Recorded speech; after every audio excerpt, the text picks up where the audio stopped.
Chapter 85, Birdman.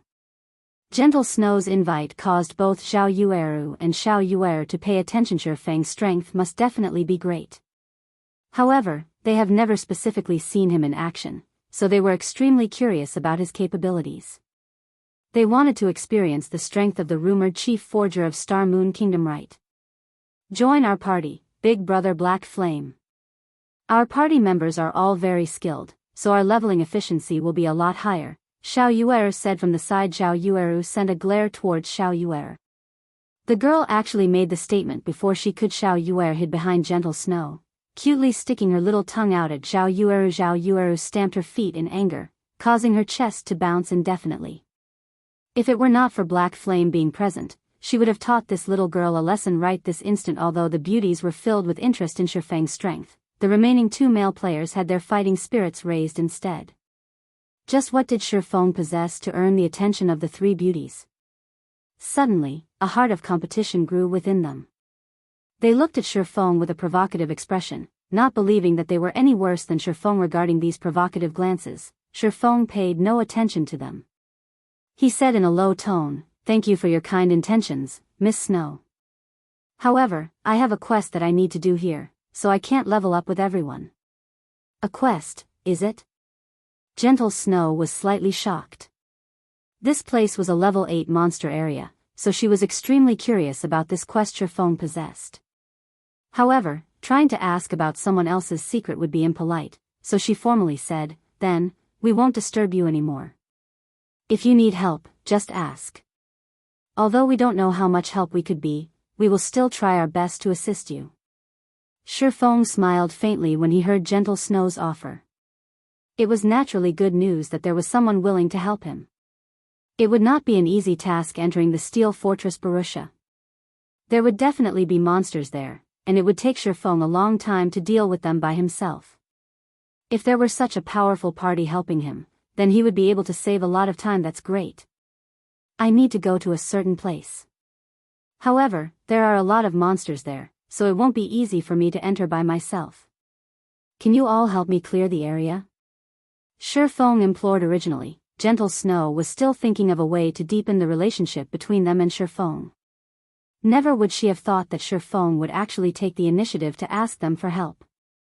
Gentle Snow quickly said, "Okay, I'll invite you to the party. You lead the way." Feng accepted the invite, joining Gentle Snow's party under Feng's guidance. The party of players quickly arrived at the core region of Fittest Canyon. Will arrive after passing through this forest. However, the number of birdmen here is very high. They are all living up in the trees and are hard to detect, so you all have to pay attention to the birdmen descending at any time. If they catch you in their talons, they will carry you high up into the air, then throw you your death, Feng informed as he walked. It's just a bunch of birdmen. What's there to be afraid of? Watch how we'll take care of these birdmen. The shield warrior of the party clapped his chest, speaking in a disdainful tone. Feng spoke no more, only silently pushed aside the tree leaves that hindered his path. However, Gentle Snow was not careless. Instead, she commanded, "Everyone, pay attention to the air above. Protect the healer." "Yes." The two male players immediately turned serious, not daring to be careless. They tightly guarded Xiao Yuer's sides. As long as Xiao Yuer survived, she would be able to revive them after leaving the battle. That way, the EXP and skill proficiency lost would be massively reduced. As expected, not a moment later, four white-feathered birdmen descended from the treetops. The sharp talons on both of their feet shot down with shocking speed, like an eagle hunting its prey, catching the male ranger in an instant. The remaining party members reacted quickly, either using their weapons to block the talons or avoiding them completely. "Get rid of them. Yueru, attack the birdman that caught Little Song. Yuer, stay in the back." Gentle Snow shouted orders. She used Whirlwind Slash on two birdmen. However, the two birdmen reacted very quickly, avoiding the attack by flying up into the air. Following which, Gentle Snow used Charge, running to save the male ranger named Little Song. Although the twin daggers in Little Song's hands constantly retaliated, the talons of the birdman were too hard. No matter what he did, he could not hack away the talons gripping his shoulders. Although he wanted to attack the birdman directly, his position prevented him from landing a hit on the monster's body. He could only helplessly dangle. Slowly rising into the air, Zhao Yueru used a flame explosion on the level 9 Birdman's wings, causing -53 damage. The flames burned away some of the Birdman's feathers, causing the Birdman to plummet from the sky instantly. Gentle Snow was already waiting down below by the time the Birdman landed. She directed a cleave at the Birdman's neck, sending the Birdman and its prey flying with the attack and causing -61 damage. Facing the level 9 Birdman, Zhao Yueru and Gentle Snow dealing such a high amount of damage despite the level difference of 4 levels was quite good. The injured Birdman looked pitiful. However, Birdman had a total of 1000 HP. Just this amount of damage was nothing to it. It would be better again after rubbing some spit on its wounds. Moreover, it was the first time Gentle Snow and the others dealt with the attack patterns of flying monsters. They did not know any effective attack patterns and battle techniques. Although Gentle Snow's party managed to save the ranger, they were still at a disadvantage against the 4 Birdmen hovering in the sky. Aside from Gentle Snow and Zhao Yueru, who managed to deal over 50 damage to the Birdmen, the damages dealt by the ranger and the shield warrior did not exceed 20. However, it was not because they were weak, but because the Birdmen were wearing leather armor. Their defense was not low. In addition to the level suppression, the 2 male players would be unable to deal any significant damage. What is this brat trying to do? He still hasn't helped out after all this time. He is even watching from the side. Is he just a paper tiger? The shield warrior, unable to stand by idly and watch, ridiculed Shifeng in a soft tone. However, just as the shield warrior finished speaking, Shifeng took action with an abrupt leap. Shifeng jumped past the trees, arriving in the treetops. Now that Shifeng's agility had reached 40 points, in addition to activating the hidden skill, Flying Steps, he was able to leap around the treetops effortlessly like a martial arts expert. His swords then landed on the Birdmen flying in midair, one after another. Every slash from Shifeng's swords caused -160 damage, at least triple the amount of what Gentle Snow and the others dealt. This caused the shield warrior and ranger to shut their mouths immediately. Zhao Yueru watched Shifeng leaping around the forest with a face filled with admiration, both her eyes glistening radiantly. Zhao Yueru, as well, was slightly captivated. Black Flame was definitely not like some person who had dogshit luck. Only Gentle Snow remained very calm. However, Shifeng's way of battle had truly given her some enlightenment. She felt that her previous ways of battling were inflexible, unable to accommodate different situations. However, she was not to blame for this. The previous virtual reality games that were available did not contain such a flexible battle styles.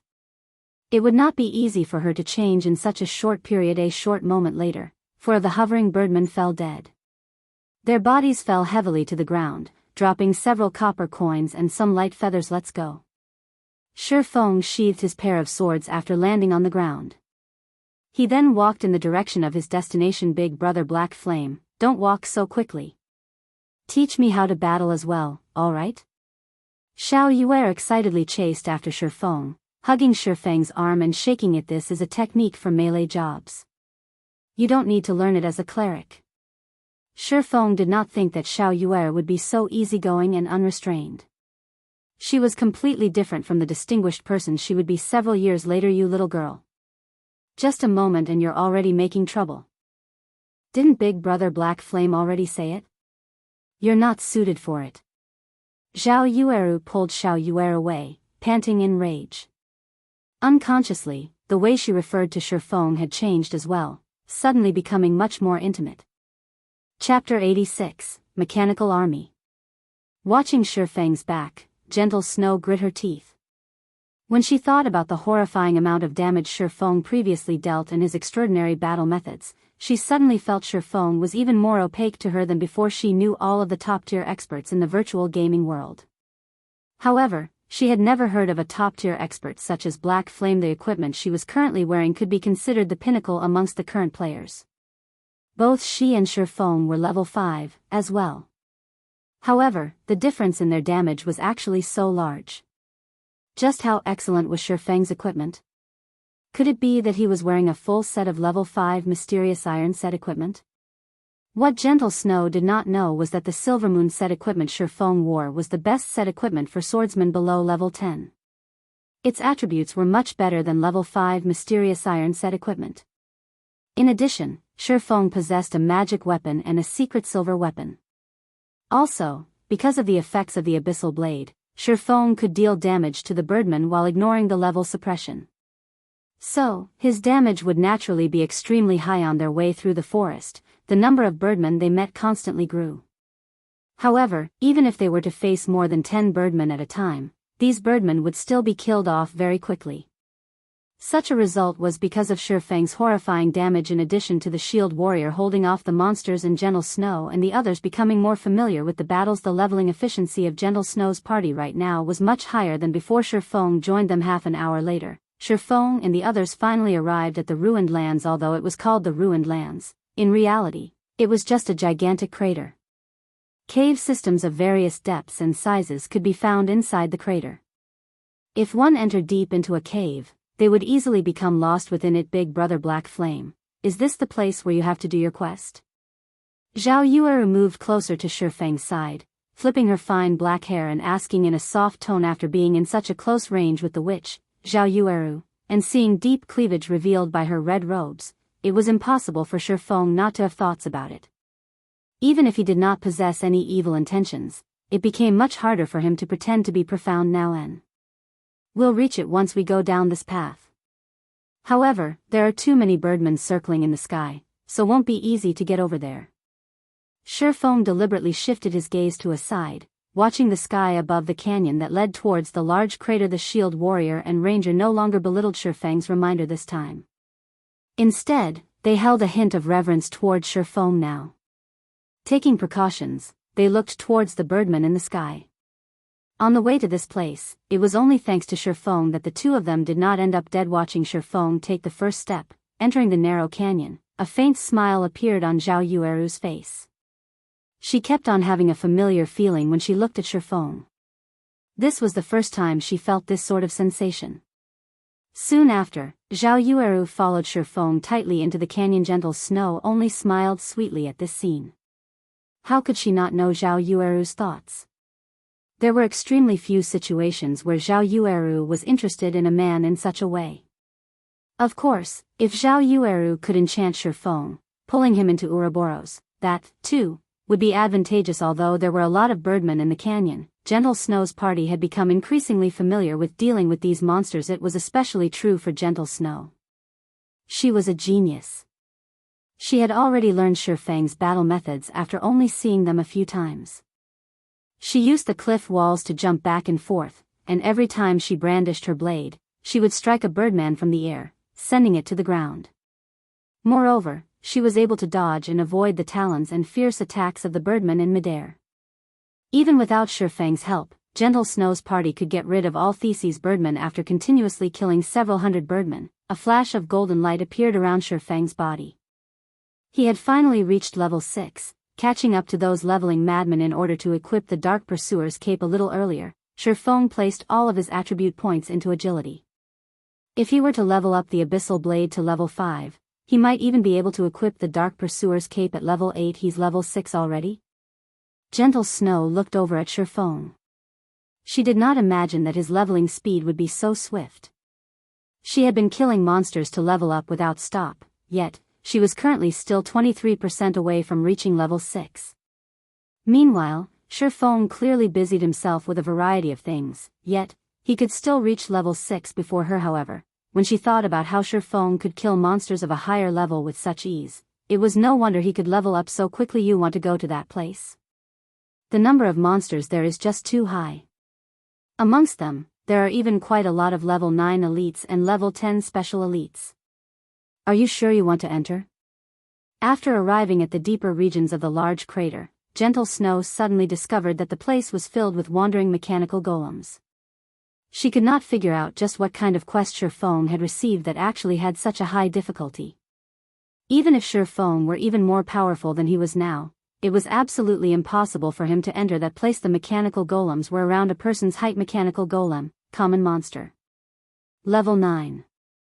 HP 1 500/1 500.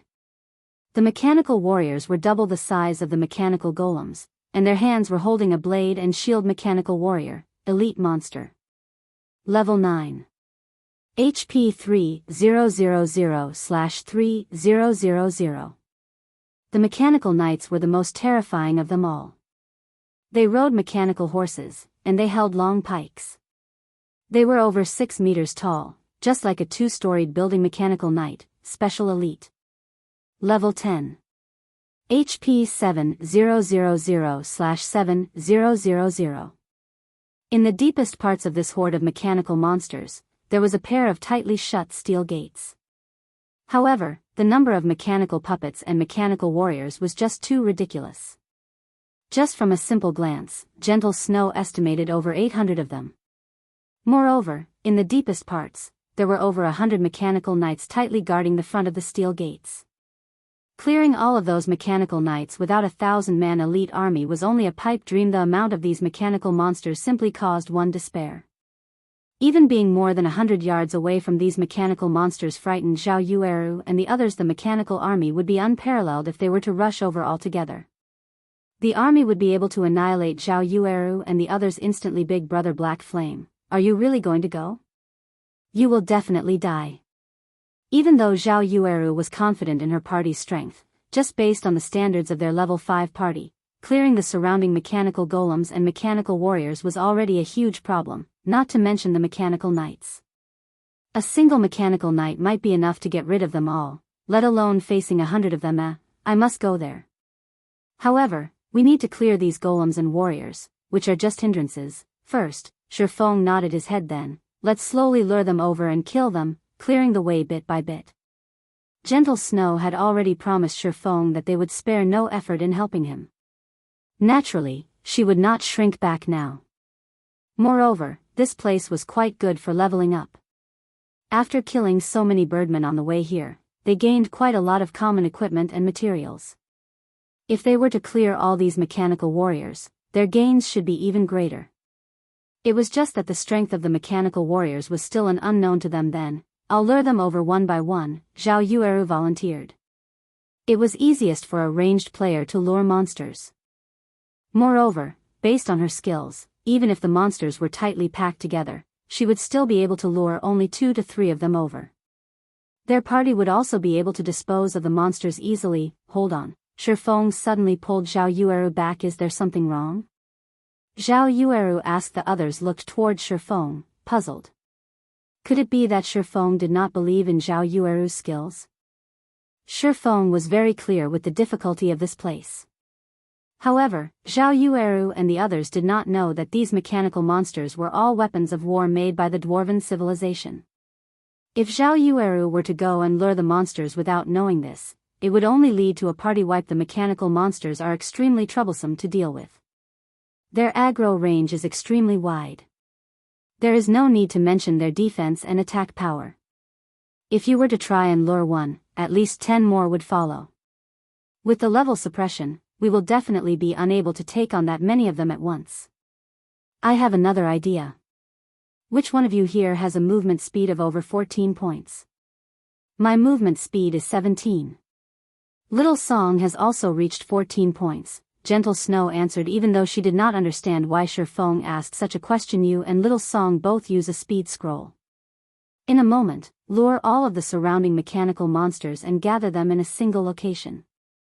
Then, leave the rest to me. Shifeng took out 2 speed scrolls. With these items, based on the mechanical monster's speed, the mechanical monsters would definitely be unable to catch up to the 2 of them. After associating with Shifeng for some time, Gentle Snow knew that Shifeng was not one to spout nonsense.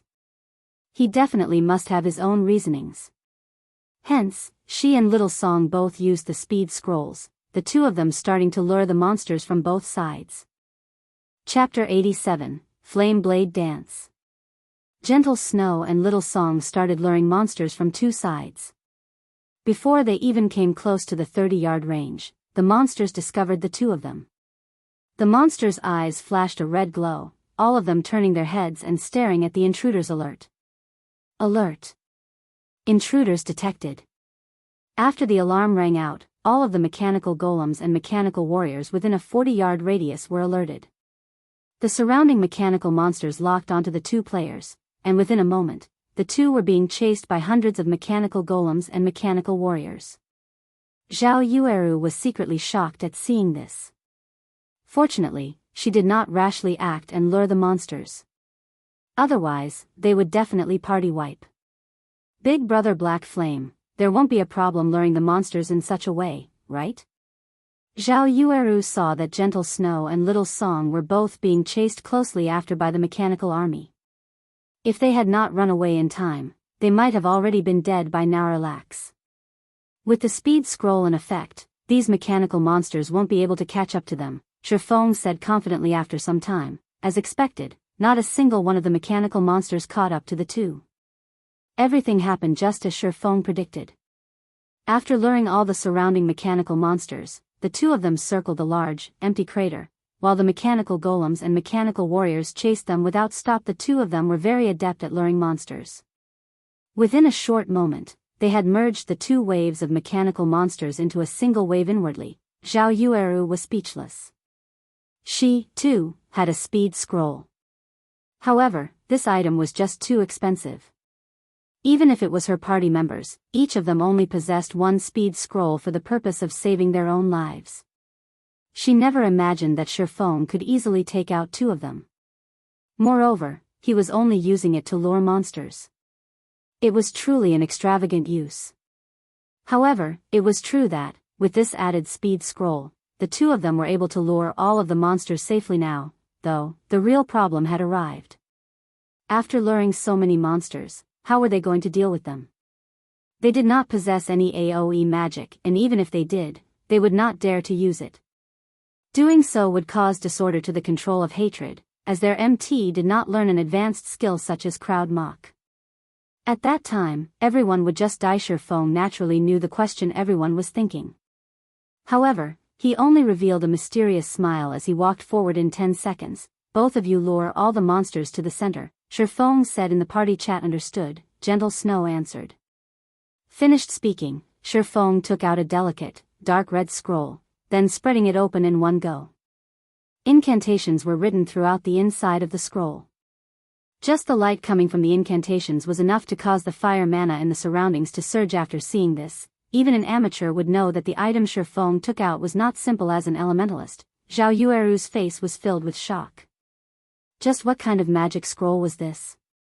The magic scrolls sold by the magic shops were definitely unable to create such a feat. Just the incantations alone were enough to cause the fire mana of the surrounding area to gather quickly, becoming incomparably violent. Such a gathering of fire mana was even stronger than the fire dragon's roar she used by several times. If Shifeng were to release it, who knew how strong it would be?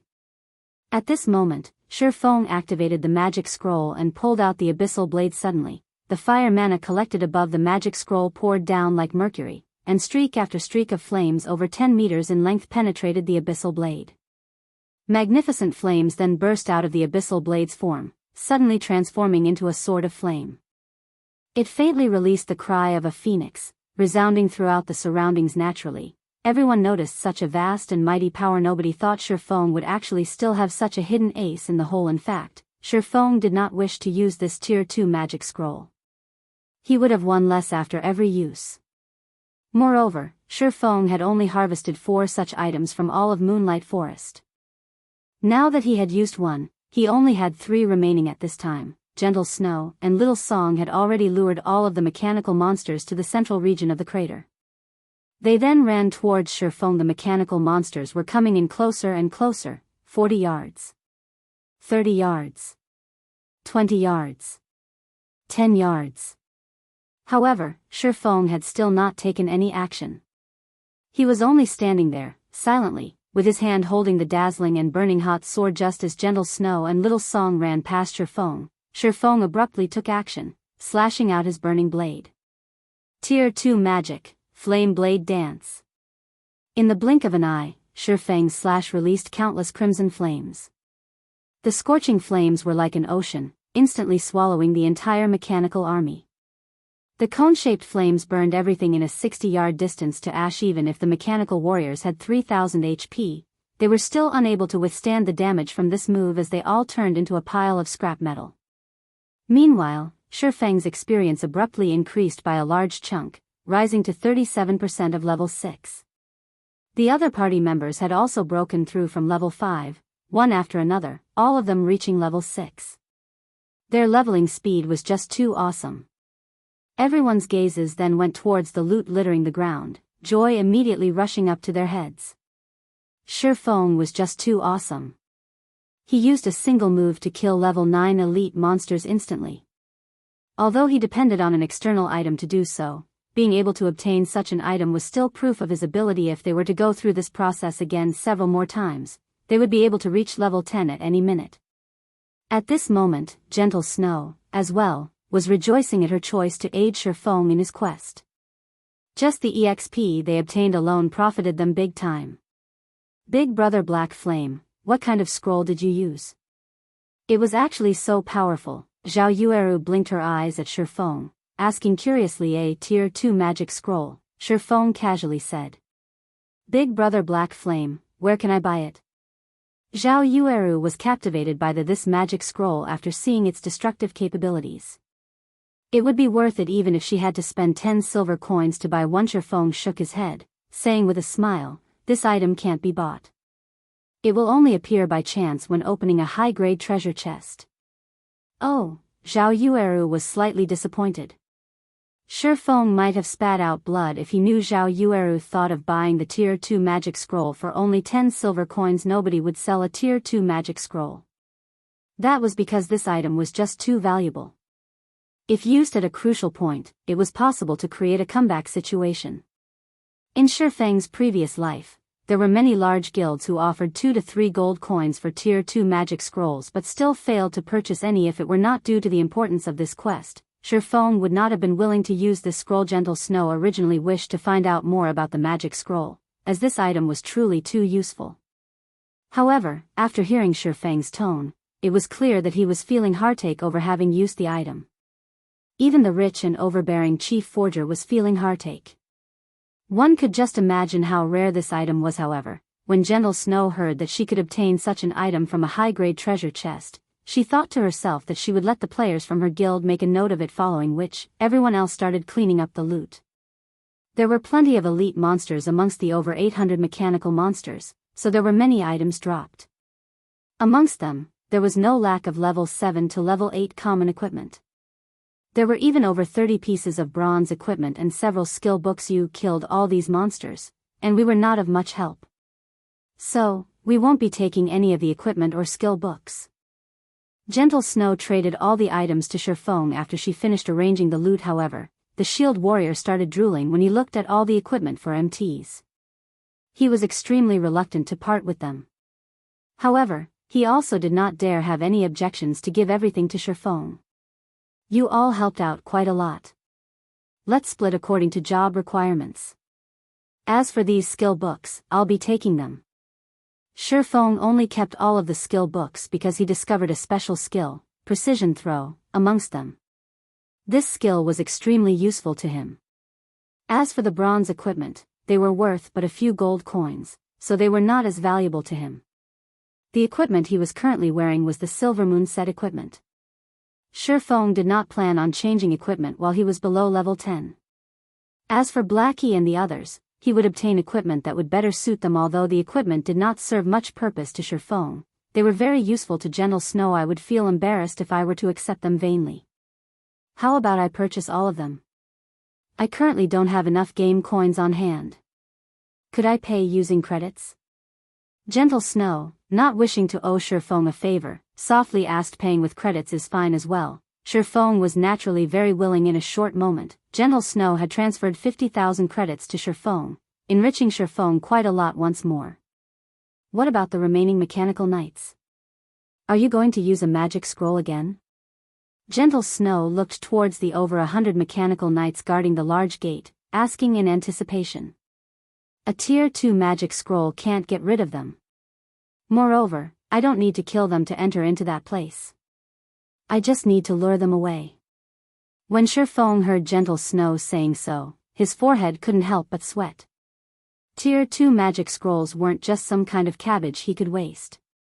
Leave it to me, then. Gentle Snow looked at the terrain and entered into deep thought. She felt that there should be no problem in accomplishing the task. Here are some speed scrolls and return scrolls. As long as you run out of the crater, they will not continue chasing. After leaving the battle, you all can use the return scrolls to leave this place, Shifeng explained and took out several scrolls. Seeing that they were about to part from each other, Zhao Yueru felt unwillingness in her heart. She did not know why, but she could feel a sense of ease and security when she was with Shifeng. Big brother Black Flame, let's add each other as friends. We're going to enter a level 5 dungeon tomorrow, so how about you come and join us? Zhao Yueru suddenly said. Gentle Snow was faintly astonished. She looked at Zhao Yueru with a helpless smile. However, she felt that this was not really a bad choice. With Shifeng around, their chances of clearing the level 5 dungeon would be even greater. Shifeng did not think that this witch would actually want to add him as a friend. Moreover, she even invited him to dive into a dungeon. This behavior of hers right now was just way too different from before. We can add each other as friends, but I have some things to do tomorrow. We'll dive into a dungeon together when I have time in the future. Shifeng tactically rejected the invitation. After all, he couldn't suddenly multiply himself into 2 people. As for the matter of adding each other as friends, Shifeng possessed another independent circle of friends after donning the demon mask. So, others would not be able to discover any issues. Let us add each other as friends then. Zhao Yueru softly bit her lips. She was slightly disappointed that she would not be able to dive into a dungeon with Shifeng immediately. However, it was still good that she could add him as a friend. She would be able to contact him more easily in the future system. Do you wish to accept Flaming Moon's friend request? Shifeng hit accept, and the name Flaming Moon entered Black Flame's friend window. Afterward, Shifeng headed towards the left side of the gate. At this moment, Gentle Snow had already arrived at the gate's right side, prepared to lure the mechanical knights. Elder Sister Yueru, let us leave first. We can just leave the rest to Elder Sister Snow, Zhao Yueru softly said when she noticed that Zhao Yueru remained motionless. I got it. Zhao Yueru, after taking another glance at Shifeng's back, turned around and left. Seeing that Shifeng was ready, Gentle Snow activated the speed scroll and rushed at the level 10 mechanical knights. Halfway there, the eyes of mechanical knights in front of the large gate shone brightly. Their enormous bodies started moving, and all of them had their eyes focused on Gentle Snow. Gentle Snow immediately halted her steps. She then turned around and escaped. The mechanical knights bellowed in rage as they moved their large figures, chasing after Gentle Snow. Only when all of the mechanical knights left did Shifeng hastily run towards the large steel gates. Although Gentle Snow had lured the mechanical knights away, the amount of time they could be lured was limited. Moreover, they would not fall for the same trick the next time, so Shifeng had to seize the opportunity. Arriving at the large gate, Shifeng found a moss-covered keyhole. He then inserted the broken obsidian crystal given to him by Blackbeard. The fortress key had already been stored away for almost a millennium. Blackbeard also mentioned that the key might not be able to open the gates. However, it was still worth a try. Chapter 88, Advancing to Intermediate Rank. After inserting the obsidian key, there was no reaction from the steel gate. It was still as unmoving as ever. At this moment, a message arrived from Gentle Snow. She told Shifeng that the mechanical knights had suddenly stopped chasing her and were quickly returning. Crap, it can't be, right? The key really doesn't work? In a fit of rage, Shifeng abruptly sent a punch towards the keyhole. Since he could not use the simplest way to enter, then he could only use the more dangerous method to enter. D. Suddenly, a dazzling golden light radiated out from the keyhole. Countless energy runes flashed on the pair of 3-storied gates. After which, the gates slowly opened, letting out ear-piercing creaking sound. Seeing that the mechanical knights had already hurried over, while a gap fit for a person had opened between the pair of gates. Without hesitation, Shifeng pulled out the obsidian key, and the gates stopped moving instantly. Following which, Shifeng squeezed himself through the gap between the gate system. You have discovered the steel fortress Barrutia. The 2-storied tall mechanical knights tried to rush in through the gates. However, the gap between the gates was just too narrow for them to pass through. In addition to the gate's immense weight, the mechanical knights could only bombard attacks at the gate outside. Unfortunately, their actions were not one bit useful inside. After Shifeng sent a message to Gentle Snow, he carefully headed forward along the gigantic steel pathway on the other side of the ruined lands. Snow, how is he? Waiting by the side, Zhao Yueru asked when she saw gentle Snow running in her direction. No problems. He's already inside. However, this quest is truly dangerous. I've roughly estimated the mechanical knight's strength just now, and I've discovered that these mechanical knights are completely different than other special elites. They can swiftly block my attacks, in addition to instantly returning with a counter-attack. If it wasn't for my quick reaction, I might have died just now. If we do not possess a skill that could continuously deal large amounts of damage, even if we could kite them around, we would still be helpless against these mechanical knights. Instead, we would just be piling up our own corpses. Gentle Snow sat down and took out some refreshments, eating and drinking to recover. Currently, her mind filled with the battle scenes from before. It was truly a thrilling situation. Just by receiving the shockwave, which resulted from the mechanical knight's pike striking the ground, she lost over 200 HP. If the weapon hit her directly, the consequences would be inconceivable. After listening to Gentle Snow's words, for reasons unknown, Zhao Yueru released a relieved breath. All right, stop dreaming. We'll be grinding Birdman in the canyon. The loot and experience here are quite good, so we should be able to quickly surpass those top-tier experts. After recovering, Gentle Snow stood up and commanded. Meanwhile, inside the steel fortress, Shifeng was advancing carefully. Signs of rust and corrosion covered every inch inside the fortress. There were only flashing fragments of light inside, barely allowing Shifeng to see the path clearly. After walking for quite some distance, Shifeng did not discover any danger. There was only the occasional sound of dripping water and the rumbling sounds of machines operating. Even though more than a millennium had passed, a majority of the machinery here still functioned normally. One could clearly see just how advanced the techniques the dwarven civilization possessed were. After passing through the large hallway, Shifeng arrived at an area with a humongous smelting furnace. The surrounding steel walls around the furnace were linked together with steel stairs, and at the bottom of the furnace was an endlessly deep pool of water. However, Shifeng did not head along the stairs towards the next exit. Instead, he leaped and jumped towards the pool. Halfway down, Shifeng activated gravity liberation.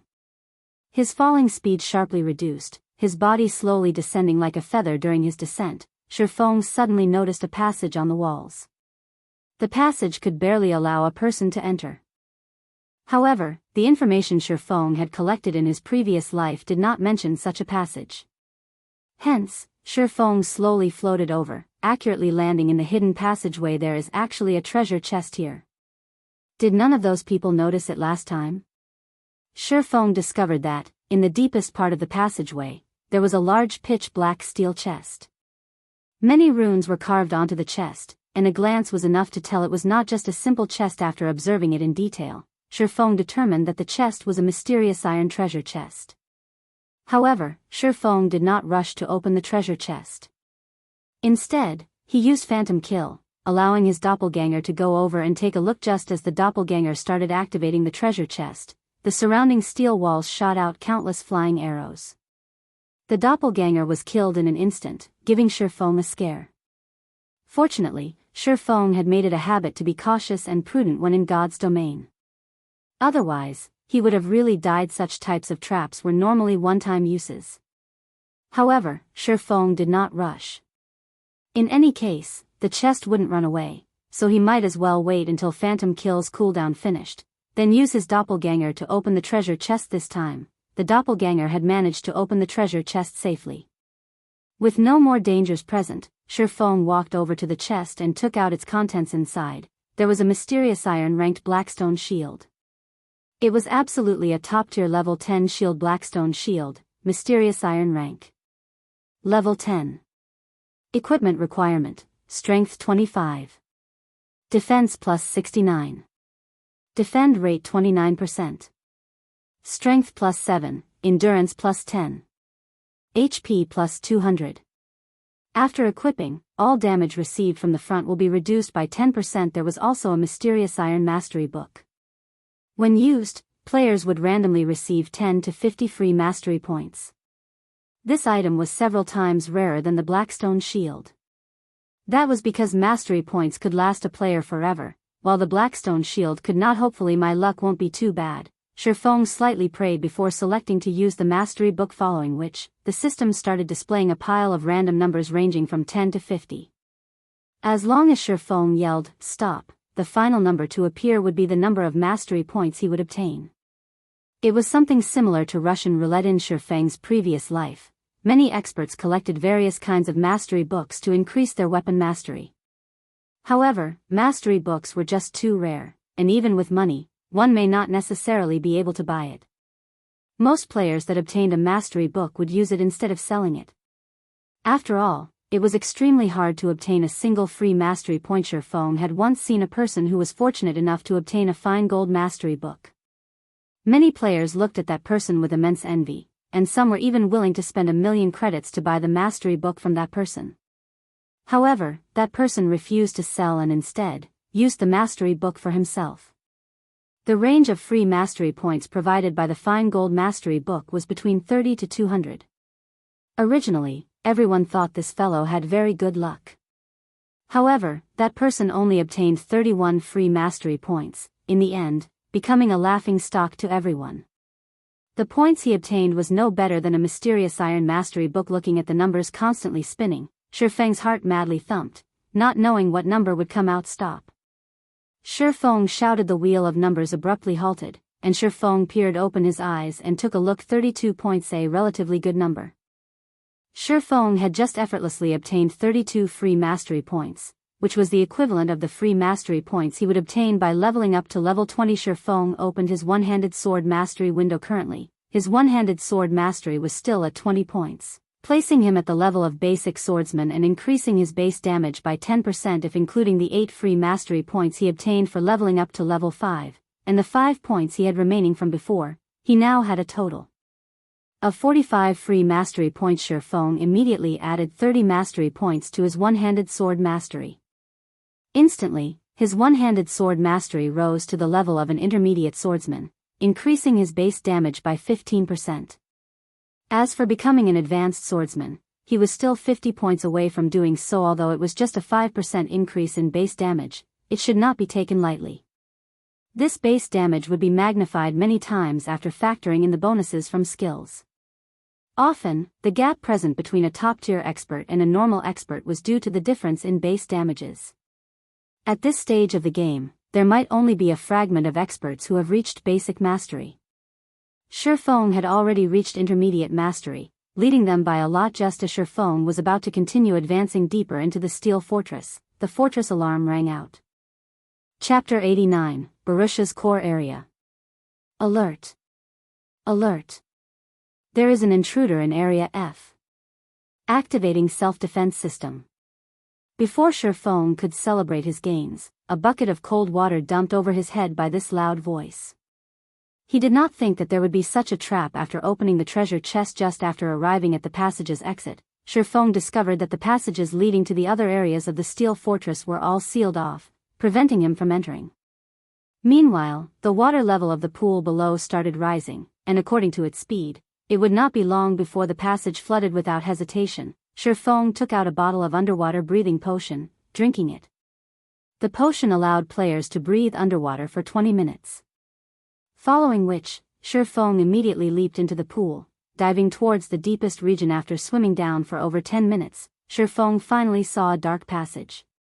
However, the water currents from there flowed rapidly, and it would not be easy for Shifeng to approach the passage. After spending a long period, and drinking a second bottle of underwater breathing potion, Shifeng managed to crawl his way towards the passage in trance with much difficulty, following which, he was washed away by the rapidly flowing water, his body unable to move as the current continuously pushed him along the passageway. After flowing along the water currents for several minutes, Shifeng was thrown out of the passage and landed in another large pool. Near a wall of the large pool, some stairs spiraled upward. As long as he went up these stairs, he would arrive at the core of the fortress. Shifeng swam towards the stairway. He then looked at the time. It was almost 8 o'clock in the morning now, and since locating the Titan's heart was not accomplishable in a short amount of time, Shifeng immediately called out the system interface and chose to log out. Upon waking up early in the morning, the first thing Shifeng did was train his body. This action had long since deeply ingrained in his bones. However, he could clearly feel that his body was different from yesterday. His body no longer felt stiff, and instead, it felt extremely refreshed. The positive effects of the Sirank nutrient fluids he drank were evident. The fluid was slowly altering his body's condition. Strike the iron while its hot Feng then started working out, doing sit-ups, push-ups and other muscle-strengthening actions. After working out for over an hour, Feng still did not feel tired. On the contrary, his body felt comfortably warm, as if there were an inexhaustible amount of energy within him. However, he did not continue training his body. Instead, he went downstairs to have a meal. Desperately working out was not necessarily a good thing. It needed to be done in moderation, as overworking his body would only yield opposite effects. After going through a night's struggle, the gold coins he sold and the credits he obtained from Gentle Snow filled his current bank account with over 200,000 credits. A night of his efforts was worth 2 months of salary of an executive from a big company. This was the power of God's domain that had turned around the virtual economy. After a year, becoming rich overnight in God's domain was not a strange affair whatsoever. Unfortunately, not many enterprises had discovered this fact yet. By the time they did discover it, they would have lagged far behind those companies that invested in God's domain in the beginning. After eating, Feng made a trip to the bank. He specifically retrieved 30,000 credits, intending to buy the virtual reality helmets he rented. Otherwise, if he were to leave it and forget about it, he would eventually be forced out of the game. At that time, he would have to wait until the next working day before handling the necessary procedures, and only after could he continue playing. Currently, the game was in a sprinting stage. If Feng were to fall behind by a day, it would be extremely difficult for him to catch back up. It was also a good chance for Feng to invite Blackie out for a stroll. If Blackie always hid inside his dormitory, his body was bound to have problems. There were very few people on the streets of the university early in the morning. There were only some sports societies doing their morning exercises, warming up for their workout later on. Watching these university students that radiated youth, Feng felt an unreal feeling. It was as if the 10 years he spent battling in God's domain were just an illusion that would vanish with just a touch. Walking along the roadside, Feng admired the university campus as he headed towards Blackie's dormitory. He was experiencing the sceneries on the campus that he paid no attention to in his previous life. As he was about to enter into Blackie's dormitory, Feng heard sounds of laughter coming from within. Blackie, weren't you extremely confident in getting into Shadow Workshop before? I've been waiting for you for several days now, so why haven't I seen you there yet? Wu-Yi, haven't I already said it before? I joined another workshop, so I didn't participate in Shadow's test. Blackie, don't try to trick me. Where in the entire Jianghu University is there another workshop? What is it called? How many members does it have? Who established it? Can you tell me that? If they treat players well, I might even decide to join. Being asked in such a way, Blackie suddenly realized that Feng did not actually tell him the name of their workshop. As for the number of members, taking everything into account, there were exactly 6 people. Not to mention having a workshop to play God's domain, they possessed absolutely nothing right now and were even riddled with debt. Blackie, stop being obstinate. I know that you didn't pass Shadow's test. If it really is no good, then let Brother Wu plead for you. In any case, Brother Wu is currently an official member. Who knows, you might be able to become an outer member of Shadow. At the very least, you could continue playing God's domain, and earning 2,000 credits a month should not be a problem. Don't forget, the trial period for the virtual gaming helmet is only 10 days. After this period, you will not be able to continue playing the game. Blackie's fellow dorm mates sneered. It can't be, right? What kind of workshop can't even afford an official virtual gaming helmet? Isn't that just too pitiful? Wu-Yi pretended to be shocked. He then clapped Blackie's shoulders, saying with a sigh, even the outer members of Shadow are given an official helmet. Official members even receive an advanced helmet that's worth 20,000 credits. Your workshop is just ripping you off. Who started the thing? I'll demand justice for you. Why don't you mingle with me from now on? I can guarantee that you'll obtain an official helmet. By the time I become a core member of Shadow, I guarantee that you'll be able to live in luxury. You should know that young Master Lon has already invested 5 million credits in Shadow.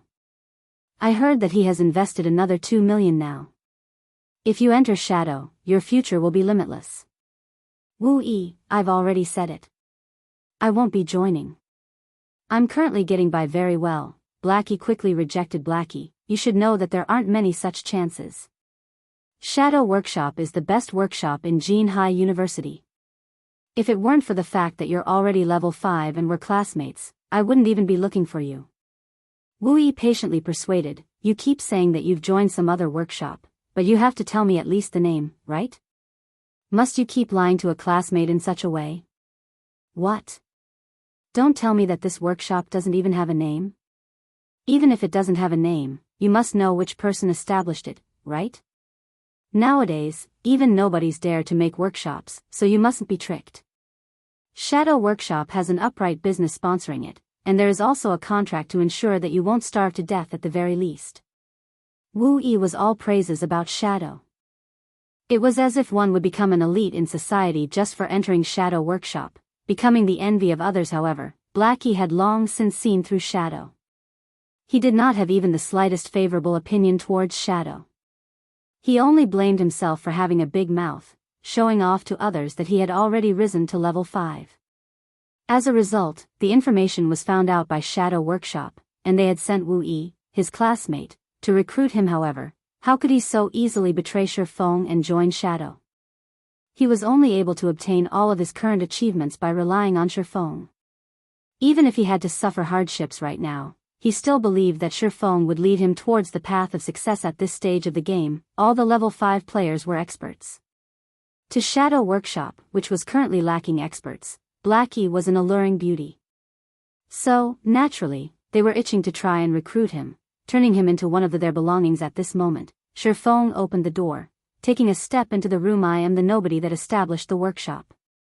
I wonder what kind of opinion you have. Shifeng looked towards the robust Wu Yi, speaking coldly. Chapter 90, starting from 0. As Shifeng entered and spoke. Who are you? Wu Yi was slightly startled, his eyes evaluating Shifeng. Shifeng wore a cheap-looking white-blue sporting wear. Although his imposing manner gave Wu Yi chills down his back, after seeing that Shifeng was not even wearing a quantum watch on his wrist, a hint of disdain entered Wu Yi's eyes. In this day and age, even the slightly wealthier students all possessed quantum watches. Wu Yi determined that Shifeng was not one of the wealthy children and that he was in a similar situation as Blackie. Brother Feng, why are you here? Blackie's expression was slightly panicked. He was worried Shifeng would misunderstand and think he was trying to job hop. Brother Feng, I really didn't seek out Shadow. I've also rejected them, but Wu Yi won't stop annoying me about it. When Blackie's classmates saw him panicking and explaining, they were all puzzled at the identity of this new arrival. Blackie had already risen to level 5 in God's domain, so he was definitely an expert. Many workshops would fight over for him, treating him as an important guest. Even Shadow sent someone over to recruit Blackie. If the upper echelons of Shadow met Blackie, they might also act very cordially and treat him with respect. However, Blackie had respectfully addressed the stranger in front of them as Brother Feng, confusing them. Could the person in front of them be some famous person in their school? However, no matter how they racked their brains, they could not think of such a person present in their university. I know. Shifeng sent Blackie an expression that told him to be at ease. Shifeng then looked towards the man named Wu Yi and laughingly said, I'm called Shifeng, and I am the nobody who established the workshop you just mentioned. Didn't you wish to know the name of my workshop? I can tell it to you. The workshop's name is Zero Wing. It means that everything has to start out from zero and to spread your wings and soar. If you don't have any other matters, please return and tell your boss not to try poaching the members of other workshops. He is better off taking care of his own lands, lest they fall apart without him even knowing what happened. Hearing Shifeng saying so, Wu Yi couldn't help but reveal a sneer as he laughed. As expected, even a nobody knows how to start a workshop. Why don't you take a look at yourself? Do you think you can start a workshop just by announcing it? Wu Yi narrowed his eyes, mocking, do you know how large our Shadow Workshop is? Do you know how many members our Shadow Workshop has? Do you know who is backing our Shadow Workshop? Do you know how much our workshop has invested? Do you still think that we need to poach members from worthless workshops like yours? Just based on the fact that you guys are still using the trial helmet to play the game shows how dirt poor you are. Did you think that, just by being full of zeal, you could establish yourselves in God's domain and earn money? All the workshops that have tried to establish themselves in God's domain have at least invested several millions of credits. Meanwhile, you have no money, no members, no facilities, and not even the most basic of assurance. So, what right do you have to compare to us, Shadow? If you kneel down and beg me right now, I might even put in a few good words to Brother Lon. If you pay up some 10 or 20,000 credits, you might be able to join the workshop. How about it? Think about it, this is a rare chance for you. Wu Yi smiled savagely. He then shifted his gaze to Blackie, coldly saying, Shadow is already giving you a lot of respect by sending me here to recruit you. As long as you join, you'll immediately receive the treatment of being a core member, and your monthly salary will be at least 5,000 credits.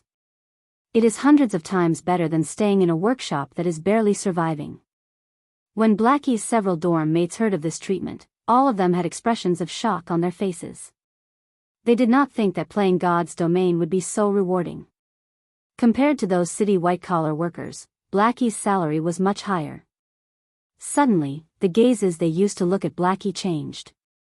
They no longer looked down on him, rather, their gazes now filled with envy and admiration. They were only several months away from graduating from the university. Right now, they were still having headaches over finding jobs. Meanwhile, Blackie had someone personally coming to his door to recruit him, and the other party had even offered a minimum monthly salary of 5,000. As the saying went, comparisons are odious.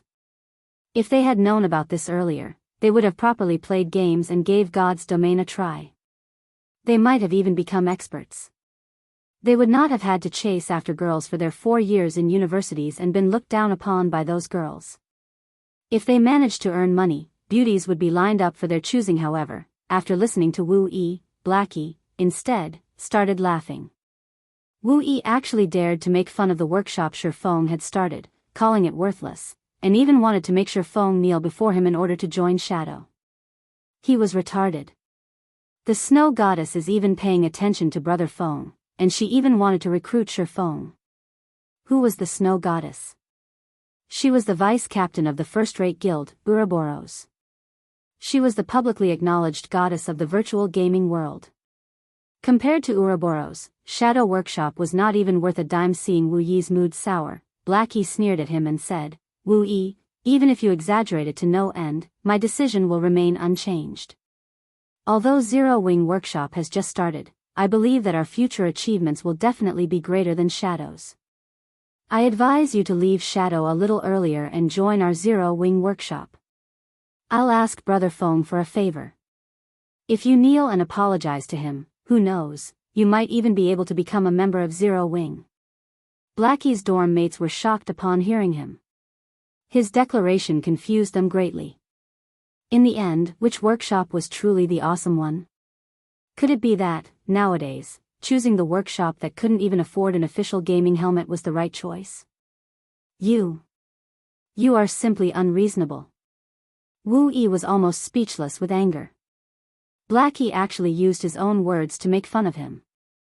If it weren't for Brother Zhang instructing him that he definitely must invite Blackie, he would have long since left. It was against his expectations that Blackie would have a brain defect, throwing away a good future and insisting on mingling in a gutter-like place.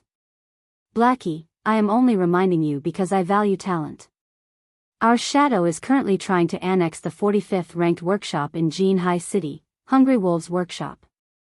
When Shadow succeeds in doing so, we will rank at the top of all of Jianghu City. If you were to miss this chance now, there would be no more chances for you in the future. Wu Yi shot a glance at Shifeng, coldly saying, meanwhile, your workshop can't even afford the official gaming helmet. How do you plan to play God's domain in the future? It would be better if you joined Shadow. A great future is awaiting you here. Faced with such a brazen way of poaching people, even if Shifeng's temper were much cooler, he would still get slightly angry since they were fated to battle each other. Then battle it was. Who said that our workshop couldn't afford the official gaming helmet? Shifeng took out the 20,000 credits from his pocket, casually throwing it on the table, saying, I previously decided that starting a workshop would be too sudden, and I was never able to decide which type of official gaming helmet I would buy. So, I was only using the trial helmet as a temporary replacement. However, today, I'm here to give Blackie the money to buy an advanced gaming helmet, but really, it's not that I'm trying to criticize Shadow, but aren't you guys being too cheap and poaching for people? The salary I'm giving Blackie is 20,000 credits minimum. Your Shadow is so rich, and has invested so much, yet, the salary you're offering is only a minimum of 5,000 credits? When Blackie saw the shining white credits on the table, he turned to look at Shifeng's astonished eyes.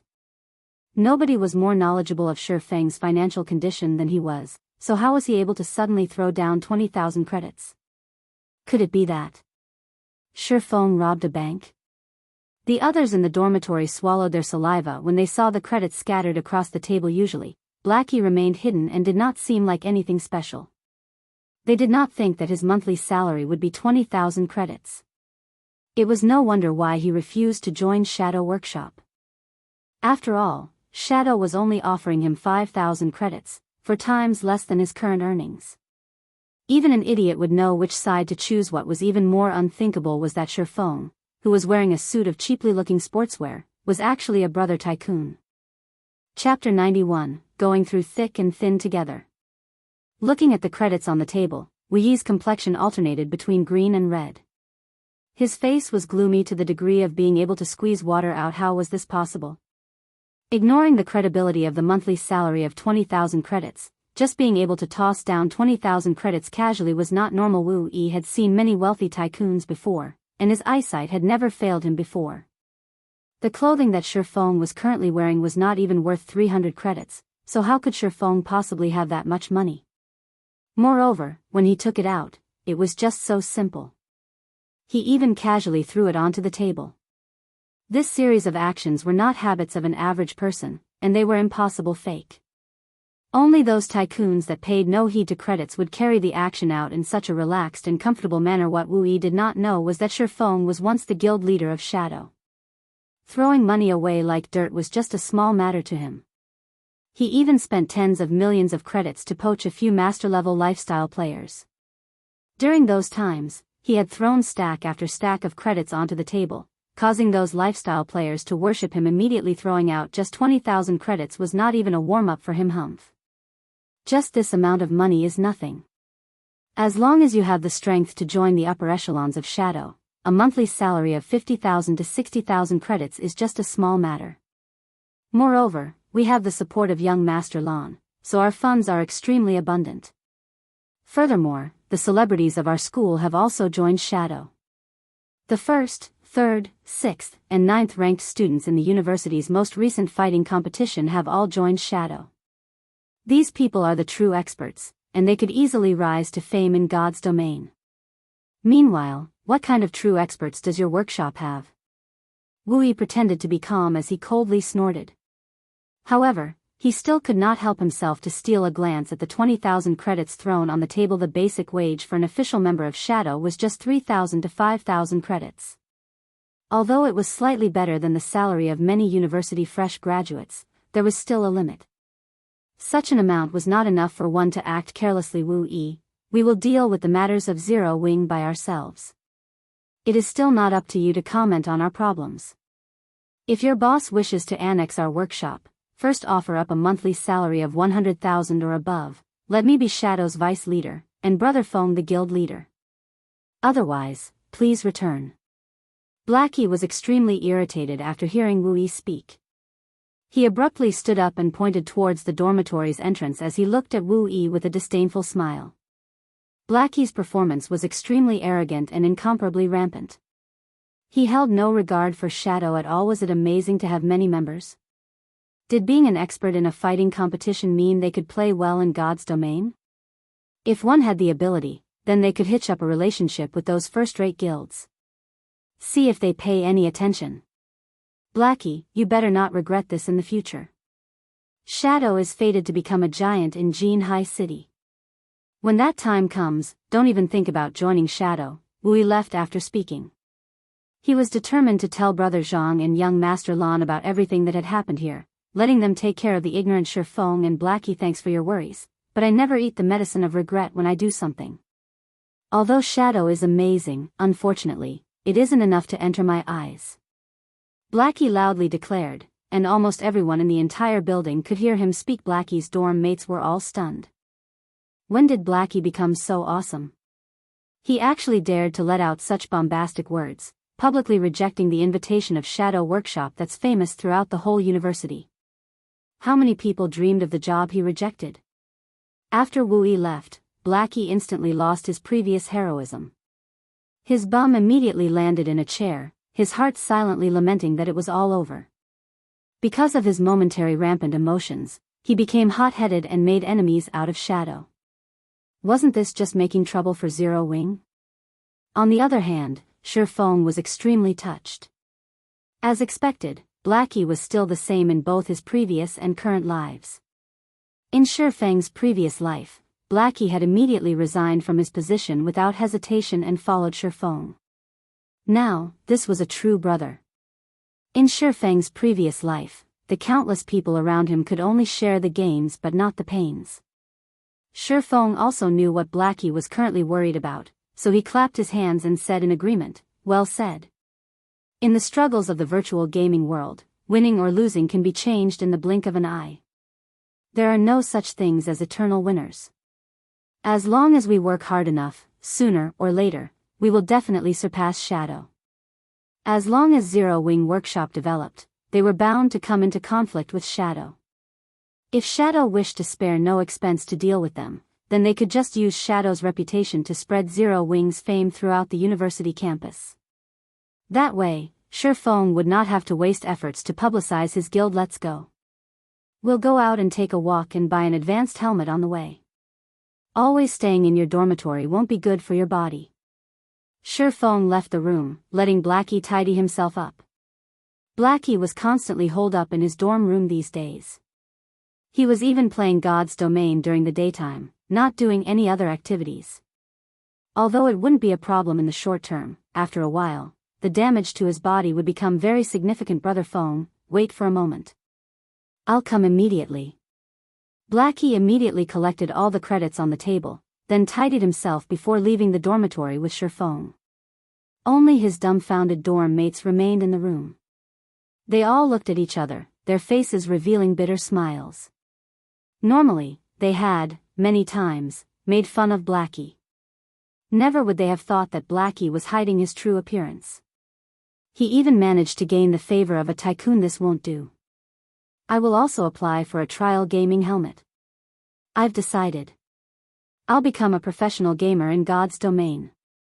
When Shifeng had walked out of the dormitory, Blackie quietly stuffed the 20,000 credits into Shifeng's pocket. Brother Feng, you really gave me a shock today. However, the way you threw out the money was just too cool. I felt awesome just seeing Wu Yi's expression. But, you better keep this money properly. Don't simply throw it around next time, Blackie said excitedly. What are you trying to do? Shifeng slightly wrinkled his brows. He then gave the money back to Blackie. He had never been putting up an act. From the beginning, he intended to give Blackie the money. He knew that Blackie's family situation was not that good either. With this money, he would be able to alleviate a lot of his family's burden. I've already said that your basic salary every month would be 20,000 credits. Did you think I was just joking with Wu Yi? Just take this money as your salary in advance. Looking at the 20,000 credits in his hands, Blackie's mouth widened, staring blankly at the money. Originally, even if Shifeng's previous words were but a joke, they were enough to make him feel happy. However, looking at Shifeng's expression, he knew that Shifeng was not joking. Shifeng had truly intended to give him a monthly salary of 20,000 credits. Moreover, Shifeng intended to give him the money that he was currently holding. However, where did all this money come from? Blackie was extremely clear about Shifeng's condition. Being able to borrow 20,000 credits was already a difficult feat. Now, Shifeng was even giving all of it to him. This was just insane. Brother Feng, if you give away this money, what will you do about the workshop? Moreover, the deadline for the trial gaming helmets is almost up. You are bound to have to buy the official gaming helmet, right? Won't this money be just the right amount to buy it? In any case, I'm currently not in need of money. Blackie pushed the credits back to Shifeng again. It would be a lie if he were to say that the 20,000 credits didn't attract him. However, he couldn't just ignore his brother's situation just because of some money. Shifeng could naturally discern Blackie's worries. He clapped Blackie's shoulders and couldn't help but reveal a smile. His bank account currently held over 100,000 credits, and most likely, during this period, it had risen to over 200,000 credits. In another 10 days or so, he would earn even more money. You don't have to worry about this. You also don't have to worry about the matter of the gaming helmets. Haven't I said it already? Leave the matters regarding money to me. Shifeng possessed the memories of his previous life. He was also the guild leader of Shadow. All beginnings had with hardships. Although earning the initial fundings was extremely difficult, as long as he obtained them, the following matters would become much easier to deal with. If he did not even possess the method of making money with money, then how would he have been able to turn Shadow into a second-rate guild? Brother Feng, you couldn't have possibly, seeing that Shifeng was so confident. Blackie's first feelings were not excitement or happiness. Instead, he was trembling. He worried that Shifeng might have done something bad, such as being by a rich woman to obtain this money. Compared to borrowing the money, this was a much more horrifying scenario. What are you blindly thinking about? Don't forget about the matter of cooperation we have with Gentle Snow. This is just the compensation she has given. Now, we no longer have to stay poor and blank. We already have some funds, so relax. Shifeng rolled his eyes at Blackie. This fellow's thinking was just too slanted. Shifeng did not reveal the real truth. Otherwise, it would be extremely hard for him to explain. So, he simply pushed everything onto Gentle Snow. In any case, Gentle Snow was the great goddess that everybody knew. When Blackie heard Shifeng, sudden realization struck him. He sent Shifeng a gaze filled with worship. Being able to gain the favor of the snow goddess was the dream of every man. It was as expected of Brother Feng. His methods were just too awesome. Chapter 92, Virtual Reality. Inside a finely decorated office, a robust man with thick eyebrows sat in an office chair as his fingers tapped on the desk. In his other hand, he was flipping through a thick stack of resumes. Dang. Dang. Dang. Enter, the man with the thick eyebrows said in a deep tone. Brother Zhang, I've done the thing that you asked of me. Wu Yi gently opened the door and carefully entered. He then stood, panicked, in front of the desk. Although it was not his first time meeting Shadow's person in power, Zhang Luowei, he still felt an intense pressure every time they met. He was always scared and on edge whenever he spoke with this person in Shadow Workshop. Aside from Lan Hailong, Zhang Luowei's authority was the highest. Moreover, Zhang Luowei was the champion of Jianghu University's fighting competition. He was also one of the hot contenders for becoming the champion of Jianghu City's fighting competition. Even Lan Hailong was respectful before this person, as one of the main reasons why Shadow became so popular within the university was due to Zhang Luowei's personal fame. Sit. Tell me about it. Zhang Luowei placed the resumes to a side, his finger pointing towards the leathered sofa in front of his desk. Although Zhang Luowei looked like an amiable person, Wu Yi knew that, below that appearance, there was an abyss-like horror. Zhang Luowei's personality was both vicious and merciless. Otherwise, he wouldn't have been able to suppress fighting experts like Zhou Yuhu and others. After some thought, Wu Yi slightly organized his words before saying, Brother Zhang, the others have already agreed. It is only that Blackie that is a stone inside a latrine pit, both smelly and hard. He wouldn't agree, no matter what, and he had joined a newly established workshop called Zero Wing. He even said that it was beneath him to join a trash workshop like Shadow. Not willing to join, is it? He's even joined Zero Wing Workshop. Zhang Luowei displayed contemplation as he smiled. However, inside his eyes, a cold glint flashed. What is the origin of this Zero Wing Workshop? Why haven't I heard of it before? Brother Zhang, Zero Wing Workshop was established by a Year 4 student named Shifeng. I heard that this workshop has nothing at all. They are also buying their gaming facilities only today. However, that person is quite rich. He offered Blackie a basic monthly salary of 20,000 credits. He even wanted me to bring back word to Brother Zhang, telling you to stop trying to poach members of other workshops and take care of your own land. Wu Yi was very angry while he spoke. When I heard this, even I couldn't bear to stomach it. They are just a greenhorn workshop, yet they dare to challenge Shadow. Brother Zhang, how about I take some men to extinguish their overwhelming attitude? Shifeng, is it? I seem to have heard this name before. Zhang Luowei wrinkled his brows slightly, trying to figure out where he heard this name. However, after thinking for some time, he still could not recall. He shook his head, saying, "Don't bother with them. In a few days, the school will be holding the annual fellowship party. This is a great chance for Shadow to have a meteoric rise, so we don't have the time to waste on these little workshops." Right, you organize the newly recruited members and have them quickly level up. The guilds in White River City will be starting the competition over the honor of getting the first clear for the 20-man dungeon very soon. We also have to fight for the fame obtaining the first clear of a level 5 dungeon. Yes. You can rest assured, Brother Zhang. I will help them quickly rise to level 5. Wu Yi clapped his chest, assuring elsewhere. Shifeng brought Blackie along to purchase 2 advanced virtual gaming helmets. Although the current virtual reality technology was very advanced, the basic helmet was a cheaply made in consideration of the general masses. Its degree of synchronization was just 80%. However, the advanced version of the helmet could reach up to 90% synchronization, and the user's 5 senses would become much more sensitive.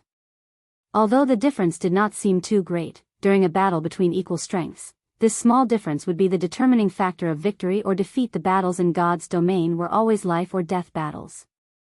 Moreover, the penalty of a single death was a great amount of EXP and skill proficiency. Hence, most large-scale workshops would allocate an advanced virtual gaming helmet to all their official members. Previously, Shifeng did not have the money to purchase even a basic gaming helmet. Now that he had the money, however, he naturally would not fall behind in this aspect. After purchasing the advanced gaming helmets, Shifeng found a good restaurant and ordered some high-class nutrition meals. He ate with Blackie as they talked about the future development of their workshop. Such a situation made Blackie feel like he was in a dream. God's domain had only been running for slightly more than 3 days. Not only had Shifeng solved the problem of the gaming helmets, but Shifeng also brought him to a high-class restaurant for a meal and discussion of the matters of developing their workshop. The more unbelievable thing was that Shifeng unhesitatingly gave him a salary of 20,000 credits. Just how many university students' dream was it to have a monthly salary of 20,000 credits? On the other hand, he hadn't even helped Shifeng out much, yet he was able to obtain such a salary. Although Blackie did not voice it, inwardly, he was extremely moved. He felt extremely apologetic to Shifeng, so he silently swore that he would work hard to be of help to Shifeng. Shifeng and Blackie conversed for a long time. They properly discussed the matters regarding the future development of their workshop. They also prepared to officially recruit Lonely Snow and the others, establishing a real workshop. The remaining matters were to find a location to set up their workshop, purchasing facilities for the workshop, and the workshop's administration. Brother Feng, leave these to me since I'm usually doing nothing during the day. It is already hard on you just to level up and earn money. Anyway, I am an economy and management major, so it is a great chance for me to display my specialty. I guarantee that you will be satisfied, Blackie assured. He couldn't help but want to start his work immediately. Good, then I'll leave it to you, Shifeng smiled. He felt extremely relieved with Blackie managing things. After the two parted, Shifeng sent a message to his parents. He then sent them 3,000 credits, telling them not to send him living expenses any longer. He told them that he had already found a good job, and that he was able to support himself financially. Shifeng was still not ready to tell his parents about everything. If he were to tell them that he had earned over 200,000 credits in just a few days, they would most likely not accept it. So, he might as well take it slow, gradually increasing the money he sent them. That way, his old folks would be able to gradually accept it. Thinking it reasonable and fair, at 7 o'clock in the evening, after having his meal, Shifeng drank a bottle of Sirank nutrient fluid. He put on the newly bought advanced virtual gaming helmet, starting his conquest in God's domain. Upon entering God's domain this time, the sensation Shifeng felt when he stood beside the large pool was completely different. The cool breeze blowing. The sounds, water flowing into the pool. The scratches and rust that were clearly visible on the steel walls. The faint smell of machine oil. Even the feeling of manipulating his own body had become much more relaxed. Feng flexed his body on the stairway. He then pulled out his swords, slashing out streak after streak of beautiful sword images. The sword images kept flickering in and out of existence, giving an unpredictable feeling. The feeling I had while playing God's Domain in the previous life is finally back. Feng stopped waving his swords, extremely pleased with his current condition. In his previous life, Feng was used to using the virtual reality cabin. The virtual reality cabin synchronizing rate could reach up to 97%. In God's Domain, if the system interface, status indicators and other such things weren't present, players would be practically unable to differentiate between the real world and the virtual world. After getting used to his body, Feng felt that he should start searching for the Titan's heart. Chapter 93, Dark Clown. The spiral staircase led directly to the core control area on the highest floor. After climbing an unknown number of steps, Feng arrived at a winding corridor that led towards the core area. Ancient magical runes were carved into the walls on both sides of the corridor, and even though almost a millennium had passed, this corridor was still gleaming with light. Only some parts of the corridor had decayed, damaging the magical circuits etched in it and plunging those particular areas into darkness. Fortunately, not many parts of the corridor were badly decayed, so Feng was still able to clearly see the entirety of the long, narrow, and maze-like corridor. Just after Feng set foot into the corridor, the alarm once again rang out. Alert! Alert! The intruder has already invaded Area A of the fortress, the magic corridor. Activating guardian statues on duty. Feng then heard loud booming noises coming from the corridor, as if some gigantic machine had started moving. Feng no longer dared advance slowly.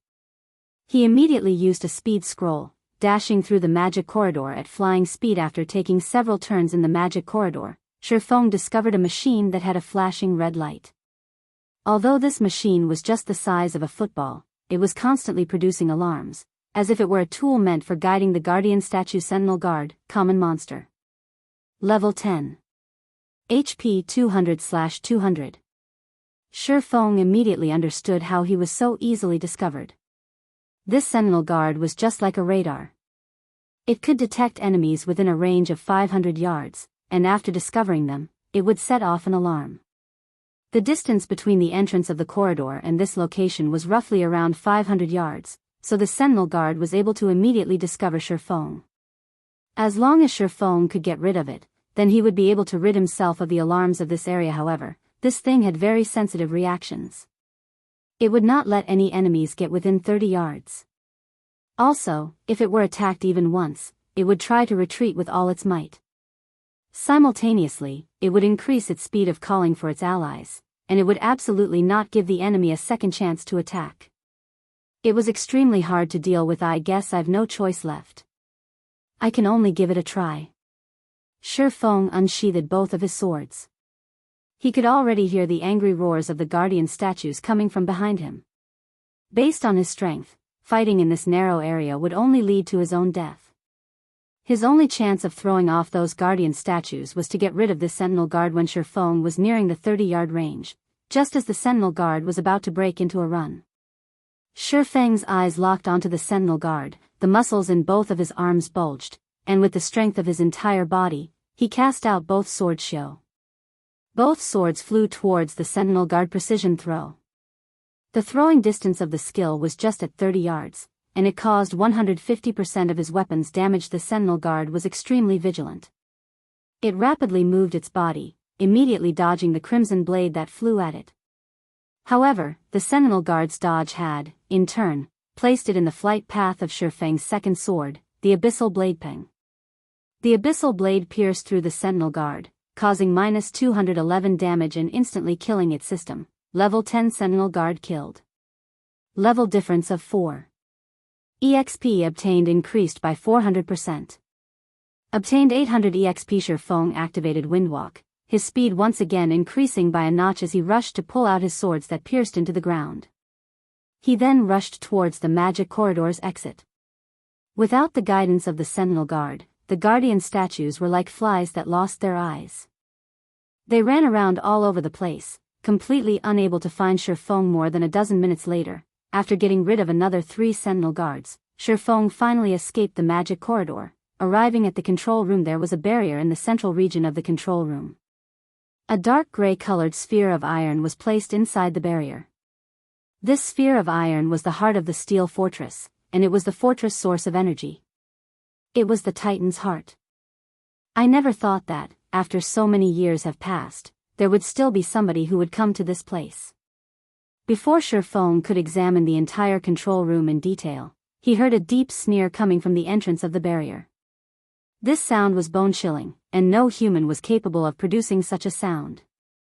Only a puppet or a corpse would be capable of sounding so emotionless. Welcome to my steel fortress, Barrutia. In order to celebrate your arrival, I've decided to use your fiery flesh and blood to feed my baby. Come out, Hellhound. Shifeng could faintly see the outline of a humanoid life form inside the barrier.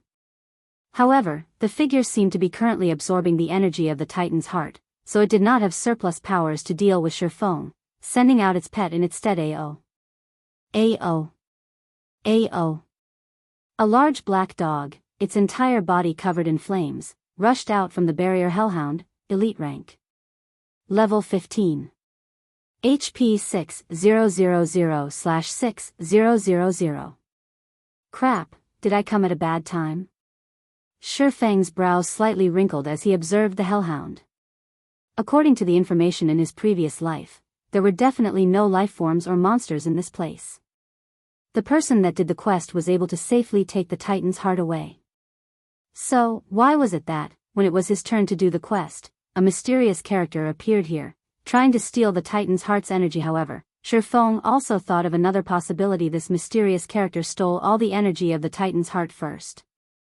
Meanwhile, the player who came here had merely taken away the Titan's heart that was empty of any energy. On the other hand, Shifeng had coincidentally run into this energy thief. However, unfortunately for Shifeng, he wasn't even capable of defeating the pet of this mysterious character, not to mention the person itself. Since you want to battle, then come.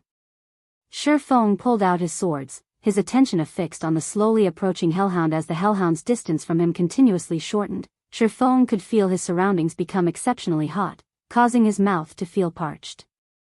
Shifeng thought of taking out a cold beverage to enjoy, but he currently couldn't carelessly move about. He would immediately reveal a weak point as soon as he moved. As a level 15 elite monster, the Hellhound's intelligence was already extremely high.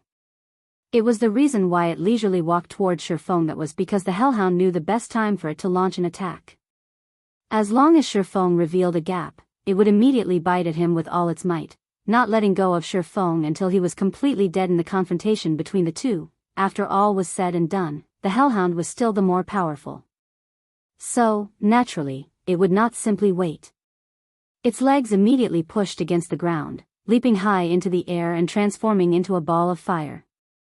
It then opened its flaming maw. Shifeng rolled to a side, dodging the Hellhound's pouncing attack. However, immediately after the Hellhound landed, its flaming claws slashed horizontally. Shifeng had long since prepared for this, so he used both of his swords to parry Peng. Although Shifeng did not receive any damage, his entire body was thrown. The Hellhound immediately opened its large mouth, spewing scorching hot flames.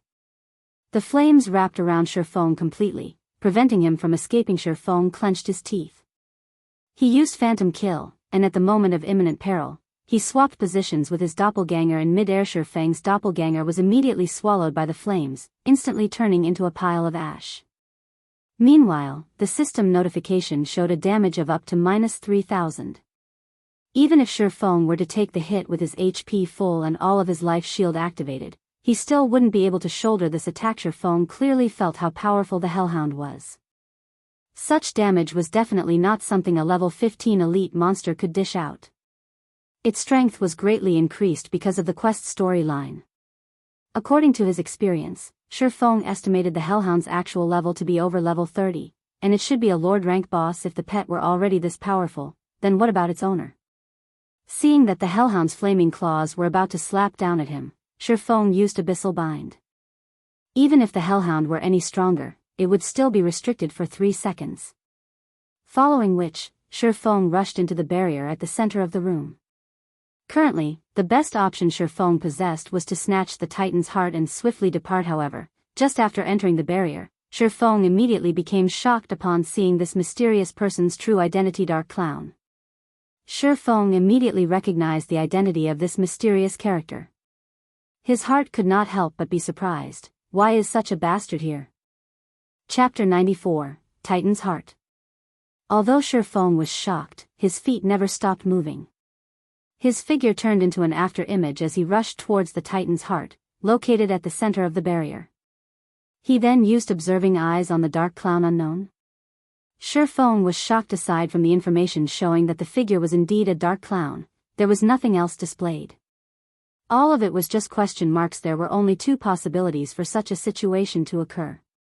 The first was that the Dark Clown was equipping an advanced camouflage item. The other was that its strength was simply too overwhelming, preventing the basic observing eyes from identifying it. It was very clearly the latter situation taking place in this case. According to Shifeng's memories, Dark Clowns were a group of mysterious lifeforms. They always wore clown clothing with many bells as decorations. They looked human, but were not human. However, neither were they living spirits. Each one of them was extremely powerful. They could simply appear at any location, and they could come and go without leaving behind a single trace.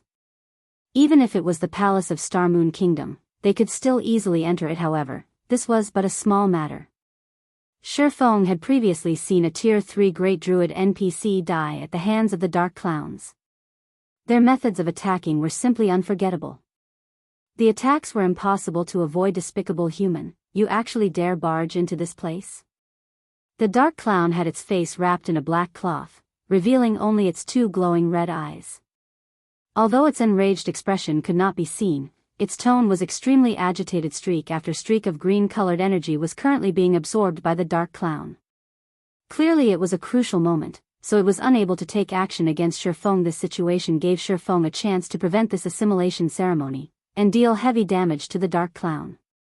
Otherwise, when this critical period passed, the Dark Clown, which was capable of killing even a Tier 3 Great Druid, would instantly kill Shifeng with just a wave of its hand. Cyber, get rid of him for me.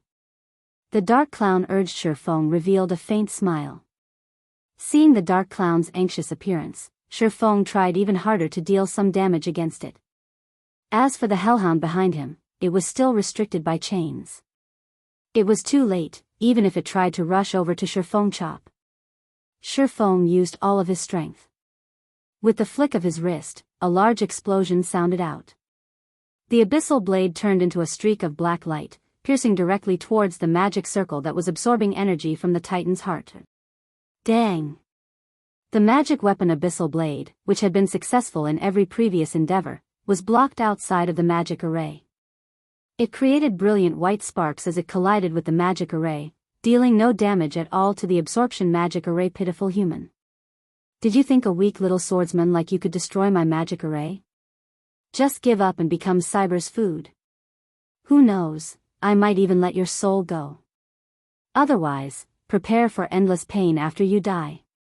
The Dark Clown threatened. At this moment, the Hellhound rushed over. You're just a clown, yet you dare spout nonsense. Did you think I have no ways to deal with you? Shifeng sneered. He took out a dark, gray-colored magic scroll from his bag. No.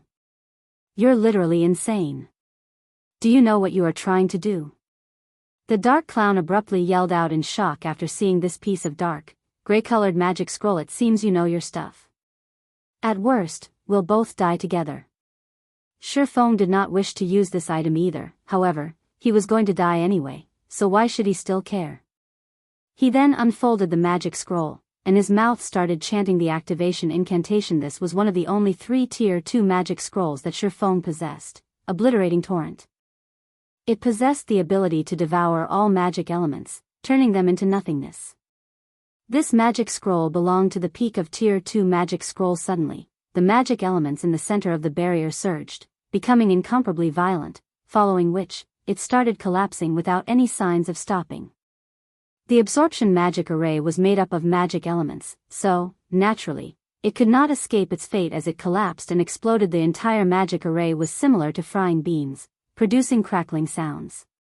The magic array loudly exploded, dispersing streak after streak of dazzling shockwave. Shifeng immediately activated Defensive Blade, becoming immune to the damage of 6 ranged attacks.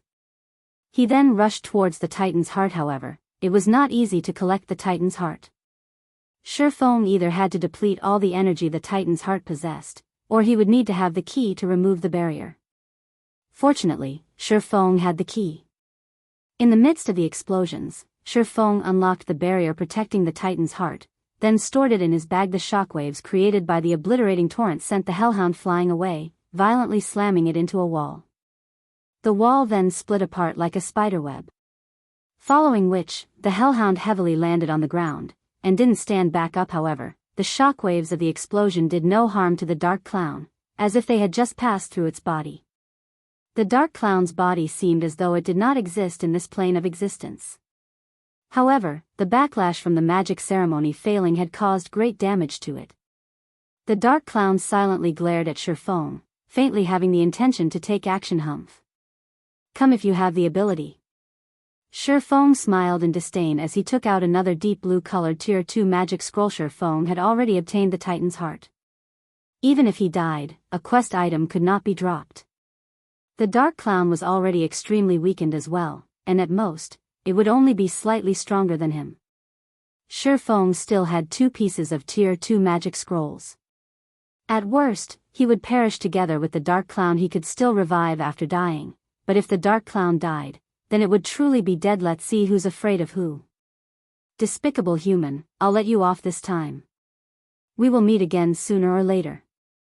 It will be your death when that time comes. The Dark Clown gave up the notion of getting rid of Shifeng after seeing the magic scroll. It only left behind a ruthless remark as it disappeared from the control room. Together with the hellhound, Shifeng silently waited for a moment. After confirming no movements from his surroundings, he let loose a breath of relief. However, he did not store away the Tier 2 magic scroll. He truly did not wish to use the Tier 2 magic scroll and perish together with the Dark Clown. However, based on the Dark Clown's intelligence, it too would make the right choice. Shifeng had already obtained the Titan's heart. He took out a return scroll and started chanting. 30 seconds later, Shifeng turned into a white glow, disappearing from the control room as well. After Shifeng disappeared, the Dark Clown appeared once more. The red glow let out from its eyes became even more brilliant now. It clearly did not expect Shifeng to be so cautious. From beginning to end, Shifeng had never put away the Tier 2 magic scroll. Otherwise, it would have had a chance to kill Shifeng. Wretched human. The method I've spent more than 10 years researching to absorb the energy from the Titan's heart. When I recover, I will definitely make you wish for death. The Dark Clown bellowed. It abruptly waved its hand, and tens of flying blades destroyed the pedestal, which lost the protection of the barrier on the other side. Shifeng had already returned to Red Leaf Town. Currently, the amount of players in Red Leaf Town grew even greater. The streets were filled with players selling level 0 to level 2 common equipment and basic skill books. Shifeng took a look at his bag. It had been some time since gold coins stopped entering his account. He thus decided to go sell some items before going to hand in his quest. The previous forging designs were already sold out. Shifeng took out another 20 pieces of glimmer chestplate forging designs and placed them at the auction house to be sold in batches. At this time, a communication request came from General Snow. 3 hours from now, meet up in front of Dark Moon Graveyard's entrance. Get your team prepared for it and bring the necessary potions. Our Ouroboros must definitely snatch the first clear of this dungeon this time, so we'll be looking forward to your performance. General Snow's tone was very indifferent, as if she was giving out a command. It was completely different from their meeting just now. Will do. I'll definitely arrive 3 hours from now. However, Shifeng did not particularly mind it, as that was the Snow Goddess's regular attitude. He estimated the time, thinking that he should be able to make it. Neither of them traded unnecessary words, immediately disconnecting the call. After that, Shifeng purchased card sets and hard stones at the auction house. He also bought some materials required to make bronze equipment and mysterious iron equipment. After storing the materials inside the bank, Shifeng went on to buy some magic scrolls and necessary potions. He then ran towards the White Sand Ruins to turn in his quest. Chapter 95, Abyssal Devour. Blackie, how are things at your place at the moment? What level are you guys at right now? Shifeng asked. Leveling up in this hidden area is just too awesome. There is still no one coming over here to steal monsters, and everyone is at level 5 right now. Moreover, we obtained a lot of wolf meat and wolf skin, and our bags have long since been filled to the brim. Right now, we're preparing to return to town and clear out our bags a bit, Blackie excitedly said. In this short period of time, they had obtained 4 pieces of level 5 bronze equipment from grinding on forest wolf dens. Amongst them, there was a level 5 bronze staff that allowed Blackie's damage to increase by a lot. Full already? You guys sure are efficient. Shifeng was slightly shocked. A stack of wolf meat had 100 pieces in it. Previously, Blackie and the others had purchased plenty of big bags. Shifeng never thought that they would be filled so quickly. How many wolf meat was this? If all of them were to be given to Violet Cloud to be made into advanced cookings, then it would become a huge profit. That's right, you guys pass all of your wolf meat to a female cleric called Violet Cloud. Just give out my name when you meet her. Afterward, you guys rest up a little and buy some HP and MP recovery potions, then wait for me at the trade area. Brother Feng, are we going to go dungeon diving with the snow goddess? Blackie excitedly asked, after recalling some things and, so properly rest up. You'll have to tense up your nerves after entering the dungeon. Shifeng nodded his head, disconnecting the call. On the other hand, Blackie had nearly jumped up in excitement. Originally, he had thought Shifeng would not be bringing them along to the dungeon. After all, their techniques were not that great. They would only be making fools of themselves if they were to go. However, since Shifeng did not forsake them, what else did they have to say? Anticipation grew within Blackie. He was fortunate enough to dive a dungeon together with the snow goddess. So what if he would shame himself?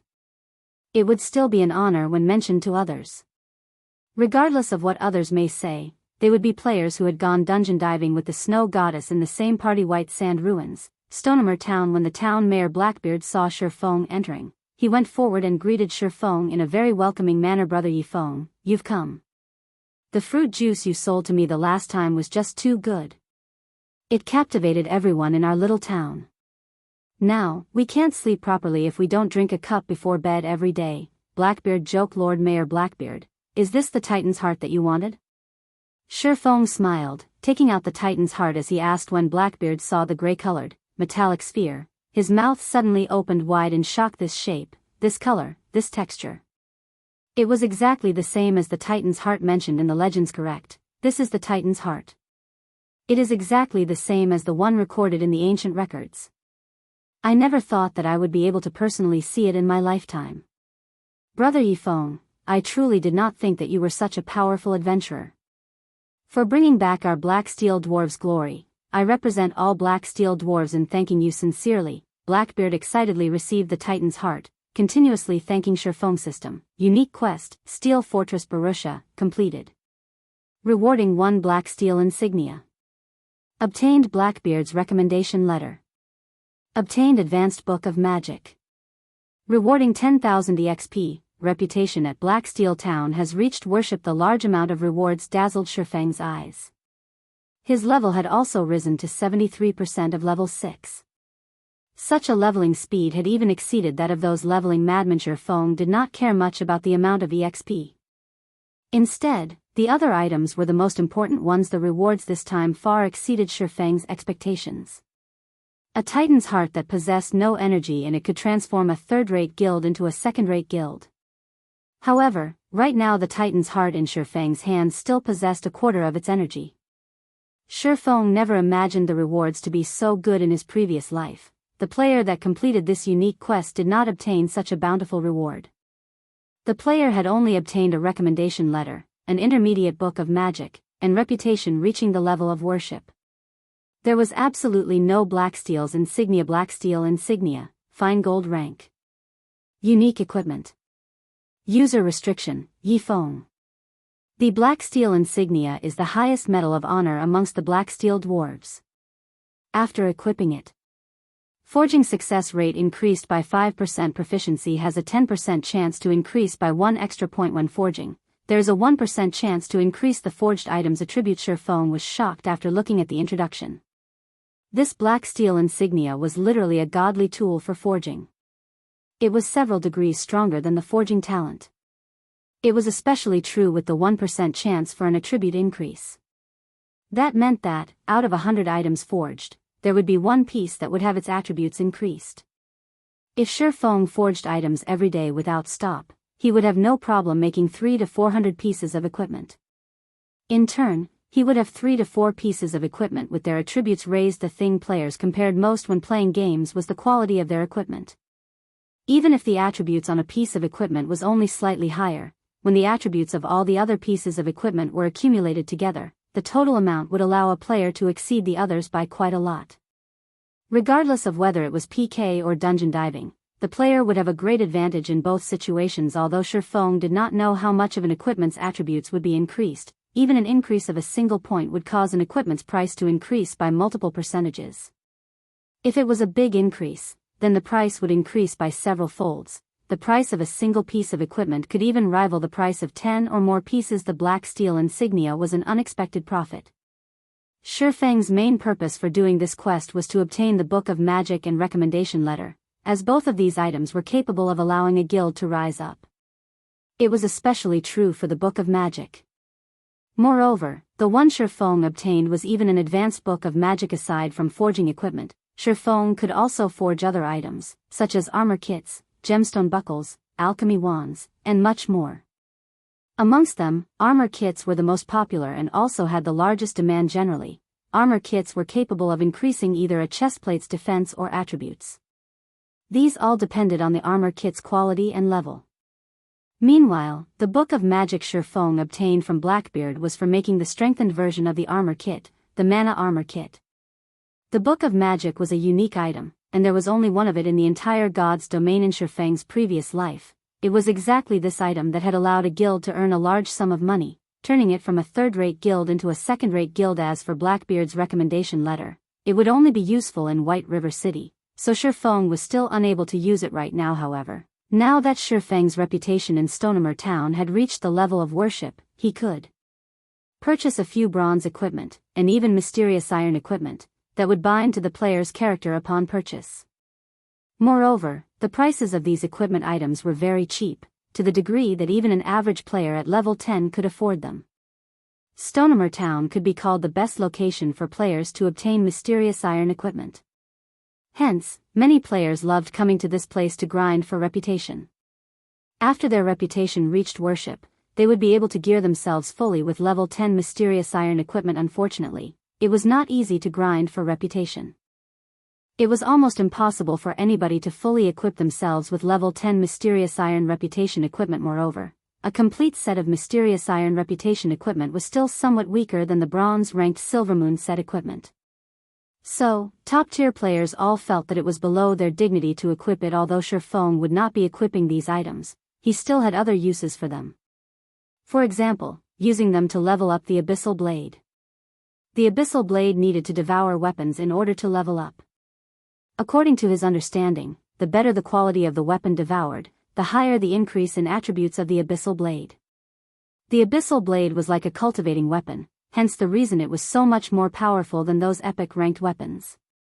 They were even capable of rivaling legendary weapons if Shifeng nurtured it properly. The Abyssal Blade's attributes could definitely surpass a legendary weapon. Sadly, too many items were required to carry out such a feat. Even if it was the guild leader of a second-rate guild, they would not be able to support such a heavy cost. There was also the risk of facing a huge backlash. It was why many players both loved and hated magic weapons. In consideration for the Abyssal Blade's attributes, instead of feeding it the original 1 piece of level 5 mysterious iron weapon, and 10 pieces of level 5 bronze weapon, Shifeng decided to buy 11 pieces of level 5 mysterious iron weapon from the weapon shop. It was unknown how much of an increase in attributes such an action would yield, following which, Shifeng called out the leveling interface for the Abyssal Blade. He then fed all these weapons to the Abyssal Blade. Chapter 96, Magic Weapon Transformation. After choosing the weapons to devour and clicking level up for the Abyssal Blade, the Abyssal Blade suddenly let out a dragon's roar. Countless black flames started emerging from the blade of the sword. The black flames then transformed into a dragon's head, immediately biting at the weapons that had been chosen. The dragon devoured the weapons, bite by bite in the blink of an eye. The black flame devoured all 11 mysterious iron weapons, and all of their essences flowed into the abyssal blade. The abyssal blade no longer looked like a fire poker, and it now gave off a faint cold feeling of sharpness. The blade's color and luster had also become more rustic, similar to a blade covered in dust for many years. When Shifeng held the abyssal blade once again, the weapon felt slightly heavier than before. He felt a refreshing feeling when his hand wrapped around the sword's hilt. Shifeng then waved the sword a few times. Hua. Hua. Hua. The air was like paper, creating tearing sounds as he sliced it apart. The boss of the weapons shop was also a forging expert. When he saw this, his mouth opened wide in shock. He even nearly pulled out his goatee. The ordinary-looking weapon was actually so sharp that it could easily surpass a fine gold weapon. If it were utilized properly, it might even be able to break apart a bronze weapon with a single slash. Good sword.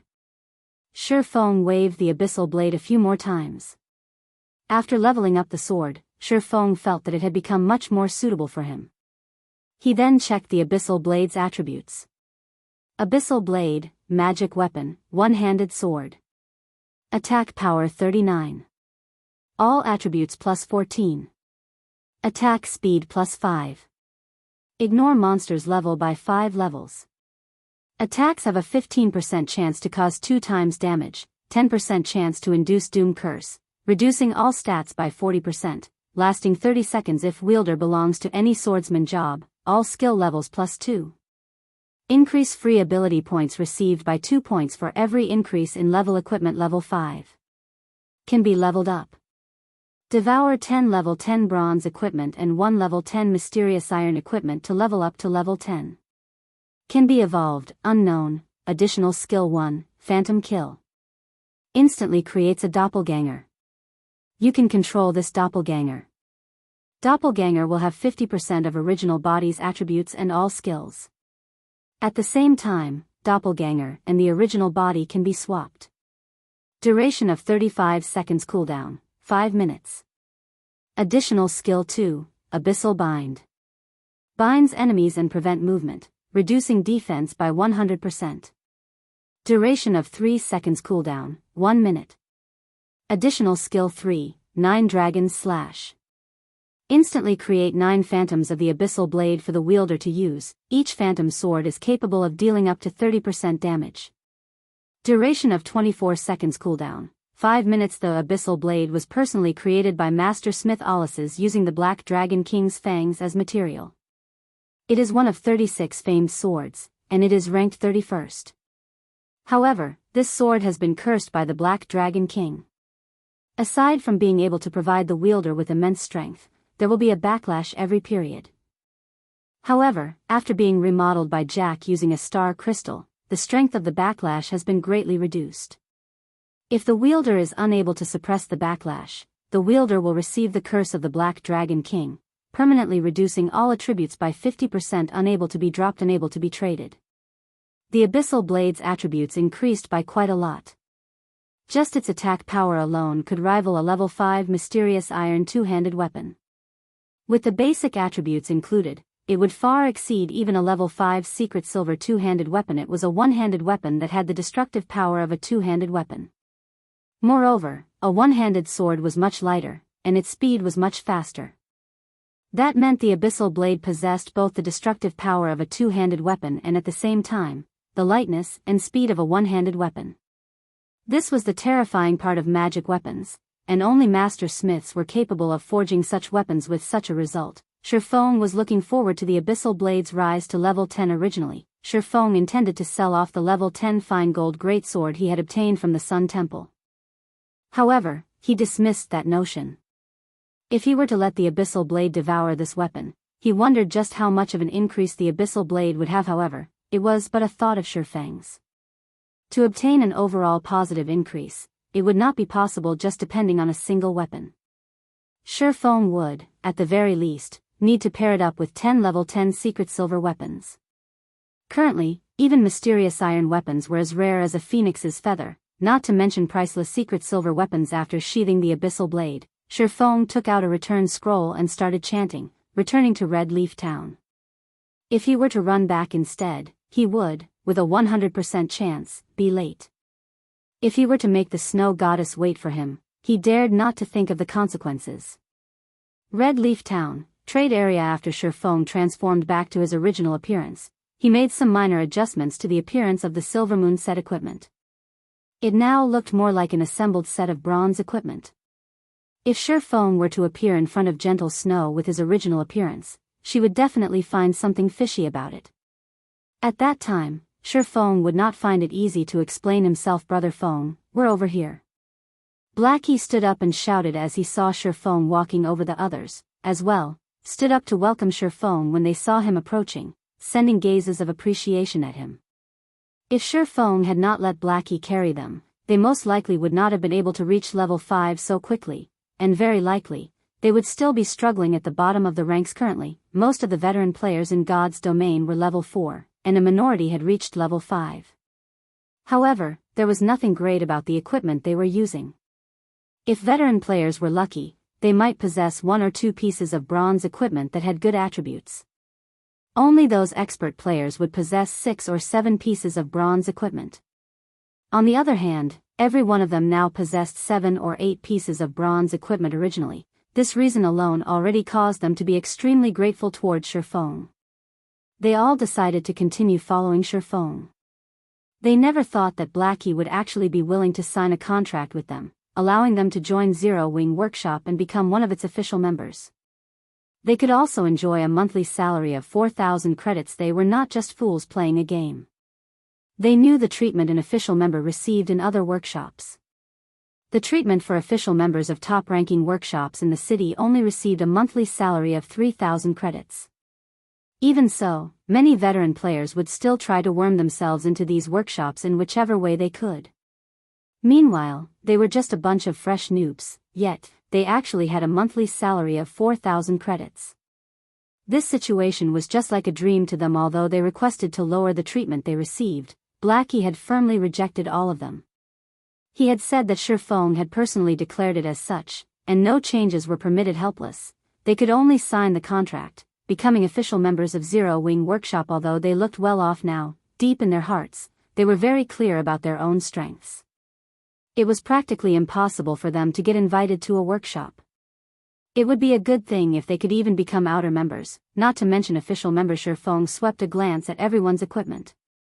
Based on his many years of experience, he could roughly estimate an equipment's attributes. The basic attributes of the equipment his party members were wearing had definitely exceeded the elite members of many small guilds. However, it was still not enough. Let's make a trip to the warehouse first. Everyone was confused. What were they going to do at the warehouse?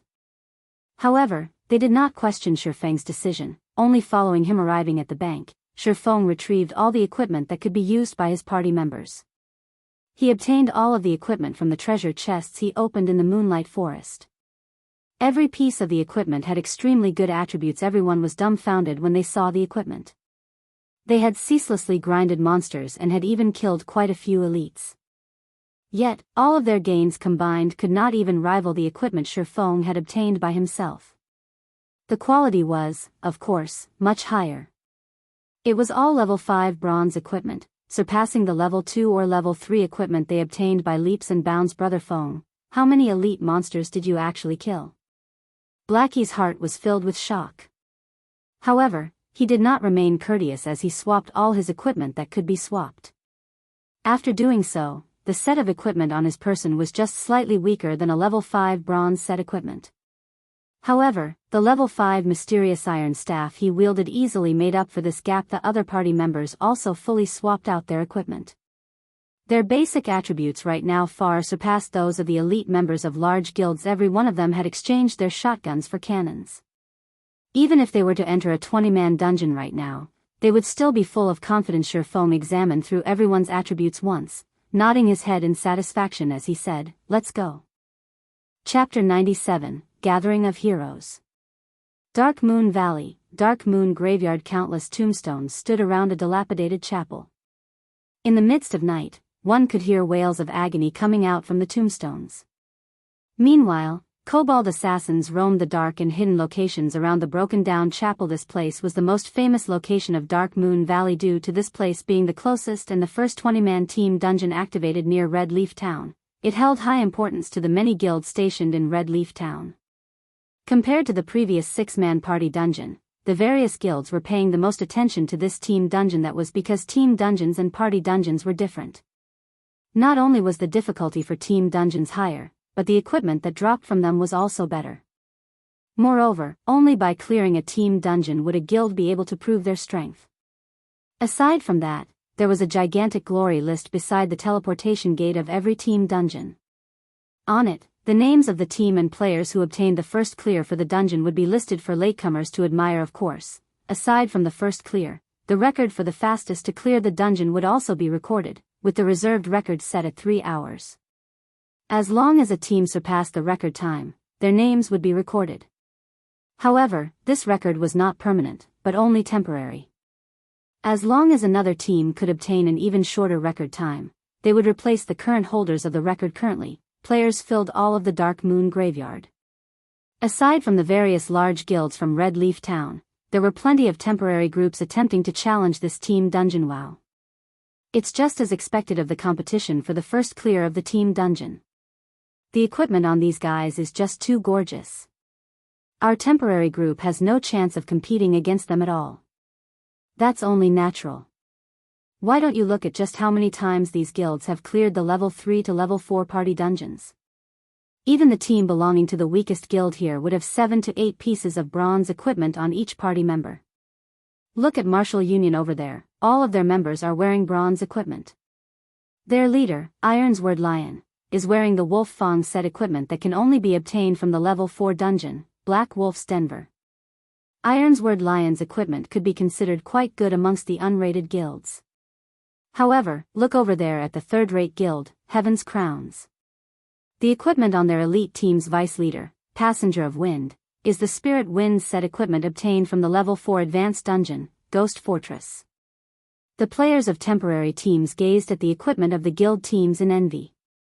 They spoke about the items as if enumerating their own family's valuables, and the more they spoke, the more drool leaked out from the corner of their mouths. Only the elite parties of guilds could clear those high-difficulty party dungeons. Unaffiliated individuals like themselves could only look on with envy, just as everyone was sighing in admiration at the equipment of these elite teams. Stabbing Heart of Assassins Alliance led a group of players over. The equipment of the group was extremely unified. All 20 players wore the same level 4 bronze equipment. Amongst them, the 2 silver daggers hung around Stabbing Heart's waist looked extraordinarily radiant. Crap, it can't be, right? Those are Gemini's thorns that only drop from the final boss of the hard mode of Ghost Fortress. An assassin who was a dagger fanatic cried out in shock. Suddenly, the team leaders and upper echelons of the other guilds all cast sidelong glances over to Stabbing Heart. This design and color were exactly the same as the information displayed on the official announcement, as expected of a second-rate guild. The Assassins Alliance's strength cannot be taken lightly. They managed to clear the hard mode of Ghost Fortress without anyone noticing. Meanwhile, until now, we have merely killed off the first boss of hard mode. Passenger of Wind sighed with regret. Humph. So what if they manage to clear the hard mode? We will still start from the same starting point from now on. The difficulty of a team dungeon is not something a party dungeon can compare to. Clearing it depends more on the commands given. Ironsword Lion wrinkled his brows, snorting in disdain. He believed that his own techniques were no weaker than Stabbing Heart's. If he had not been ambushed by the Ifong, causing him to lose a level, the party he led might have been able to clear the hard mode of Ghost Fortress. Interesting. When Shadow's leader, Zhang Luowei, heard the discussions of the other guilds, a faint smile appeared on his face. He was immensely arrogant, as if he did not place importance on any of these players. The various guilds present were unwilling to comply with each other. After all, God's domain had only recently begun. Nobody would know what the future would bring. The Assassins Alliance was only this powerful due to their strong initial foundation. However, the first clear for the Dark Moon Graveyard could not be obtained just by relying on a strong foundation. At best, the Assassins Alliance would only have a minor advantage over the other guilds. The first clear of this team dungeon this time around was considered a shuffling of power in Red Leaf Town. Whoever obtained the first clear would increase their prestige in Red Leaf Town. improving their guild's development. It would have a great effect on attracting new players to join their guilds. Everyone looked at the time. There was still over 20 minutes before the opening of Dark Moon Graveyard. They all stood by a side, patiently waiting. Sister Snow, this place is really lively. Xianxia giggled, pulling on Gentle Snow's delicate arm as she took a look at her surroundings. Gentle Snow nodded. She looked around with an indifferent face, her expression as cold as ice. She did not pay any attention to the guilds present. Instead, she was looking for a certain someone. Although Gentle Snow and her group kept a low profile when they arrived at the Dark Moon Graveyard, everyone's sights still unconsciously turned towards the group, including the upper echelons of the various guilds. They still possessed the chance to compete in the case of second-rate guilds. However, it was but a fleeting dream for them to compete against a first-rate guild. The main reason being the gap between a first-rate guild and a second-rate guild was just too wide. Not only was there a difference in the number of players in the guild, but there was also the difference of the quality of players and fundings. Just by standing in this place, Gentle Snow caused a great pressure to loom over the upper echelons of the many guilds present. As for the cause for this pressure, aside from the disparity between their guilds, the disparity between personal strength was also one of the causes. As long as one played virtual reality games, they would certainly know of the Snow Goddess. However, this name was not praise for Gentle Snow's stunning complexion, but for her frightening strength as expected of the Snow Goddess. The equipment on her body is likely the most top-notch equipment available to players at this stage of the game. Stabbing Heart inwardly admired the silver-red battle armor that Gentle Snow wore. This was the Flame Light set equipment that could only be obtained from the level 5 advanced dungeon, Lava Cavern. The Assassin's Alliance was never able to clear this dungeon. Moreover, this Flame Light set was a mysterious iron set equipment that would only drop from the hard mode of the dungeon. The set equipment was much better than any other equipment, not to mention the crimson-colored Flame Spirit Greatsword in Gentle Snow's hands. That was a level 5 secret silver two-handed sword. The weapon itself could easily overwhelm his pair of mysterious iron-ranked Gemini's thorns. The pressure this set of equipment gave off to the other experts present was enormous. In addition to Zhao Yueru and Xiao Yuer's mysterious iron equipment, Gentle Snow's group practically flattened everyone else at the Dark Moon Graveyard. How were these experts supposed to compete against Gentle Snow's group now? Why isn't he here yet? After taking a look around, a faint layer of frost appeared on Gentle Snow's face as she was unable to discover Shifeng's figure anywhere. Ha ha ha. Snow, that guy must have known that he would just humiliate himself, so he didn't dare show up. Why don't we just call a few more members over? Zhao Yueru stuck out her impressive twin peaks, laughing delightfully. Gentle Snow gave Zhao Yueru's words some thought. The first clear for the Dark Moon Graveyard was extremely important. If Shifeng really was not coming, then she should be making some preparations ahead of time. Just as Gentle Snow was prepared to contact her subordinates, Shifeng and his party ran over. Sorry, I've made you all wait. Shifeng scratched his head, apologizing. Although he hurried over, the distance was just too far. Moreover, they had met a level 5 extremely rare elite on the way here, so they had wasted some time. Chapter 98, Whetstone Recipe. After not meeting for just more than a day, Shifeng discovered that Gentle Snow and the others of her group had changed their equipment.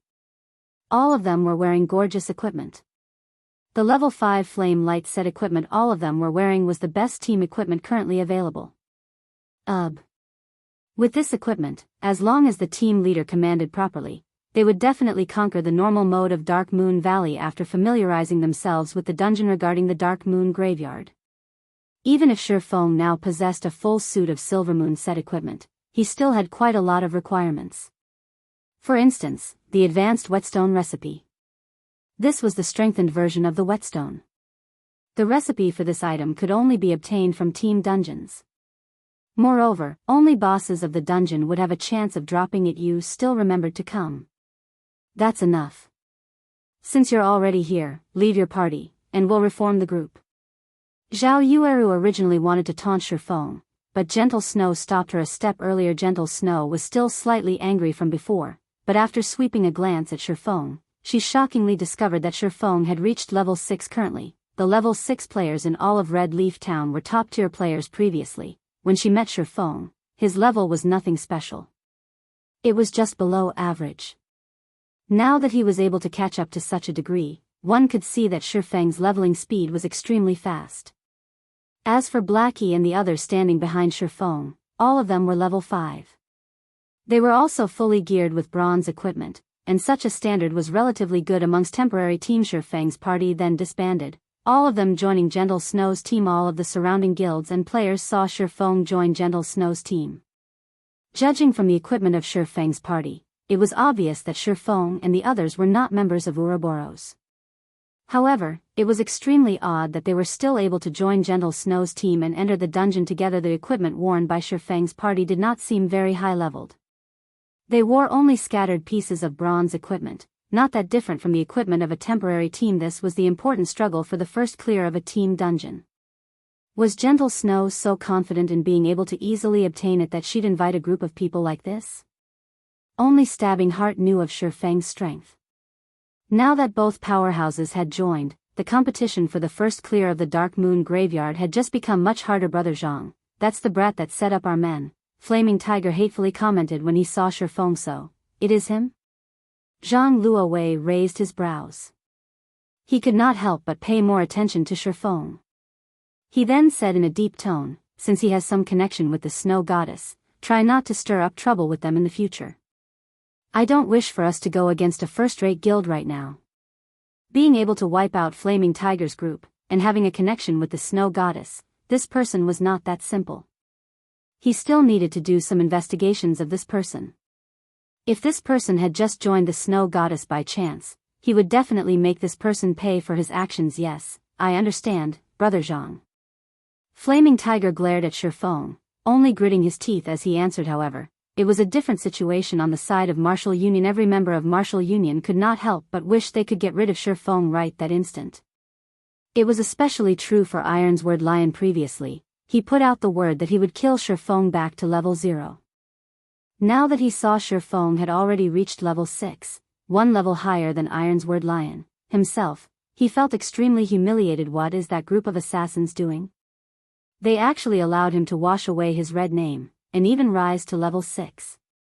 Just the fact that Shifeng was standing in this place, unscathed, caused the light on Ironsword Lion's face to fade.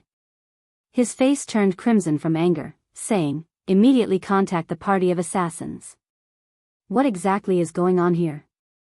Boss, what's up? One of the assassins standing guard in front of the hotel asked. What's up? Ironsword Lion nearly suffocated from anger when he heard those words. He bellowed, I told you all to pay attention to Yifeng, yet, what have you all been doing? Boss, we've constantly been keeping an eye out for him. However, Yifeng has not set foot outside the hotel. I'm guessing that he must be afraid, the assassin said, puzzled. You've constantly been keeping an eye out for him? Then you tell me, who is this person that I am looking at? Ironsword Lion sent a screenshot, asking coldly. Impossible. We've really been constantly keeping an eye out for Yifeng, and he never came out. The assassin, immediately dumbfounded, looked at the screenshot. You're a bunch of rubbish that can't even keep watch over a single person. Get out of Martial Union immediately. I don't wish to see you any longer. Rage completely flooded Ironsword Lion's mind. Shortly after, he turned to glare at Shifeng, saying to his subordinate, call some men over, as many as you can. After they're done with the dungeon, I want him dead immediately.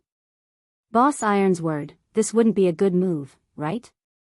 No matter how you put it, he still has some connection with the Snow Goddess. If we create a bad relationship with Ouroboros, it would be detrimental to the development of our guild, a druid said. Out in the streets, we live by depending on our reputation. Now that someone has stomped our reputation to the ground, who cares about anything else? Ironsword Lion said in disdain, so what if she's the Snow Goddess? She still hasn't met this daddy right here. I don't believe that a stupid skank like her could do much to me. If she knows how to be tactful, I can still give her some face. If not, then I'll kill her back to level 0 as well. Boss is right. God's domain just has slightly more players. How prestigious was it during those years that we swept across Martial World? Now, we can also sweep across God's domain just like before. What should we be afraid of? The players that had constantly followed Ironsword Lion all voiced out their agreements, all of them releasing the aura of a mad dog from their bodies. In their opinion, one had to be fierce when playing virtual reality games. Compared to Wuxia games, God's Domain merely had more players. Moreover, they had to take into consideration so many problems every single day. What good was worrying about each and every little thing? Won't everything be solved if they just killed these first-rate guilds into submission? They had only depended on being fierce to succeed in the previous Wuxia game they played, and it would be the same in God's Domain. Only the druid, who had only recently joined, helplessly shook his head. These people were insane.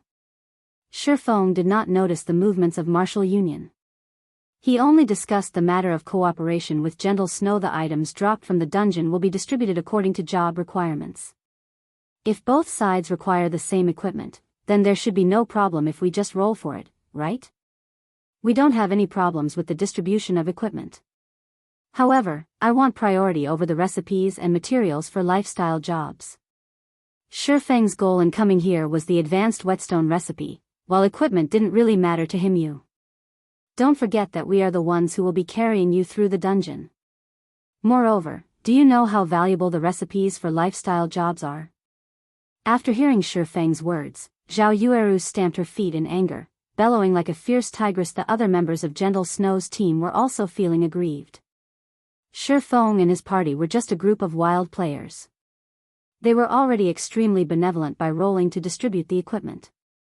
Despite that fact, Shifeng was still trying to take advantage of them. Brother Feng, your request is going slightly overboard. In any case, our equipment is slightly weaker than theirs, and even just clearing the dungeon would be a problem for us. So why don't you change your requirements?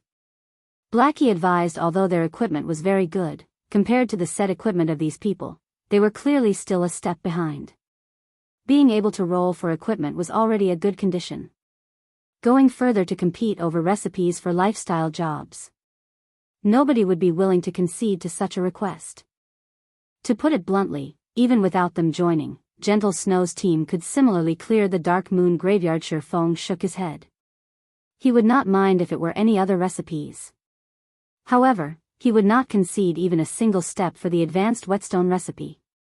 He also could not reveal any specifics to avoid attracting the suspicion of others. After all, before a team dungeon was conquered, the official website would not reveal any information about its drops. 20-man dungeons would only refresh once every 3 days. There were only that many team dungeons nearby, and every one of them was extremely precious. The earlier Shifeng obtained the advanced Whetstone recipe, the earlier he would obtain an advantage over the other players. To a workshop like theirs that lived on the edge, they had even more reasons not to concede. Gentle Snow, who had an ice-cold expression, also opened up her mouth this time around, saying, recipes for lifestyle jobs are extremely important to our guild. Your request, I cannot agree to it. Chapter 99, Dark Moon Graveyard.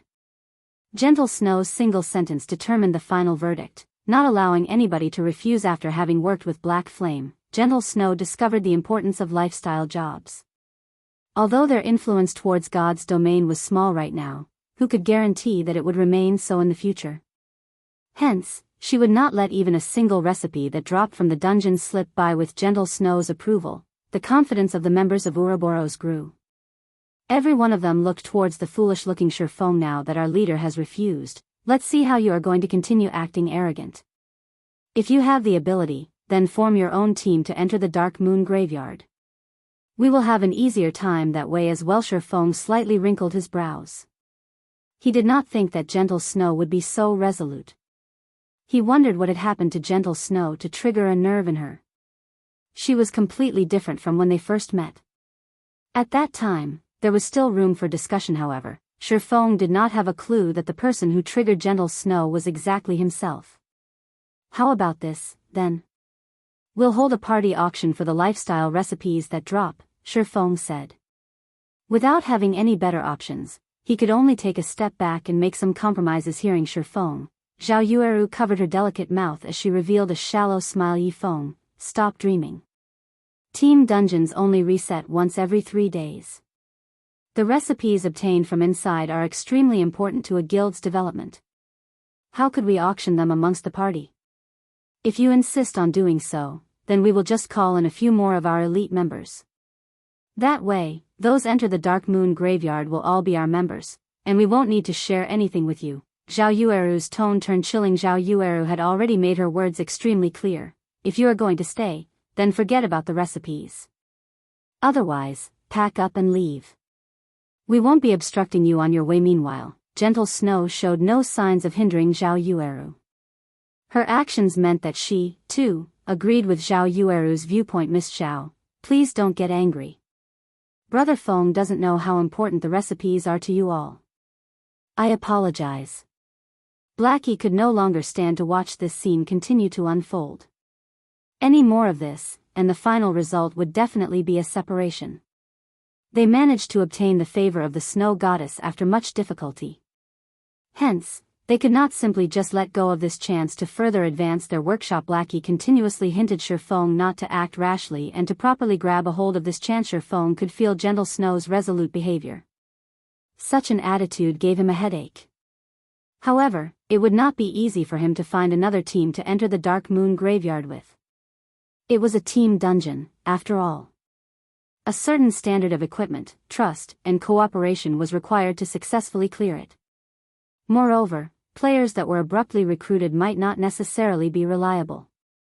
They might even bring adverse effects to the team. All right then, let's go with your arrangements. It was clearly not wise for him to enter a deadlock with Gentle Snow right now. Shi Feng had no choice but to just give up this chance. His only choice was to look for new, reliable members after he finished the dungeon. He would then bring them to dive into other team dungeons. Seeing Shi Feng agree, Blackie let loose a breath of relief. On the other hand, Zhao Yueru was slightly pouting. She inwardly felt unfortunate that she was not able to chase Shi Feng away. Gentle Snow did not pay attention to Zhao Yueru's irritation. The time for the dungeon's opening already arrived. The other guild teams were all entering the dungeon, one after another. Hence, Gentle Snow said in the team chat, "Let's go in then." Before entering the dungeon, Gentle Snow had set the dungeon's difficulty at normal. That way, after entering the teleportation gate, everyone would be sent to the normal mode of the Dark Moon Graveyard. Team dungeons were similar to party dungeons, in which they had 3 different difficulties: normal, hard, and hell. However, guilds that were not familiar with the dungeon would usually start off by obtaining and understanding information from the normal mode of the dungeon. They would then use the information obtained to prepare for hard mode and hell mode. Right now, every guild was competing for the first clear of the Dark Moon Graveyard. They wanted to use this chance to increase their influence towards the players in Red Leaf Town. So, naturally, they would not start off by challenging a higher difficulty. The team entered the teleportation gate, one after another. They all turned into a streak of white light as they entered the Dark Moon Graveyard. Team dungeons were unlike party dungeons. The map inside a team dungeon was extremely large. They were practically the same size as a small town, with some being the same size as a city with a population in the millions. The Dark Moon Graveyard was the first team dungeon available near Red Leaf Town, so the map of the dungeon was relatively small. Unlike the team dungeons in other virtual reality games, the main goal when entering any team dungeons in God's domain was to find the exit. As long as players could find the exit and leave the dungeon, then they would have cleared the dungeon. After leaving the dungeon, they would also receive the corresponding dungeon rewards. Dark Moon Graveyard was different precisely because of this reason. Taking into consideration that this was the first time players of God's domain came into contact with team dungeons, the Dark Moon Graveyard's difficulty was lower than other team dungeons. Players only needed to consider one key point when inside the dungeon: survive. As long as they could survive and leave through the exit, they would clear the dungeon immediately. After everyone entered the Dark Moon Graveyard, a chilling wind ambushed them, causing their entire bodies to shiver. It was past dusk in this place, and a red moon hung above the sky, shining down on the earth. Gravestones littered the wasteland, and the gigantic stones formed one gigantic maze. A strange atmosphere filled the place, coupled with countless wails of anguish. I'll divide up our responsibilities first, so when the time comes, just make sure you do your own part. Gentle Snow was not even the slightest bit shocked by the strange atmosphere. Instead, the corners of her lips curved upwards, forming an excited smile. Although they wasted several minutes, they properly determined each team member's responsibilities. That way, whenever anything unexpected occurred, everyone could react with the quickest time possible. The team had a total of 4 healers, with 2 being clerics, 1 oracle, and 1 druid. There were 2 MTs in the team. One of them was a shield warrior, the other, a guardian knight. Meanwhile, Shifeng was arranged into the dagger party. The party's main goal was to combat at the front lines. On the other hand, Lonely Snow was arranged into the protection party. Their main goal was to protect the team's lifeline. The healers, all right, scout party, search for a path. We will follow behind at a slower pace. Once Gentle Snow was satisfied with the team's formation, she arranged for 2 assassins to scout ahead. After entering the wasteland maze, the 2 assassins immediately reported the situation they discovered. Gentle Snow responded immediately, allowing her team to advance towards the best possible route and easily avoid the trap set up by the Kobold assassins and Kobold warriors. Kobold assassin, common rank. Level 5. HP 1, 600/1, 600. Kobold warrior, elite rank. Level 5. HP 3, 500/3, 500. If they triggered the trap here, they would have to go up against more than 30 Kobold assassins and 7 or 8 elite Kobold warriors. Such a situation would definitely cause major losses to the team. Thanks to Gentle Snow's quick decisions, the team inched closer and closer towards the maze's exit. On the way, they only needed to kill a small amount of kobolds. Even Shifeng was slightly shocked by Gentle Snow's leadership. It was as if all matters within the Dark Moon graveyard were within the palms of her hands. Zhao Yueru walked up to Shifeng's side, proudly saying, "What do you think? You should see how far apart your strengths are now, right?" Shifeng remained silent. He did not pay much heed to Zhao Yueru, his hand only tightening its grip on his treasured sword hanging on his waist. Humph. Speechless now, are you? Zhao Yueru thought Shifeng was tacitly agreeing, her heart feeling a wave of pleasure. However, not long after Zhao Yueru felt pleased with herself, 2 blood-curdling screams came through the team's chat. Scout party, what happened? Gentle Snow hurriedly asked. System. Player White Cry has died. System. Player Wind Shadow has died. What happened?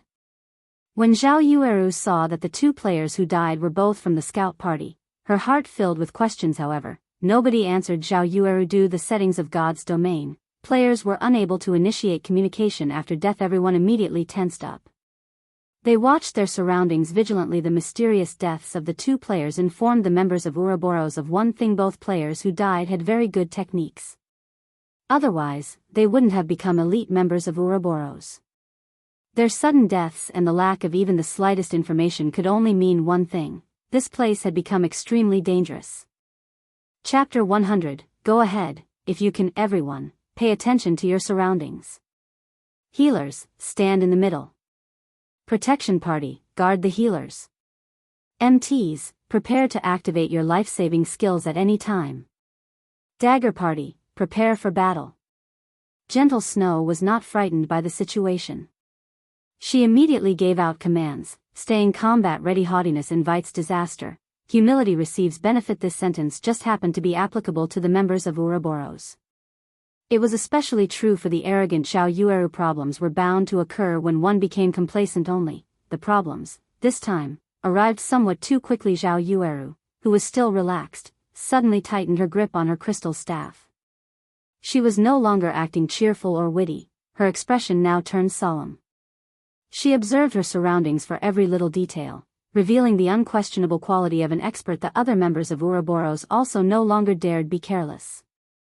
Although they were confident in their equipment, even possessing the confidence to overcome the Dark Moon graveyard, this confidence still gradually faded after the 2 players were instantly killed.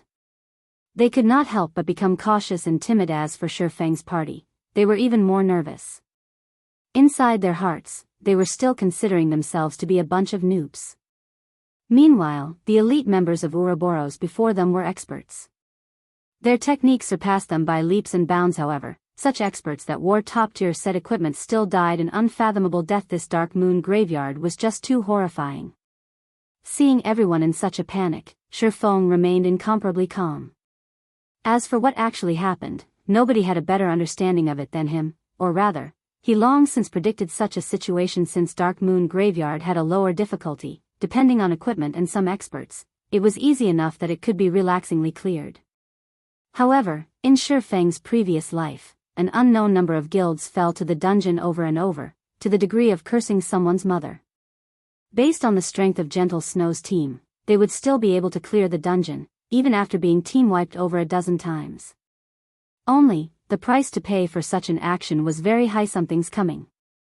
MTs, pay attention, Shifeng warned. He squinted his eyes, looking towards the fog that floated nearer. Everyone abruptly tensed, looking over. What's that? The shield warrior discovered a blurry figure inside the mist. The figure was hidden inside the murky fog, preventing anybody from getting a clear look at it. The team only knew that the thing was gradually wobbling closer, step after step, crawling as slow as a snail. As the distance between the two sides shortened, the wails of anguish became louder, causing all those present to have goosebumps just when the figure was about to leave the fog. MTs, activate your life-saving skills. Shifeng yelled. However, the shield warrior paid no attention to Shifeng's words. He had always looked down upon Shifeng in his heart. The last time they met, Shifeng was just a noob who got lucky. Shifeng was only able to attract their leader's attention because he familiarized himself with God's domain ahead of time. Although Shifeng was currently reached level 6, he had definitely depended on his familiarity with the quests and monsters in order to level up so quickly. He did not truly possess strength. Even if Shifeng's skills were good, the number of experts Ouroboros had recruited over the years from other virtual reality games exceeded 5,000. They were not lacking people such as Shifeng at all. In other words, within Ouroboros, there were plenty of players that were much better than Shifeng. Although the shield warrior did not pay attention to Shifeng's words, the guardian knight, Kola, had always trusted in Shifeng. He had, at the first instance, activated protection blessing on himself. Just as the figure within the fog was about to reveal itself, two black rays of light shot out from the fog, reaching the MTs on the front lines in the blink of an eye. These two rays of light were as swift as bullets. The bulky MTs had no way of dodging them at that moment. Gentle Snow only shouted, "MTs, use your life-saving skills." Unfortunately, Gentle Snow was still one step behind. One of the black rays immediately pierced the shield warrior's body, a damage of -1,600 appearing above his head. He was killed instantly. The shield warrior's eyes affixed to his chest where the black ray penetrated, unwillingly passing on. Meanwhile, after activating protection blessing, the damage Kola received reduced by 50%. In addition to the secret silver-ranked sky armor that he received from Shifeng, Kola only received slightly more than -500 damage, losing slightly more than half of his HP. Everyone was dumbfounded after seeing this. A level 5 MT wearing bronze set equipment died, just like that. Meanwhile, more figures started appearing out of the fog. When Gentle Snow recalled the terrifying black rays from before, she immediately commanded, "Healers, heal. Everyone retreat. Guardian Knight, cover everyone else's retreat. Anybody with a defense skill, pay attention and protect the Guardian Knight." Hearing Gentle Snow's commands, Kola hesitated slightly. He turned to look at Shifeng, intending to wait for Shifeng's command. Retreat then. Pay attention to your positioning and maintain a straight line with the people behind. Shifeng nodded his head. After receiving Shifeng's orders, Kola immediately took action. Seeing such a scene, Gentle Snow felt slightly upset in her heart. However, she did not voice it. On the other hand, Zhao Yueru was not as willing. "A noob like you, instead of listening to Snow's commands, you actually listened to that lucky dog shit's words?" Was he trying to imply that the Snow Goddess' strength and commands weren't as reliable as Shifeng's? However, just as Zhao Yueru was about to open her mouth, she immediately snapped it closed. That was because, while Kola was retreating, he was actually able to simultaneously use his shield to block the black rays that fired towards the other players. He was even able to dodge the attacks of the black rays while, at the same time, retreating in an orderly manner. Such a feat was absolutely impossible for a fresh noob to accomplish.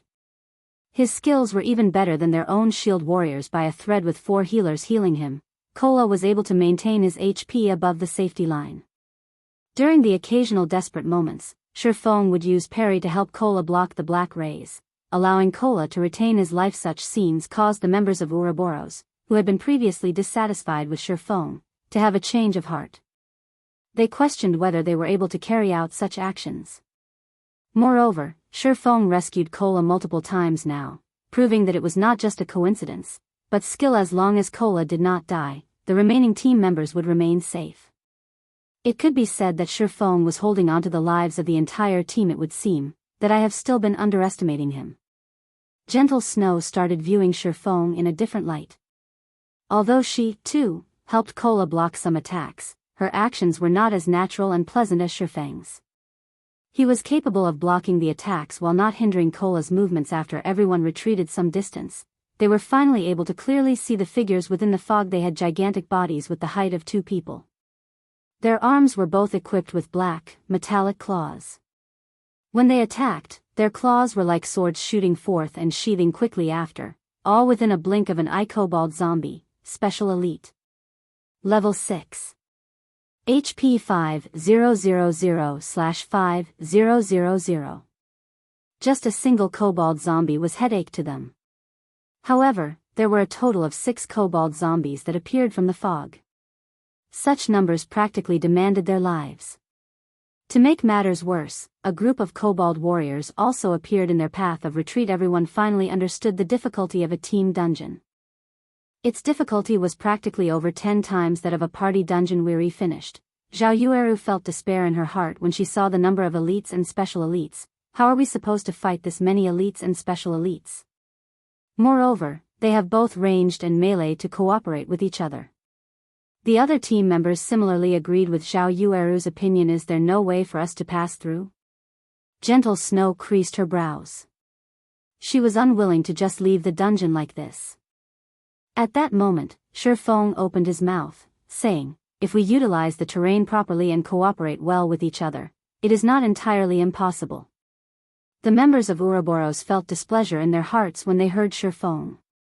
He was wholly mocking the inability of Gentle Snow's commands. Easier said than done. Who would know how to deal with this many elites and special elites? Go ahead, if you can, Xiao Yueru sneered, looking at Shifeng with disdain. Chapter 101, Entering Hell Once More. Ridiculed by Xiao Yueru in such a way, the expressions on Shifeng's party members turned dark. Even if Blackie loved beautiful women, he was still unable to overlook such an action. How could a great beauty like her have such a poisonous mouth? Although Blackie wanted to refute her, his words were unable to leave his mouth. The Dark Moon Graveyard was just too hard. Even if they believed in Shifeng's strengths and techniques, when faced with so many elites and special elites, who could guarantee that they'd be able to pass through? What? Nothing to say? Xiao Yueru asked coldly when Shifeng had remained silent as if he were in deep thought. The members of Ouroboros were also looking at Shifeng with disdain. They were already feeling despair towards the Dark Moon Graveyard, and even Gentle Snow felt helpless. So, what could a beta tester, with only some slightly good techniques, do? You're just a beta tester. Who doesn't know how to talk big? If you have the ability, then you take command and kill all of those monsters. If you don't, stop spouting bullshit. Humph. Just a bunch of independent players foolishly making second guesses after we can't get through. The members of Ouroboros all had their own arrogance. They all supported Xiao Yueru, one after another. They hurled all sorts of ridicule toward Shifeng, venting the despair in their hearts. What did guys you say? If it weren't for Brother Feng, would you still be alive right now? Shifeng's party members could no longer stand by idly and watch. Every one of them revealed expressions of anger, intentions of starting a fight surfacing. If it weren't for Shifeng's warning, both of the team's MTs would have died. Without the MTs to act as meat shields, the players behind would have definitely died, and it would be lucky if even a few survived. Just as both sides were about to start a dispute, a deep muffled voice came from the team, disrupting everyone's argument. Every one of the team members was dumbstruck, thinking they had misheard. After observing the surrounding area and those monsters, I've thought of a way to get through the fog. I wonder if Miss Snow would be willing to let me take command? Shifeng faintly smiled as he looked at Gentle Snow. Regarding the ridicules of Xiao Yueru and the others, Shifeng did not mind them in the slightest. That was because everything was going according to his plan. From the moment Xiao Yueru started mocking him, his goals had already been achieved. If Xiao Yueru and the others did not react the way they did, how would he be able to seize the opportunity to take the initiative? If you can lead everyone across the fog, it won't be a problem to pass leadership to you. Gentle Snow's iceberg-like expression faintly changed. Being able to get through the fog was a good thing. She was also not a petty person. It was just that, for some reason, when she looked at Shifeng's smile, she had a faint feeling of disharmony, as if all of this was within Shifeng's grasp. Snow, I was only joking. How could you give this bastard leadership over the team? Zhao Yueru panicked. Ouroboros' first vice leader was actually being commanded by an outsider. Wouldn't that make them the laughingstock of the other first-rate guilds? They would call out Ouroboros for their inability. If you have any other methods to pass through, I won't really mind, Shifeng shrugged, spreading his hands to signify that he did not care. Zhao Yueru wanted to dissuade Gentle Snow. She had only been speaking out of anger before. If Shifeng had really become the team's leader, then wouldn't an upheaval occur within the team? Who would be willing to submit to an independent player? Even if Shifeng's techniques were quite good, there were still heaps of such personnel within the guild. Okay, now is not the time to care about reputation. Clearing this dungeon is our priority. From now on, Yifeng will command the team. His words are my words. If anybody doesn't listen, you'll know the consequences, Gentle Snow said in a chilling tone. Gentle Snow naturally knew Zhao Yueru's concerns. She, too, had considered the problems. However, if they gave up the team dungeon's first clear due to this little reputation, that would truly cause their guild to become the laughingstock of other guilds. Alright, then. Whatever you say. However, if he doesn't command us adequately, only blindly giving out orders, I won't obey. Zhao Yueru shot a glance at Shifeng in anger. She did not believe that Shifeng could properly command the team, not to mention lead them through the fogged area.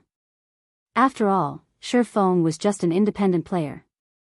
It was impossible for him to have any experience in commanding a team.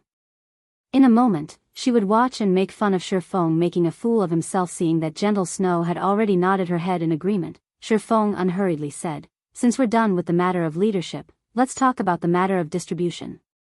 All of the equipment will be given out according to job requirements, while the other items will be auctioned within the team.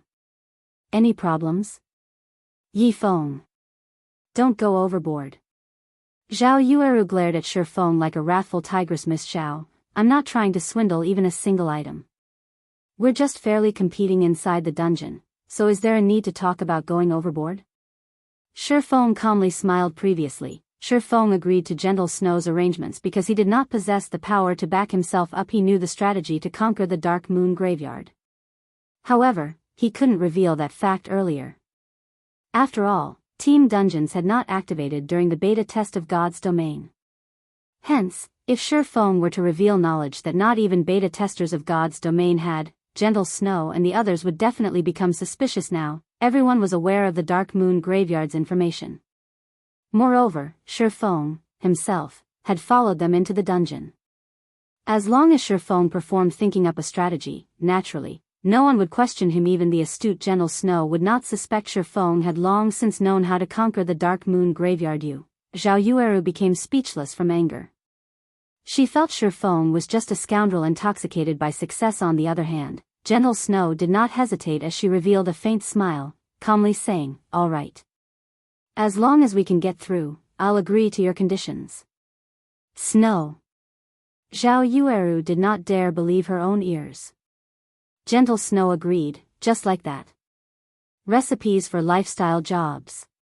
The ones dropped from Team Dungeons were even more priceless. How could they just let others take advantage of them? Enough. It's all just a waste of breath if we can't get through the dungeon. If we manage to get through and an item drops, we'll just buy it as is. Do you think an independent player like Yifeng is wealthier than us? Gentle Snow softly explained. Hearing this, Zhao Yueru came to a realization. If they were competing regarding capabilities, even 100 Yifengs would not be a match for them. At the end of the day, the item would still be theirs. Humph. Humph. Be pleased with yourself while you can. Zhao Yueru's mood greatly improved. She even looked forward to clearing the dungeon as quickly as possible, obtaining several recipes. She wanted Shifeng to know just how foolish his decision was. Since I will be commanding the team from now on, let's first leave the dungeon and re-enter it once everybody gathers, Shifeng took out a return scroll and started chanting. Using a return scroll inside a dungeon would automatically send players back to the dungeon's entrance, saving players the wasted time running back. The others also promptly took out return scrolls after watching Shifeng do so. Indeed, 3 people had died in the team, so some reorganization was necessary outside the Dark Moon graveyard. Many teams belonging to guilds had returned after dying. They were currently reorganizing themselves, preparing to challenge the dungeon once more. When they saw the Snow Goddess and her team leave the dungeon, they all were abruptly shocked. All of them hurriedly looked towards the glory list at the dungeon's entrance. The Snow Goddess' fame was extremely great. In addition to so many of her team members leaving through the dungeon's entrance, there was a high chance that they had already cleared the dungeon. However, the glory list was still as empty as ever. Everyone let loose a breath of relief. They continued with their rest, discussing how they would raid the dungeon. After over a dozen minutes, the entire team was assembled. Everyone, once more, walked towards the teleportation gate. As the leader of the team, Shifeng immediately adjusted the dungeon's difficulty to hell mode. Immediately, the color of the teleportation gate changed. A flickering image of a ghost's head appeared, causing others to shudder before anyone within the team could react. They turned into black rays of light as they entered the Dark Moon graveyard outside the dungeon's entrance. The members of the various guilds were all dumbfounded. What sort of situation was this? Didn't they just enter normal mode once? After understanding some information about the Dark Moon graveyard, they're already starting to raid hell mode? Was there a need to be so strong-willed? Chapter 102, Kobold King, 1. The sky was dark, and the bright moon illuminated all of the Dark Moon graveyard. Compared to the normal mode of the Dark Moon graveyard, a great expanse of dense fog shrouded the wasteland. Not only did it obstruct one's vision, but it also carried with it an endless air of murder. It was like a battlefield. A heavy and oppressive feeling permeated the wasteland, causing one's body to grow sluggish. This is the hell mode of the Dark Moon graveyard? Gentle Snow surveyed her surroundings. Revealing an indifferent smile, she discovered that the fog here was almost alive, and she felt as if she were being watched. Moreover, there were crimson-red spots glowing, floating about the fog, most likely the blood-red eyes of the kobolds. Just the number of monsters here far exceeded that of the normal mode. Moreover, there was also the dense fog hindering one's vision, greatly increasing the difficulty of battle. Yifeng, what are you trying to do here? Why did you bring us to hell? Zhao Yueru looked toward Shifeng, interrogating him. After experiencing the terror of normal mode, even an idiot knew how horrifying hell mode would be. This was not a place for people at all. Right now, they could not even clear normal mode, so coming to hell mode was just plain suicide. Gentle Snow was also curious as to why Shifeng had done such a thing. Judging from Shifeng's behavior, he was definitely not a brainless person. Even Shifeng's own party members were extremely curious.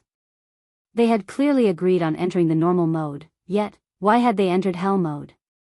I'm the team leader now, my words are final. Since I've chosen hell mode, I obviously have my own reasons. You may leave if you have any opinions about it, I won't be stopping you, Shifeng said with a smile. What comes around, goes around. Previously, he had only humbly submitted to Zhao Yueru because he could not reveal his hand. Now that they were in his territory, naturally, he would no longer act with modesty. You bully. Zhao Yueru's almond eyes widened into circles as she glared at Shifeng, her twin peaks bouncing indefinitely. She stomped the rock beneath her feet, unable to find any words. She gritted her teeth, immediately turning her head away and no longer looking at Shifeng. This scoundrel actually went so far as to use her previous words to spite her, possessing not even a hint of a gentleman. When all of this was over, she would properly put Shifeng in his place. Originally, Blackie intended to mediate between the two. However, when he saw Zhao Yueru's sudden silence, not speaking even a word, he secretly raised his thumb at Shifeng as expected of Brother Feng. He even dared meet a great beauty head-on. If he were standing in Shifeng's position, he would not have been able to do such a thing. Yifeng, do you really have the confidence to clear hell mode? You should know that, although the difficulty is only different by 2 levels on the surface, in reality it is 10 or more times harder. The requirement of equipment, cooperation, and leadership also increases by several levels. I don't want my team members to die a meaningless death, Gentle Snow softly asked. Although the death penalty inside team dungeons was much lower than the death penalty in party dungeons, it was still a 5% experience loss. Moreover, Hell mode was different than the other difficulties. The loss of experience in Hell mode after a single death was 10%. Without a success rate of 70% or above, most players were unwilling to dive into the Hell mode of a dungeon. There should be no problems. However, we still have to try before we can know the results. Shifeng did not reveal his full opinion. Based on the team's current composition and equipment, Shifeng was extremely confident of clearing the Hell mode of the Dark Moon Graveyard. Otherwise, he wouldn't have chosen Hell mode in the first place in Shifeng's previous life. Only after going through countless team wipes and experience accumulation, he figured out several methods of passing through the Hell mode of the Dark Moon Graveyard. If he let Gentle Snow to fumble about slowly, who knew how long he would have to wait or how many team wipes they'd have to go through before they successfully passed through.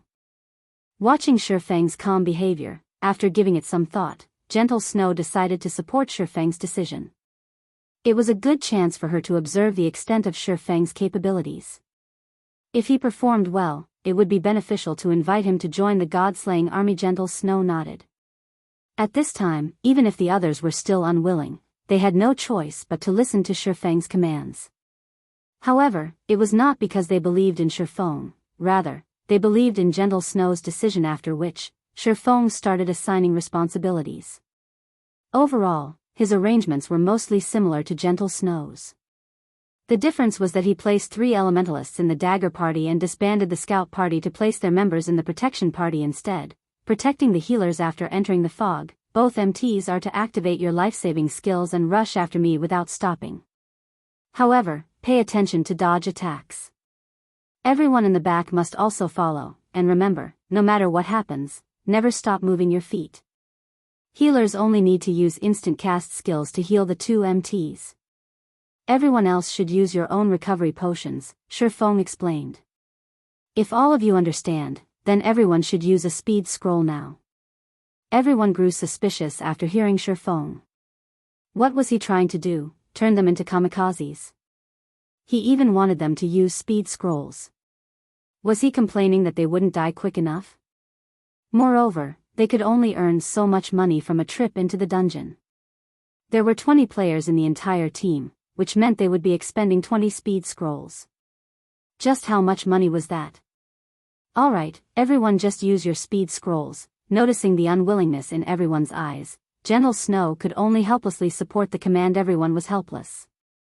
Speed scrolls were very expensive, and each of them had only prepared 2. However, before they even started killing monsters, they were already required to use one of them.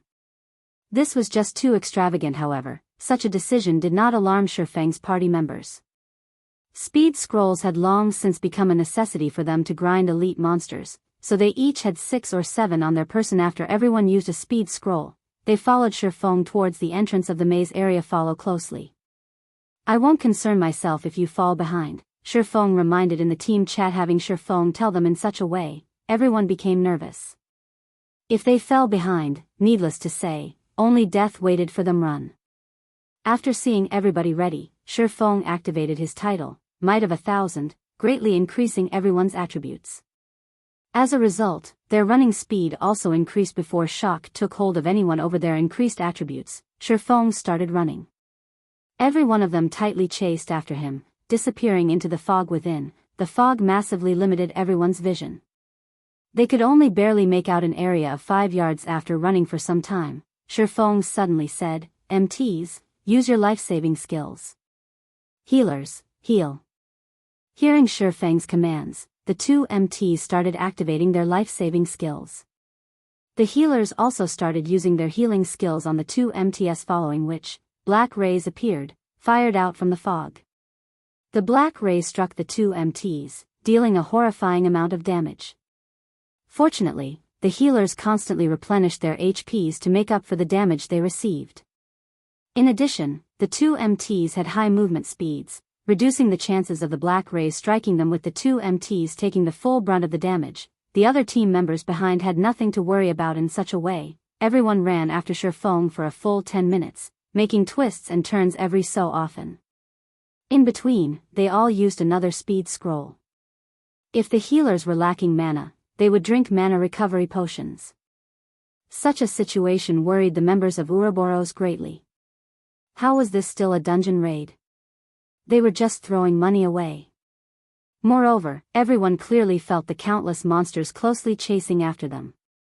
The monsters constantly bellowed, and as long as they halted their steps, those monsters would definitely kill them. Fortunately, this place was just like a maze. There were plenty of paths available for them. Moreover, the paths were relatively narrow, resulting in a situation where the monsters hindered each other's advance. As a result, it would not be easy for the monsters to catch up to the team. Turn left ahead and enter the small path. After everyone has entered, both MTs block the entrance of the path and use your life-saving skills. Healers, spam your heals on them. Blackie, prepare to use Hell Flame. When the MTs are unable to hold on, the 3 elementalists should use Frozen Nova to block the monsters. If the MTs die, all melees are to stand forward and block the way, but none of you are allowed to attack. Shifeng immediately shouted in the team's chat as he looked towards the small path a short distance away, following which, everyone quickly poured into the narrow pathway.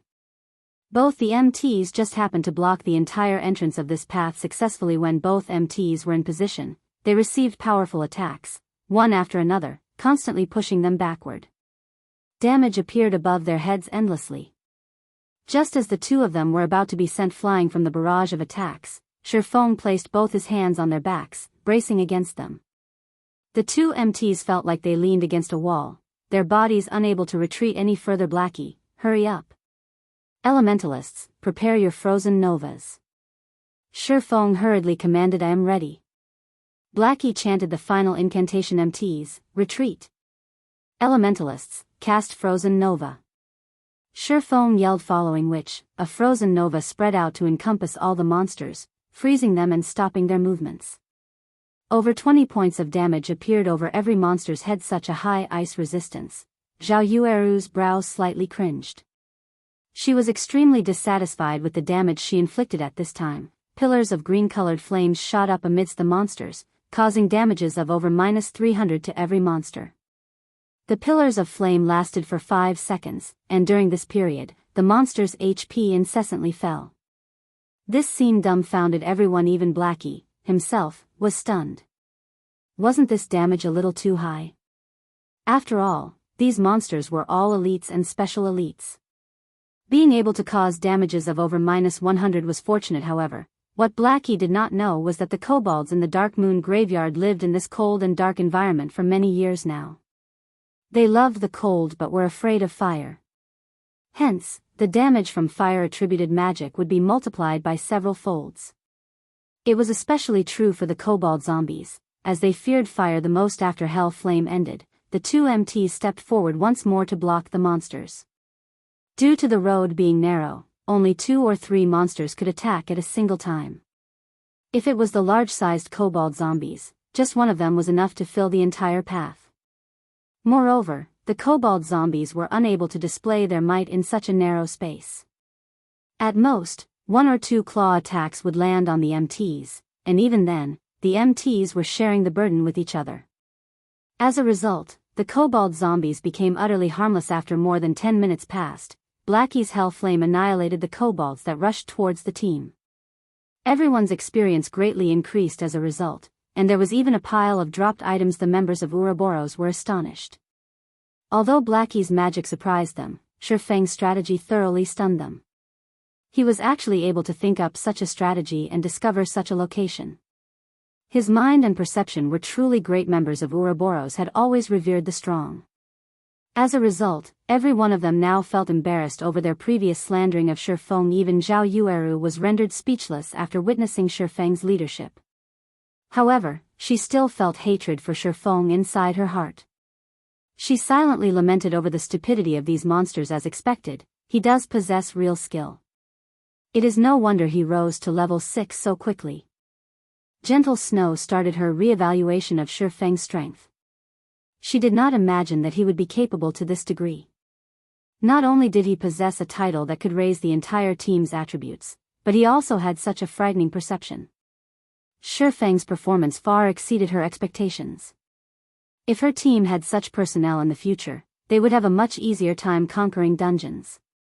A total of 28 pieces of equipment dropped. Among them, there are 9 pieces of mysterious iron rank, while the rest are bronze equipment. We'll distribute them according to jobs. Shifeng arranged the loot and distributed the equipment. He distributed them accordingly, and players who had similar jobs would roll for the equipment, with the higher number obtaining the equipment. Hearing Shifeng report their gains, everyone sucked in a deep breath. They were unable to utter a single word due to their excitement. Currently, mysterious iron equipment was considered top-tier equipment. Previously, they had killed so many monsters in the normal mode of Dark Moon Graveyard, yet, only a few pieces of bronze equipment dropped. Right now, however, they only killed a large wave of monsters, but already obtained so much mysterious iron equipment and bronze equipment. This drop rate was just too frightening. Chapter 103, Kobold King, 2. Discovering that the hell mode of a dungeon dropped so much valuable equipment, even Gentle Snow was stunned. If they could clear the hell mode of the Dark Moon Graveyard, it was unknown just how much top-tier equipment they could obtain. With top-tier equipment, they would have a much easier time conquering the other team dungeons. Thinking up to this point, Gentle Snow became much more interested towards conquering the hell mode of the Dark Moon Graveyard.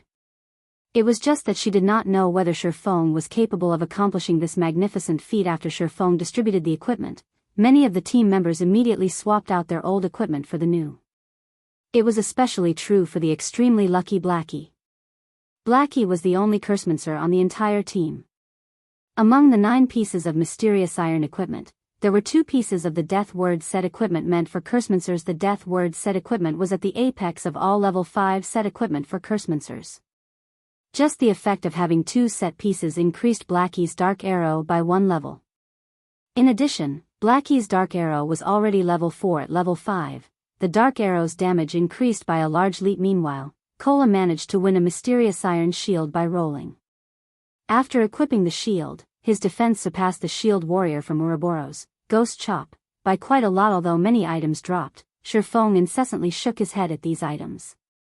None of these items attracted his attention. Why don't you want this piece of bronze equipment for swordsman? Gentle Snow asked, astonished. With just a glance at Shifeng's equipment, anybody could tell it was just individual bronze equipment assembled together. According to logic, their attributes should be much weaker than the equipment dropped from the hell mode of the Dark Moon Graveyard. However, Shifeng remained indifferent towards the equipment dropped. The attributes of this equipment isn't as good as what I'm currently using. Just give it to your guild swordsman. Shifeng carelessly gave the equipment to Gentle Snow. Naturally, he would not mention that he already possessed a set of Silvermoon set equipment, which was the best set equipment for swordsmen under level 10. After hearing Shifeng, the other swordsman in the team repeatedly expressed his gratitude towards him. Even if Shifeng were to take away the equipment for swordsmen, nobody on the team would complain. On the contrary, they would feel it was only natural that he would do so.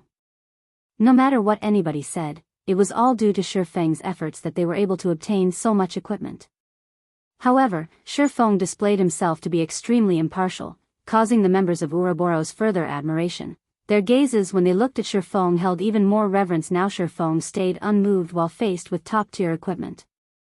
In the virtual gaming world, not many people would be capable of remaining as impartial when leading a temporary team. Noticing everyone had mostly recovered, Shifeng said inside the team chat, "Everyone, prepare yourselves. We will be going to the next strategic point. Those without speed scrolls, come get them from me." The members of Ouroboros were troubled when they heard this. Each of them had only carried 2 speed scrolls and both had already been used. However, they felt extremely awkward asking for speed scrolls from Shifeng. After all, they previously made a mockery of Shifeng. It would practically be a slap to their own faces if they asked Shifeng for the expensive speed scrolls now. However, if they remained stubborn, they would only embarrass themselves when they died later on. "Can I buy some speed scrolls from you? I didn't have them prepare enough speed scrolls previously. We would feel extremely ashamed if you were to just give them to us for free." Gentle Snow naturally knew of her teammates' embarrassment. Without having a better option, she chose to take the initiative. All right. Since Gentle Snow already asked, Shifeng would not refuse. After all, his money didn't grow on trees either. Fortunately, Shifeng was prepared for such a situation, purchasing plenty of speed scrolls. He provided each team member of Ouroboros with 3 speed scrolls. However, when the members of Ouroboros were trading the speed scrolls with Shifeng, they all had their heads lowered in embarrassment. They felt deeply ashamed in their hearts. Some of them also thanked Shifeng directly, leaving Shifeng at a loss. Dirty bastard, this lady is a magnanimous person. Seeing that you've performed well, I've decided to forgive you. Give me the scroll then. Zhao Yueru walked toward Shifeng, her head raised and her arms hugging her bosom. The crimson-red robe she wore revealed a deep cleavage, and a bashful tinge of red appeared on her delicate face as she spoke. Shifeng naturally understood that it was a difficult feat for the incomparably prideful flame witch from his previous life to carry out such an action. If other players were to see her behaving as such right now, most likely, their jaws would have fallen to the ground from shock by now. Not only was Zhao Yueru currently displaying frailty, but she also apologized to Shifeng. Even Xiao Yuer was pinching her own tender, pink cheeks, thinking she was hallucinating. Shifeng only revealed a smile at Zhao Yueru's display as he traded the speed scrolls to her. However, inwardly, he was baffled. Was the sun rising from the west? He did not think that Zhao Yueru had such a side to her. If other men were to see this, their bones might turn to mush. Shifeng did not think that his unintentional action would actually allow him to witness such a scene. A pity he did not record the moment on the other side. Just as Shifeng and the others busied themselves in the Dark Moon graveyard, the other guilds were still exploring the maze. They died over and over. Such a situation caused many guilds to give up their conquest of the Dark Moon graveyard. If they continued this act of suicide, they might not properly recover their horrifying experience loss. However, there were still some of the stronger guilds who continued their exploration, conquering the Dark Moon graveyard bit by bit. 3 hours after the Dark Moon graveyard opened, there was still not a single guild that managed to clear the dungeon. After frantically trying to conquer the dungeon, the Assassins' Alliance, Heaven's Crown, and other raided guilds started to cool their actions. They started to calmly analyze all the information they obtained from the dungeon. Meanwhile, the team Shifeng led had already killed their way towards an underground mausoleum, preparing to enter it. In order to arrive at this mausoleum, Shifeng had led the team through 2 more similar massacres, obtaining more than 40 pieces of equipment and various materials. Everyone in the team greatly improved as a result. The 2 MTs in the team also surpassed the 400 defense threshold. Now, even when faced against the Kobold zombies' claw attacks, they could resist 2 hits head-on. This underground mausoleum was situated in the central region of the wasteland. It was also the Dark Moon graveyard's sole exit. In order to avoid suspicion, Shifeng intentionally took several detours just as Shifeng and the others were about to enter. Gentle Snow looked towards the serene and distant mausoleum, suddenly saying, "There are no monsters in the surroundings. This place may very well be the exit of the Dark Moon graveyard. We should let the assassins scout ahead first. That way, if there are traps ahead, we won't risk a team wipe." All right. Although Shifeng knew there were no traps, he couldn't actually reveal that. So, he could only agree to Gentle Snow's suggestion, following which, one of the assassins snuck into the mausoleum. After more than 10 minutes passed, the assassin reported that there were no dangers ahead. The assassin also discovered a teleportation circle inside a large hall. However, there was a gigantic monster standing guard in the middle of the teleportation circle. The assassin did not close in on the monster for fear of being discovered. Moreover, the room was dimly lit, so the assassin could not clearly see the information of the monster within. "Let's go take a look then," Shifeng said as he entered the mausoleum. Although the assassin did not know what kind of monster was inside, Shifeng certainly knew the monster guarding the teleportation circle was the final boss of the Dark Moon graveyard. It used to be the king of kobolds, the Kobold King Patch Leo. The moment everyone entered the large hall, the dimly lit hall suddenly changed. The extinguished candles around the room flared to life, emitting a dark green flame and illuminating the entire hall. Meanwhile, a figure over 3 meters tall stood in the center of the hall. The figure was a ferocious kobold, its body covered in blue-colored armor and its hands wielding a pitch-black greatsword decorated with runes. The kobold silently stood on the magic circle, not even moving a muscle as its entire body radiated a frightening pressure. Everyone used observation skills, one after another, wanting to understand this monster. However, after seeing its information, everyone's complexion turned pale. They felt a deep terror as they gazed at this creature, and even Gentle Snow sucked in a cold breath. None of them had any confidence in killing this monster. Chapter 104, An Unknown Way of Battle. Everyone stood silently within the bright mausoleum hall, turning the place eerily quiet after some time had passed. Brother Feng, what do we do now? This boss is just too terrifying. It is impossible for us to kill it. Blackie looked toward Shifeng, asking on the other side. Zhao Yueru said helplessly, Snow, it seems we won't be able to clear the dungeon after all.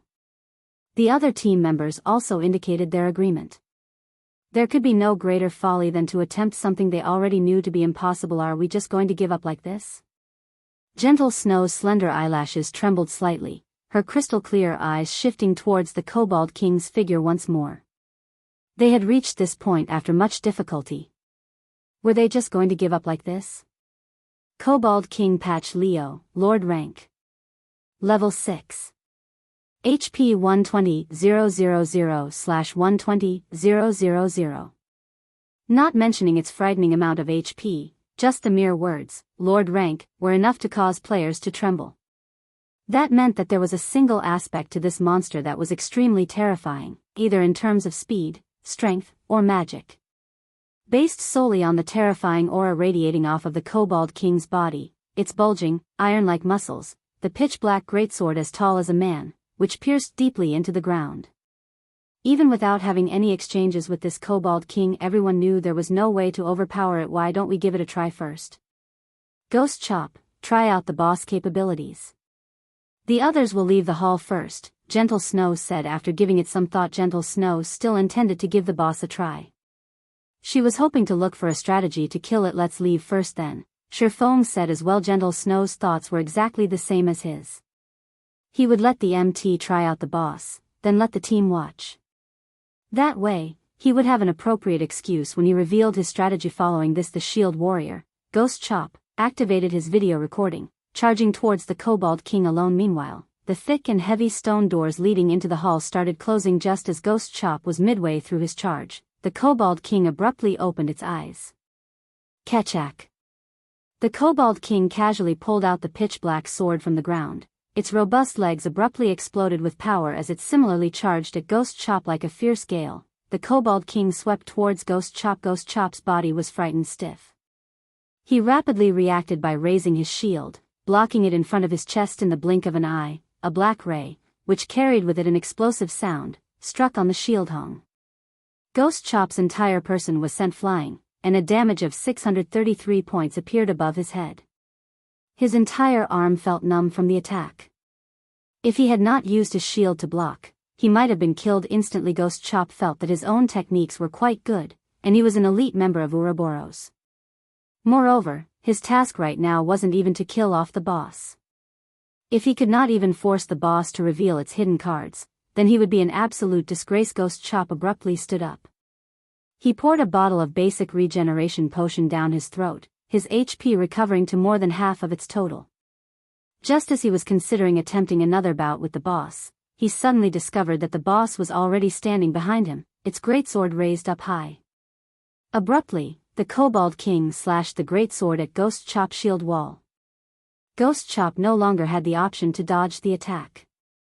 He could only use his life-saving skill to take the attack at full force. When used, Shield Wall would reduce the damage the user received by half for a duration of 12 seconds. The black runic greatsword struck down once more. Although Ghost Chop had used his shield to block the attack again, he was instantly forced into a kneeling position by the resulting pressure. The stone bricks beneath his feet cracked apart like a spider's web, and his HP instantly fell by 426 points, leaving him with only a thread of life remaining. The Kobold King then kicked towards the side of Ghost Chop's abdomen. Ghost Chop helplessly imprinted himself onto a wall, and his HP instantly dropped down to 0. Only 3 seconds had passed since the start of the battle. Just like that, an MT that was equipped with top-tier equipment was dead, so much so that, even before the stone doors had closed shut, they had opened once more. Everyone looked at Ghost Chop, who was planted into a wall, shocked. What was this situation? The door had just closed before opening again, and their MT was already dead. Yuer, revive Ghost Chop, Gentle Snow said with a gloomy expression. Ghost Chop being killed so quickly was a clear indicator of how strong this boss was. After Ghost Chop was revived, a somber expression hung on his face. He unwillingly shared with everyone the recording he made, allowing them all to analyze the boss strength strong. Zhao Yueru could not help but say in shock, this general speed and reaction speed, this strength, and also the constantly varying attack patterns. Is this really an NPC? Are we sure this isn't a martial arts expert in disguise? Before even witnessing the boss in battle, everyone could already feel how powerful it was. Now that they witnessed this for themselves, aside from feeling shocked, they were also astounded. With Ghost Chop's skills, he was actually unable to even damage the boss. This was just too horrifying even if it was the strongest chieftain rank monster Gentle Snow met before. In comparison to this Kobold King, it would only be a little rabbit as for Shifeng's party, whom had battled with a Lord rank boss before. After looking at the recording, even they were feeling apprehensive as expected of a Lord rank boss in a team dungeon. Compared to the Lord rank boss of a party dungeon, it was at least several times stronger. Not only was its speed and strength a problem, but its attack patterns were even more so. There were just too many variations. It was as if they were fighting in a close-quartered combat against an expert. Moreover, the physical attributes of this expert were better than theirs by several fold. Just how were they supposed to continue battling against this boss? Even if their brother Feng was very powerful, he might not be able to last long against this boss. After all, this boss had a HP of 120,000 and their HP did not even reach 1,000. Let's withdraw. After considering for a good while and thinking up of all sorts of simulations, Gentle Snow still came to the conclusion that they would be team-wiped. She was not prepared to waste time here, and rather prepared to raid the normal mode of the Dark Moon Graveyard. The boss in the normal mode should be a chieftain rank boss, which should be much weaker. According to their current equipment, they would at least have a 20 to 30% chance of killing the boss. Everyone else could only give up after hearing Gentle Snow say this, so all of them took out return scrolls at this moment. Shifeng suddenly said in the team chat, after looking at the Kobold King's attack patterns, if Miss Snow, the two MTs, and myself were to implement a rotation battle, we should have somewhat of a chance at succeeding. I wonder if Miss Snow still wishes to raid this boss. Although Shifeng's voice was soft, it was as if a light in the darkness appeared, brightening everyone's spirits. Brother Feng, are we really going to fight it? Blackie looked at the Kobold King, swallowing down a mouthful of saliva. Even at such a distance away from it, Blackie could still feel his legs trembling. If he were to close in on it a little more, he might already be on the ground, kneeling. In fact, it wasn't just Blackie who was impacted by the Kobold King's imposing aura. The other team members did not fare any better than Blackie. They instinctively acknowledged that they could not beat it, wanting to run away from it. You have a plan? Shock flashed past Zhao Yueru's eyes as she looked at Shifeng, asking this was a lord inside a team dungeon. Its HP was several times higher than the lords in the wild. Its attack power and attack patterns, as well, were despairingly powerful. Zhao Yueru did not think that Shifeng would have a method to raid it. Shifeng shrugged his shoulders, looking at the Kobold King as he said, my confidence at succeeding isn't high. However, we can still give it a try. Isn't it just a 10% experience loss? Killing all the way here, the experience we obtained has far exceeded just 10%. Even if we died, we have already obtained a lot of equipment. Don't tell me that you guys are so willing to just give up. Gentle Snow was slightly shocked. She did not think that Shifeng could bring her so many surprises. Even if they could not raid the boss this time, she would definitely pull Shifeng into Ouroboros. What are the chances for success? Gentle Snow asked, her iceberg-like expression finally revealing a warm smile. 20%. Shifeng had already made the most conservative estimation. In reality, he had estimated their success rate to be at 50%. However, he was worried that if he were to say it out loud it would be bad. He might attract suspicion. What? You said 20%? Zhao Yueru rolled her eyes at Shifeng. With such a low success rate, who would dare take the challenge? Alright, let's hear your plan then. We will be supporting you fully, Gentle Snow interrupted Zhao Yueru, saying softly. Gentle Snow herself had estimated their chances at getting rid of the Lord rank boss at 0%. As for a chieftain rank boss, she had estimated the success rate to be a 20 to 30% chance. Judging from Shifeng's previous behavior, he did not seem like a person that exaggerated things. Since Shifeng had a similar certainty for success, wouldn't killing the Lord rank boss be much better? Moreover, she was extremely interested in the 4-man rotation battle Shifeng had mentioned. She did not know what kind of method of battle this was to actually let them have such a high chance of success against the Lord rank Kobold King. Chapter 105, Ash Blade, 1. Although the members of Ouroboros admired Shifeng, they still felt that it was impossible for them to raid this boss. What would happen if they were wiped out? However, Gentle Snow had already nodded her head in agreement. That meant she was also willing to take on this risk. Even if everyone were to lose 10% of their experience and some skill proficiency, losing to the other guilds in terms of levels by a little, she would shoulder all the responsibility. Although 10% of experience seemed like a small amount when a player had reached level 6, raising their experience by 10% would require at least 2 to 3 hours worth of effort. If the team was wiped out as a result of Gentle Snow's decision, the losses the team suffered would not be small. It was obvious just how much trust she placed in Shifeng. The members of Ouroboros looked at each other, feeling that they were all too timid after playing virtual reality games for so long. They had all turned towards stability. They thought that, in order to raise their standings in the guild, the less deaths they had, the better. Yet, unknowingly, they had forgotten one of the most important points when playing a virtual reality game. The thrill of adventure. That was the reason why most people played virtual reality games. They had already gained a bountiful harvest from the dungeon. Just like what Shifeng had said, it wouldn't really matter, even if they died. Leader, we'll do as you say then. Whatever you want me to do, I guarantee that I'll do it. The shield warrior, Ghost Chop, looked toward Shifeng, clapping his chest as he said, so leader, say it. Right, say it. The members of Ouroboros all looked toward Shifeng. They had thought it through already. If they were going to make a loss, so be it. However, on the off chance that they did succeed, endless glory would await them. Since everyone has agreed, I'll tell you my strategy.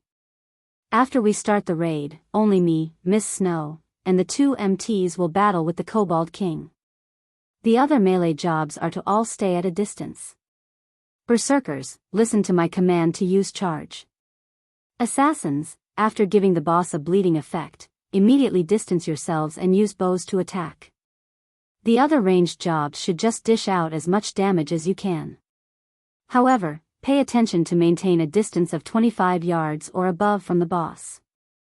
The 2 clerics and druids should focus on healing the MTs, while the oracles will heal Miss Snow and I. Shifeng started explaining his strategy, giving Gentle Snow and the others detailed explanation on the method of rotation battle. The rotation battle method was a technique that allowed the weak to win against the strong.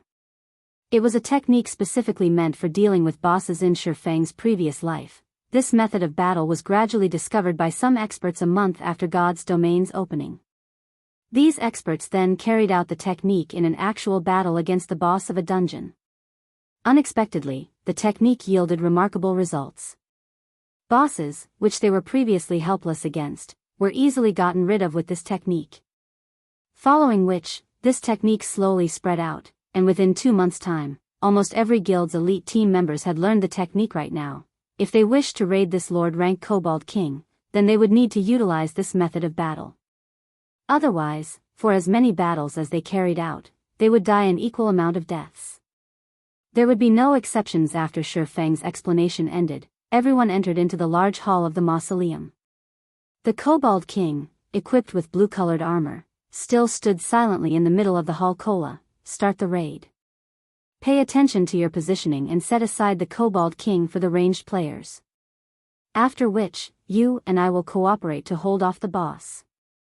When we are both unable to hold it off any longer, Ghost Chop will be responsible for relaying the boss over and cooperate with Miss Snow to hold it off. After we have stabilized the boss aggro, all ranged players can start dealing damage. Shifeng unsheathed his pair of swords, giving out instructions one after the other in a methodical manner. Leave it to me. Kola appeared slightly panicked. However, after having gone through Shifeng's guidance for a period of time, he gradually began displaying the potential of an apex expert. After everyone was in position, Kola immediately rushed at the Kobold King with his bear-like robust body.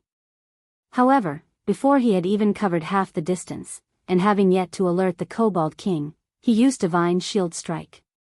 Kola's shield flew out, transforming into a shooting star as it shot towards the Kobold King. Just as the flying shield was about to hit the Kobold King, the Kobold King abruptly opened its eyes, revealing two blood-red orbs. Its mouth opened wide, exposing a sinister, cold smile.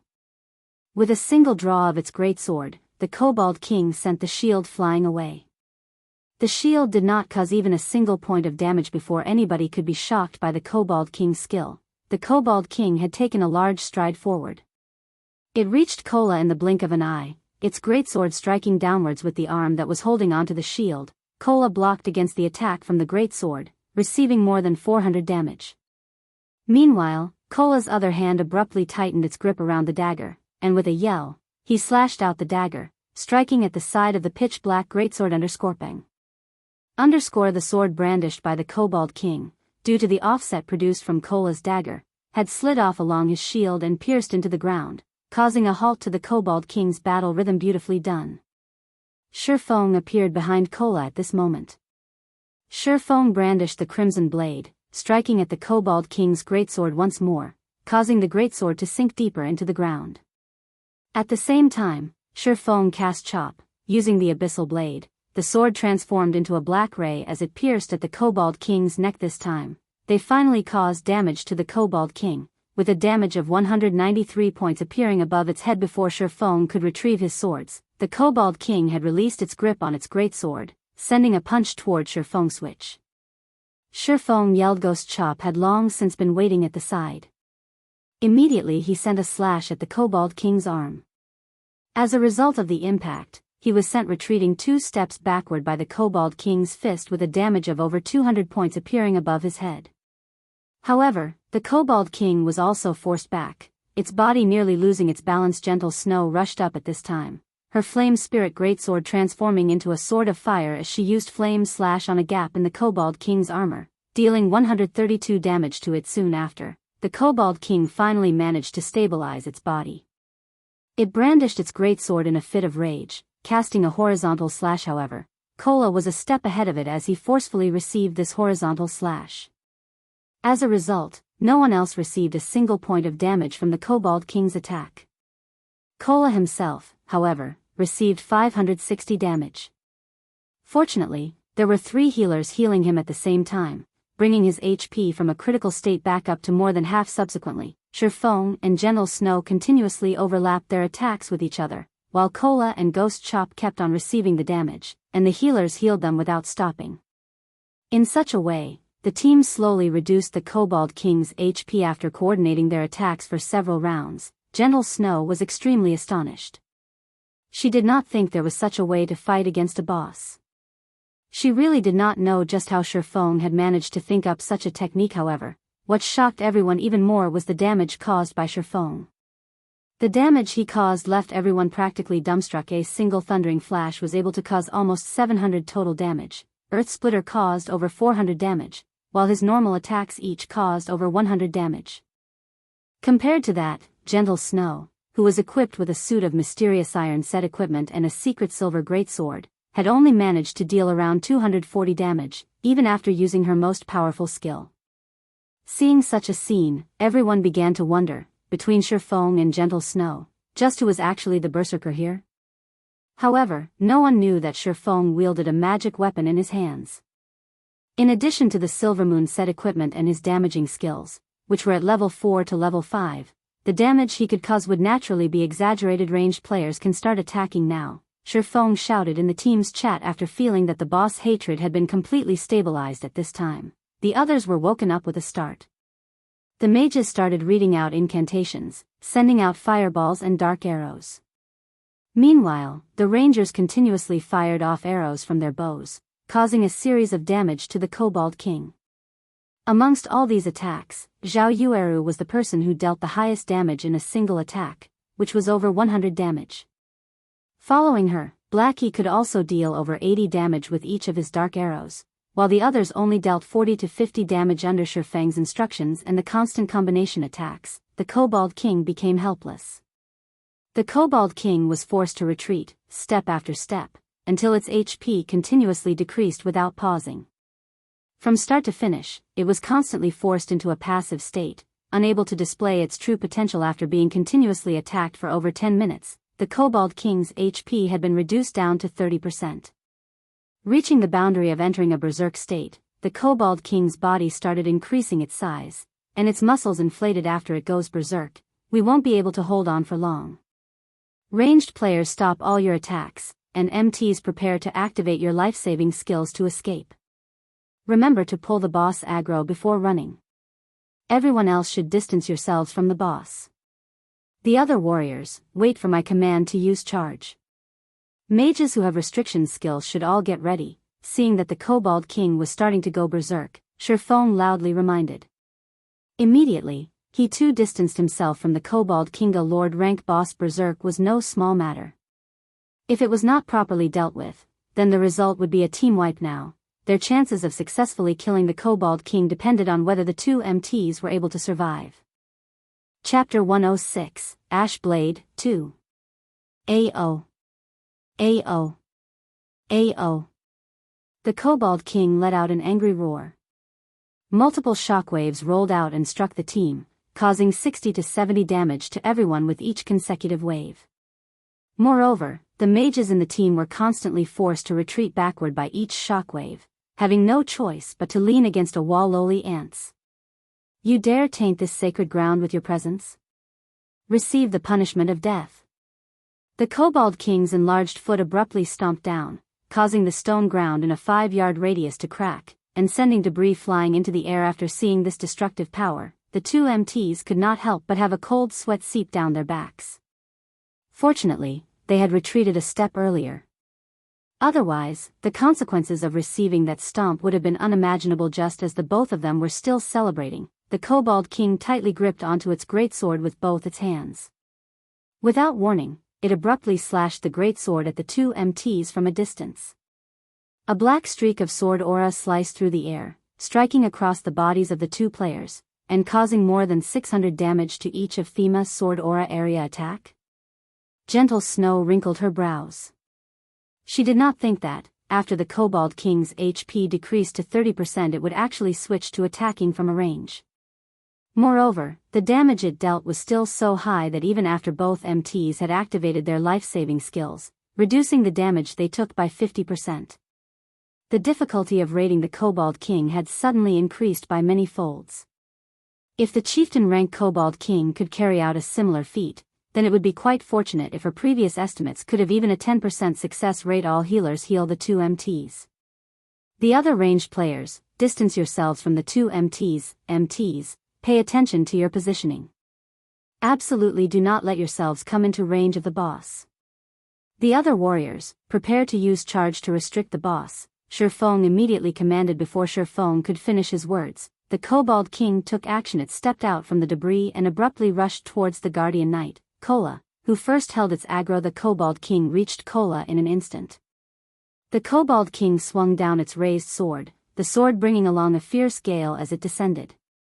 Meanwhile, Kola, who had suffered over 600 damage from the previous attack, did not possess even half of his total HP. If he received this attack right now, he would die with 100% certainty. Following the descent of the great sword, a loud boom resounded, and a fierce gale enveloped the entire hall. Why am I still alive? Kola peeped open his eyes and discovered that his surroundings had not turned pitch black.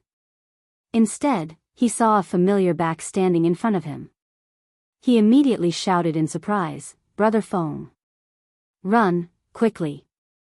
Although Shifeng had parried the attack with both his swords, the Kobold King was already prepared to swing out its sword a second time.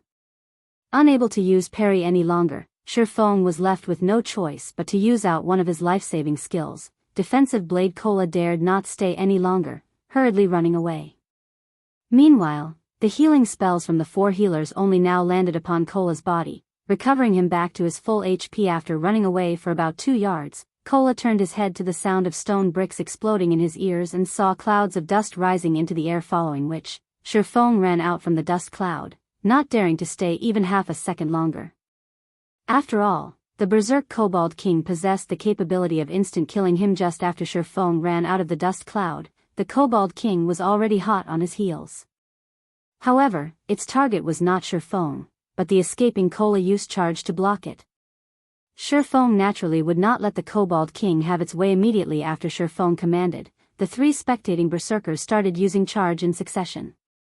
The first charge only caused the Kobold King to pause slightly. Following it, the second charge caused it to retreat by a single step, while the third charge made it retreat by 2 steps. Although the Kobold King did not enter a fainted state, it was sufficient just by having the knockback effect. After they finished using charge, the berserkers immediately got out of the way. However, one of them was a tad bit slower, and the sword aura coming from the Kobold King's horizontal slash brushed past him. Instantly, the berserker's HP fell down to 0, his body falling flat on the ground. The shorter the distance, the greater the damage the Kobold King's sword aura attack caused. Within a distance of just 2 to 3 yards, a single strike could instant kill a full HP MT, not to mention a berserker whose HP was inferior to an MTS. However, the berserker's death was still a worthwhile sacrifice. At the very least, the felled berserker had managed to earn the team some time, allowing the 2 MTs to have a better chance of survival. The mages had also started using restriction skills to restrict the boss, allowing the 2 MTs to be more scared than hurt. Amongst the skills that best restricted the Kobold King was Blackie's Evil Whip. The Kobold King had wasted quite some time in order to escape from those thorns. The frozen nova from the other mages had all failed to induce a frozen effect on the Kobold King. The mages had also used it to reduce the Kobold King's speed, though the effects were minimal. Time passed bit by bit. Although Cola and Ghost Chop were chased all over the place by the Kobold King, fortunately, both of them were still able to stay alive. Finally, the Kobold King's berserk ended, returning it to its original state. However, its HP recovery speed had increased considerably when it went berserk. Its current HP was restored by more than 50%, which was over 60,000 HP. Attack it in rotation. After the Kobold King's berserk had ended, Shifeng naturally would not give the boss any leeway, immediately starting their retaliation with the 4 of them attacking in rotation. The Kobold King was once more placed in a disadvantageous position. Furthermore, the 4 of them were becoming more practiced with carrying out joint attacks. After a few minutes, the Kobold King's HP had fallen to 20% this time. The Kobold King did not go berserk. Instead, it abandoned its greatsword, pulling out 2 blood-red, one-handed longswords that had runes carved into them. It then began madly brandishing its swords. The Kobold King transformed into a tornado that engulfed everything, and anything that came into contact with its blades turned to ashes. This move was one of the Kobold King's ultimate. Blade Storm. All berserkers use charge, then immediately retreat. Mages, use all of your restricting skills, and pay attention to avoid the tornado. Stay at least 10 yards from it. Shifeng immediately shouted. After battling up to this point, everyone in the team had become extremely trusting of Shifeng. Without hesitation, the berserkers immediately used charge. All the warriors, including Gentle Snow, rushed up to the Kobold King, ramming their bodies at the Kobold King. The mages all used Ice Sphere, while Blackie used Evil Whip. The 7 thorn vines bound both legs of the Kobold King, immediately reducing the Kobold King's speed greatly. The power of its rotation was also significantly weakened. Although the speed of the Kobold King's Blade Storm had slowed down a lot, and its might reduced slightly, there were still a few players engulfed by it, turning into meat paste in less than 2 seconds. Within the Blade Storm's duration of 15 seconds, out of the 20 players within the team, 6 had already died. Amongst them, there were 2 berserkers, 1 assassin, 1 cleric, 1 ranger, and 1 swordsman.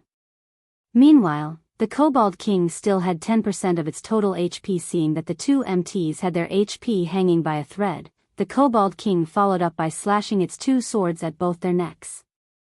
Just as the 2 MTs were about to meet their makers, Shifeng appeared behind the Kobold King. Abyssal Bind. Thundering Flash. Double Chop. 9 pitch-black chains bound the Kobold King, preventing it from moving even a single step. After saving the 2 MTs, Shifeng followed up with a series of slashes on the Kobold King's weak point. The speed at which he drew his swords was frighteningly fast. Gentle Snow could not help but be shocked at Shifeng's sword-drawing speed and accuracy. However, she did not halt her actions as she continued slashing at the Kobold King with her greatsword. Within a short 3 seconds, everyone had taken away close to 4,000 HP from the Kobold King, plunging its HP down to a critical point. AO. The Kobold King was truly enraged now. Following its roar, the entire hall started trembling. This was the Kobold King's final ultimate, Death's Intimidation. The skill causes all enemies in a radius of 50 yards to fall into fear, unable to attack for a duration of 10 seconds. Suddenly, everyone had fallen into fear, blankly standing still and unable to move. At this sight, the Kobold King revealed a sneer that resembled a human's. It brandished its twin swords as it began a massacre. Within an instant, it had taken the lives of a berserker and assassin. Striking out, sword after sword, the two MTs were killed off as well. Meanwhile, not even 4 seconds had passed since the Kobold King had used Death's Intimidation. If the Kobold King was allowed to continue having its way, everyone would be dead. When the 10 seconds were up after half of the entire team was dead, Shifeng became the Kobold King's target. Shifeng was finally able to move. Previously, he had activated his extraordinary physique too. His resistance to fear became higher than the average player. So, the effective duration of the fear induced was also reduced by quite a lot. However, the Kobold King's sword was already descending. Unable to avoid it, Shifeng bellowed as he activated Life Shield. At the most critical moment, just as the Kobold King's greatsword was about to land on Shifeng, the Abyssal blade had managed to block off this attack. Following which, Shifeng's entire person was sent flying from it, with a damage of over 640 points appearing above his head. Fortunately, Shifeng had over 1000 HP right now. In addition to the life shield absorbing some of the damage he took, he had managed to survive the Kobold King's attack. However, the life shield was also destroyed by this attack. Seeing that Shifeng did not die, the Kobold King became flabbergasted.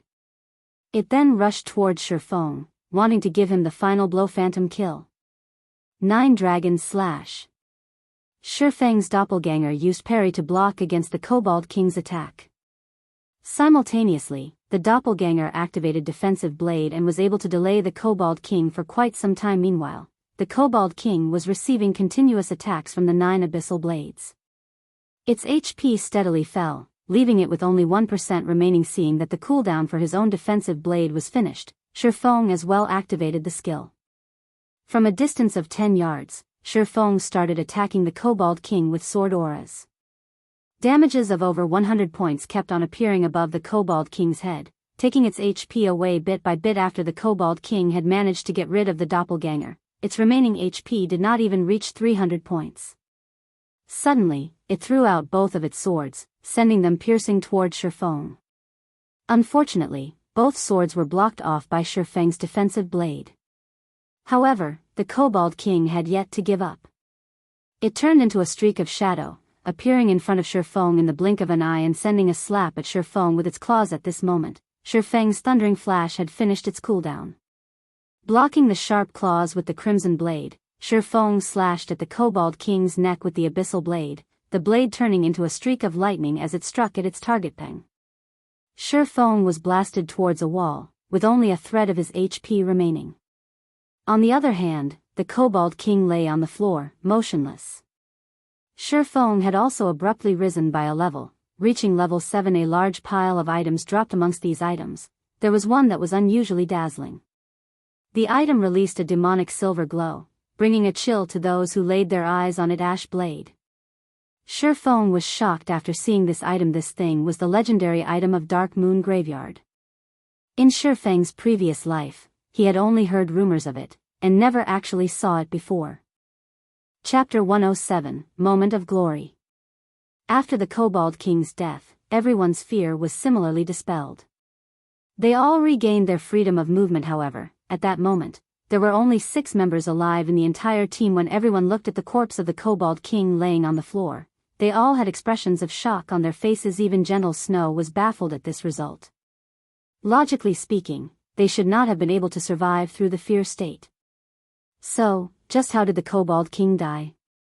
However, when she looked at Shifeng standing beside the Kobold King's corpse, and furthermore, at the scant amount of HP he had remaining, realization struck Gentle Snow. Needless to say, Shifeng was definitely the one who had killed the Kobold King. The others were shocked into speechlessness. In such a situation, just what method did Shifeng use that enabled him to kill the Kobold King? Brother Feng, you are too awesome. You killed the boss, even under such a situation. You are literally my idol right now. Blackie excitedly said as he looked at Shifeng with worshipful eyes, the first clear of the hell mode of Dark Moon Valley. This was definitely a moment for excitement. This signified that they would be leaving their names on the glory list for all eternity. In the future, as long as there were players wanting to enter the Dark Moon Graveyard, their names would be on display for these players to behold and revere. At that time, they would become famous even if they didn't want to be. Alright, quickly revive the others. Shifeng, who was currently sitting on the ground, did not become too excited. He only pointed towards the members that had died. It was not nice to let them continue laying on the ground at Shifeng's comment. Gentle Snow finally managed to recover from her shock. She looked towards the only surviving healer, Xiao Yuer, and said, Yuer, quickly revive them. Xiao Yuer nodded her head, starting to cast revival. Several minutes later, all the team members were finally resurrected after Xiao Yueru was revived. She vacantly asked, Yuer, was the team wiped out? Nope. We cleared it. Xiao Yuer faintly smiled. As expected, it was still a team wipe. Xiao Yueru shook her head, inwardly lamenting. If everyone present possessed a dispelling skill, then at the very least they would not end up being completely wiped out. To bear witness to a low HP Kobold King obtaining victory in the end. Xiao Yuer could not help but let out a laugh. If she did not personally witness the Kobold King dying, she too would not have believed it. Hence, she loudly proclaimed, Sister Yueru, the boss is already dead. Impossible. None of us has a skill to dispel fear, Xiao Yueru said with confidence. Even if we wait for the fear to end, the remaining members would not be able to get rid of the boss. If you don't believe it, look over there. The Kobold King was killed off by Big Brother Yifeng in the end. You don't know just how dangerous of a situation Big Brother Yifeng was in at the time. He went all out in the last strike, intending to die together with the Kobold King. In the end, he barely survived with only 16 HP remaining. Xiao Yuer pointed towards the corpse of the Kobold King in the distance, admiration in her voice as she recounted Shifeng's feats. Xiao Yueru turned her head around. Sure enough, it was the corpse of the Kobold King. Xiao Yueru tilted her head, her beautiful eyes sizing up Shifeng's back. She discovered that Shifeng was truly a mysterious person. The way he had commanded the team before was as if a veteran general of many years commanding his team. Every line of command he gave out was extremely precise, and even the positioning of each member was clearly stated. Just how was he an independent player? Even a team leader of a guild who often went dungeon diving would not be able to replicate his feats. Shifeng was simply inconceivable now. Shifeng had even landed the final strike that defeated the Kobold King, his strength powerful to the degree of leaving others speechless. Observing capabilities, commanding capabilities, battle techniques. Shifeng was practically standing at the peak in all these aspects. Shifeng had broken every understanding she had of him. Truly an evil bastard. Xiao Yueru lightly bit down on her lips, her heart filled with displeasure as she looked at Shifeng. She felt that Shifeng was definitely toying with her. She could not help but wish that she could give Shifeng a few bites to relieve her anger. However, Xiao Yueru only had thoughts of doing so. She would not truly carry out such an action. Only after everyone had gathered did Shifeng begin to tidy up the loot from the Kobold King. Looking at loot, each and every one of the team members anxiously waited for Shifeng to complete his task. These things were all items that only dropped from the boss of the Hell mode of Dark Moon Graveyard. Every one of them was completely priceless. I am done arranging them. There are a total of 8 pieces of equipment and 6 other items. Amongst these are 2 pieces of secret silver weapons, a level 5 great sword and a level 5 shield. There are also 2 independent pieces of secret silver equipment. One is for clerics, the other is for swordsmen. The remaining 4 pieces of equipment are all pieces of mysterious iron set equipment. We will decide by rolling if more than one person needs the same piece of equipment. Shifeng gave a general introduction of the items. At the same time, he shared the information for everyone to observe. Runic sword, secret silver rank, 2-handed sword. Level 5. Equipment requirement, strength 30. Attack power plus 45. Strength plus 9, endurance plus 8. Attack speed plus 1. When attacking, there is a 10% chance to cause a heavy impact effect and 10% armor destruction effect. Runic shield, secret silver rank. Level 5. Equipment requirement, Strength 23. Defense plus 69. Block rate, 35%. Strength plus 6, Endurance plus 10. Additional skill dash. Tough Shield, when activated, reduces the damage taken from the front by 30%. Duration of 10 seconds cooldown, 2 minutes. Everyone was stunned after seeing the attributes on these equipment pieces. Every piece of equipment was a top-tier item. Amongst them, the runic sword and runic shield were the absolute best. If they were to be sold right now, they would sell for 80 silver coins. At the very least, however, they definitely would not sell any of these items. With good equipment in hand, they would have an easier time leveling up later on. Only an idiot would be dumb enough to sell them, following which, everyone on the team began madly rolling for points as they competed over the equipment. In the end, the runic sword fell into the hands of Gentle Snow, while the runic shield went to Cola.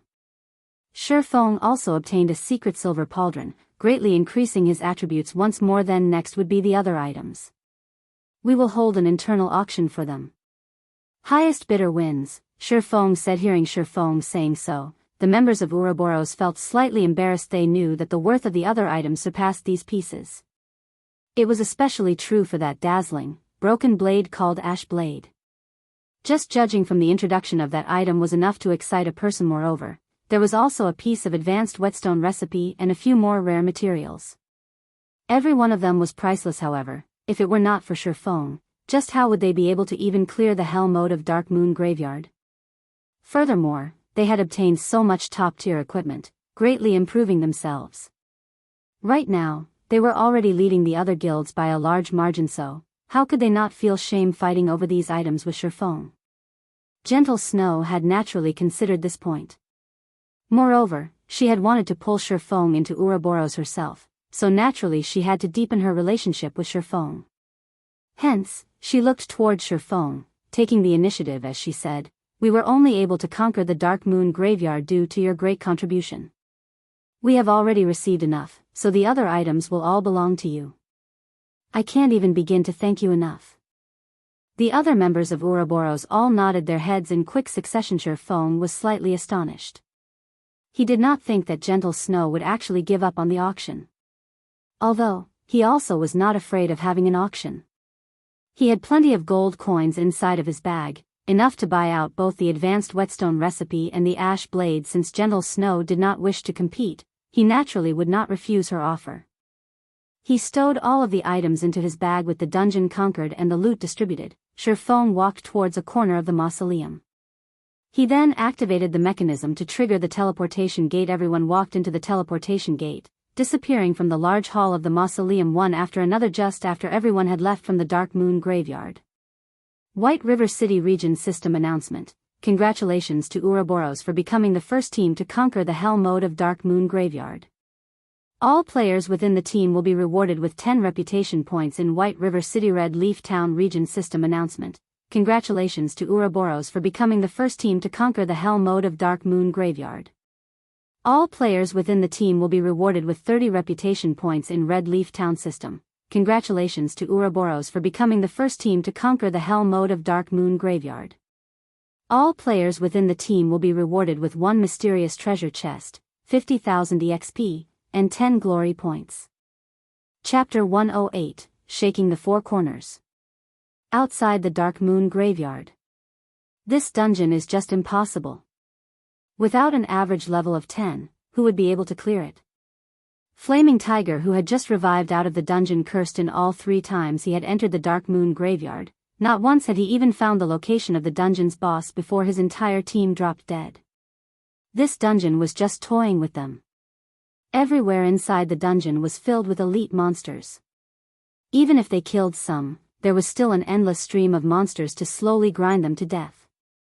It was absolutely frustrating. Zhang Luowei raised his thick brows, his complexion gloomy as he looked back toward the teleportation gate of the Dark Moon Graveyard in the distance.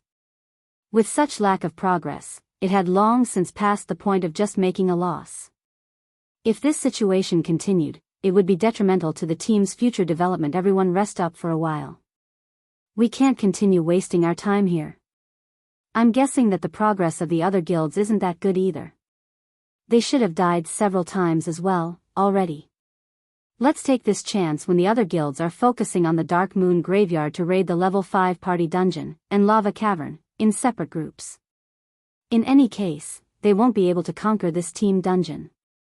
We can also use this time to increase our levels quickly, Zhang Luowei said, choosing to give up on the Dark Moon Graveyard. Although leaving their names on the glory list would be a quick way to raise the fame and influence of their guild, it was an entirely different matter if everyone was similarly unable to conquer the dungeon.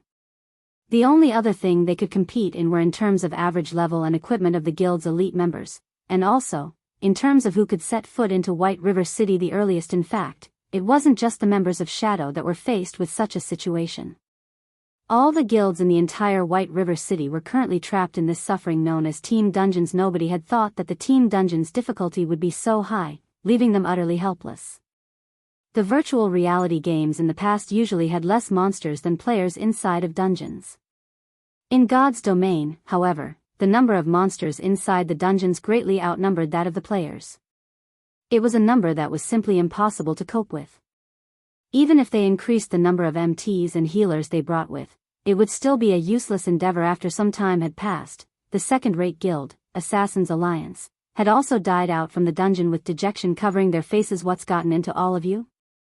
It's just a few deaths. Don't forget, for each time we die, we will gain significant progress. We will be able to clear the dungeon sooner or later, so stop feeling dejected. Right now, we should try to think up a method to get through the fog. After some rest, we will try to raid the dungeon one more time today, Stabbing Heart said inside the team chat. Being encouraged by Stabbing Heart like this, the team members regained quite a lot of their confidence. They all started voicing out their ideas and suggestions, intending to conquer the Dark Moon Graveyard at all costs. White River City Region System Announcement. Congratulations to Ouroboros for becoming the first team to conquer the Hell mode of Dark Moon Graveyard. All players within the team will be rewarded with 10 reputation points in White River City. Red Leaf Town Region System Announcement. Congratulations to Ouroboros for becoming the first team to conquer the Hell mode of Dark Moon Graveyard. All players within the team will be rewarded with 30 reputation points in Red Leaf Town. Just as the various guilds were considering whether they should give up raiding the Dark Moon Graveyard, 2 consecutive system announcements immediately attracted the attention of every guild within White River City. Meanwhile, when the players of Red Leaf Town heard of this system announcement, they were first filled with shock, but they were soon cheering and shouting in worship. Ouroboros is just too awesome. They're practically inhuman. I heard that the Snow Goddess was the one who led the dungeon raiding team. My goddess is just too powerful. The other guilds haven't even cleared the normal mode, but the goddess has already cleared Hell mode. This won't do. I want to join Ouroboros. I would be satisfied even if I could become the goddess servant. The players in Red Leaf Town had all started conversing about Ouroboros and the Snow Goddess. Aside from worship, they were also filled with awe simultaneously. The entire region of White River City was sent into a cacophony of noise. What kind of joke is this? We can't even manage to find the boss of the normal mode, so just how did Ouroboros manage to even clear the Hell mode? The guild leader of Emerald Dragon Gate slammed on the desk as he cursed. Could the team dungeon in Red Leaf Town possibly be easier? Then Stabbing Heart should have, at the very least, cleared the normal mode already. The guild leader of the Assassins Alliance entered deep thought after looking at the system announcement. While all the large guilds were still having headaches over obtaining a town region announcement for themselves, as if trying to take their lives, a city region announcement had appeared. The upper echelons of the various guilds suddenly felt an immense pressure weighing on them, pushing them to accelerate their raiding progress quickly. However, such a pressure did not come from the fact that the Snow Goddess had managed to clear the Hell mode of a team dungeon. Instead, it came from the fact that the influence of the system announcement was simply too huge. In merely a moment, the system announcement had placed Ouroboros at the summit of White River City. Players who were new to God's domain did not possess extensive knowledge about the strengths of the various guilds in existence. However, what they did know was that Ouroboros was definitely the best guild in White River City. They couldn't help but admit that the Snow Goddess performance was just too dazzling. Compared to the guild leader of Ouroboros himself, who had a large number of experts under him in Starmoon City, the Snow Goddess was much more formidable. A short moment after the appearance of this system announcement, all the upper echelons of the guilds within Starmoon Kingdom discovered that they had underestimated the Snow Goddess ability. Fortunately, the snow goddess was not tasked around the area of Starmoon City. Otherwise, the consequences for them would be unimaginable. Meanwhile, Gentle Snow herself remained unaware of what was currently happening in the various regions of God's domain.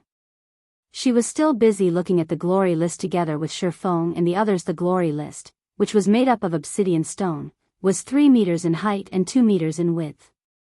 On it, the names of Gentle Snow and the other team members were already carved. Moreover, their names were carved at an extraordinarily eye-catching location, at the very top of the glory list. On the first line of the glory list, the word Ouroboros was carved in big, scarlet characters.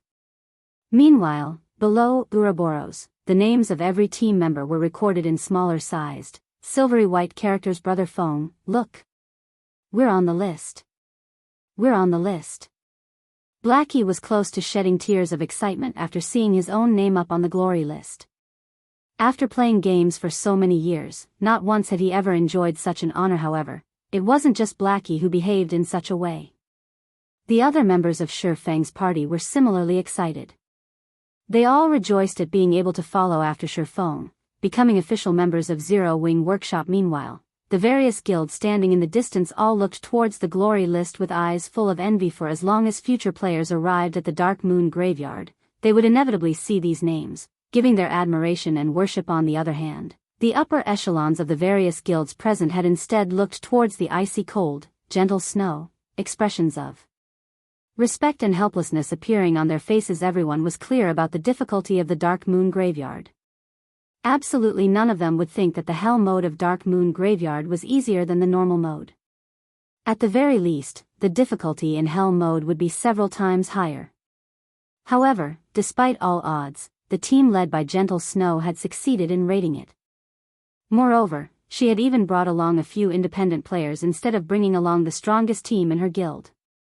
The Snow Goddess had clearly surpassed them in terms of leadership and personal strength by leaps and bounds. They were on two completely different levels up to this point. These upper echelons had all begun to think that their luck was just too poor. Being tasked in the same town as the Snow Goddess had sealed their fates at becoming merely the grass that sets off the color of her flower. We will need to wait 3 more days before being able to enter the Dark Moon Graveyard again. During this time, would you be interested in joining us in raiding the Goblin Factory? Gentle Snow earnestly invited Shifeng. Although Gentle Snow's voice was not loud, the outside of the Dark Moon Graveyard was extremely quiet. Even from a distance, her voice could very clearly be heard. The upper echelons of the various guilds were all dumbfounded. Just who was this Shifeng exactly? The Snow Goddess was actually inviting him from one dungeon raid to another. Could the Snow Goddess have possibly fallen for him? However, why would the highly haughty Snow Goddess fall for such an unattractive brat? Moreover, the person did not possess even the slightest hint of an expert. Meanwhile, standing at a distance, Flaming Tiger's eyes had nearly popped out of his sockets, going crazy from envy. Not only was Shifeng able to be in the same team as the Snow Goddess, he was even able to leave his name on the glory list. Flaming Tiger's hatred for Shifeng immediately increased by hundreds of folds. Just as everyone was shocked at such a scene, hundreds of players suddenly appeared and surrounded Shifeng and his team, each and every one of them filled with a murderous intent. Brat, we meet again. Ironsword Lion slowly walked out from the tide of players, sending Shifeng a cold glare as he sneered.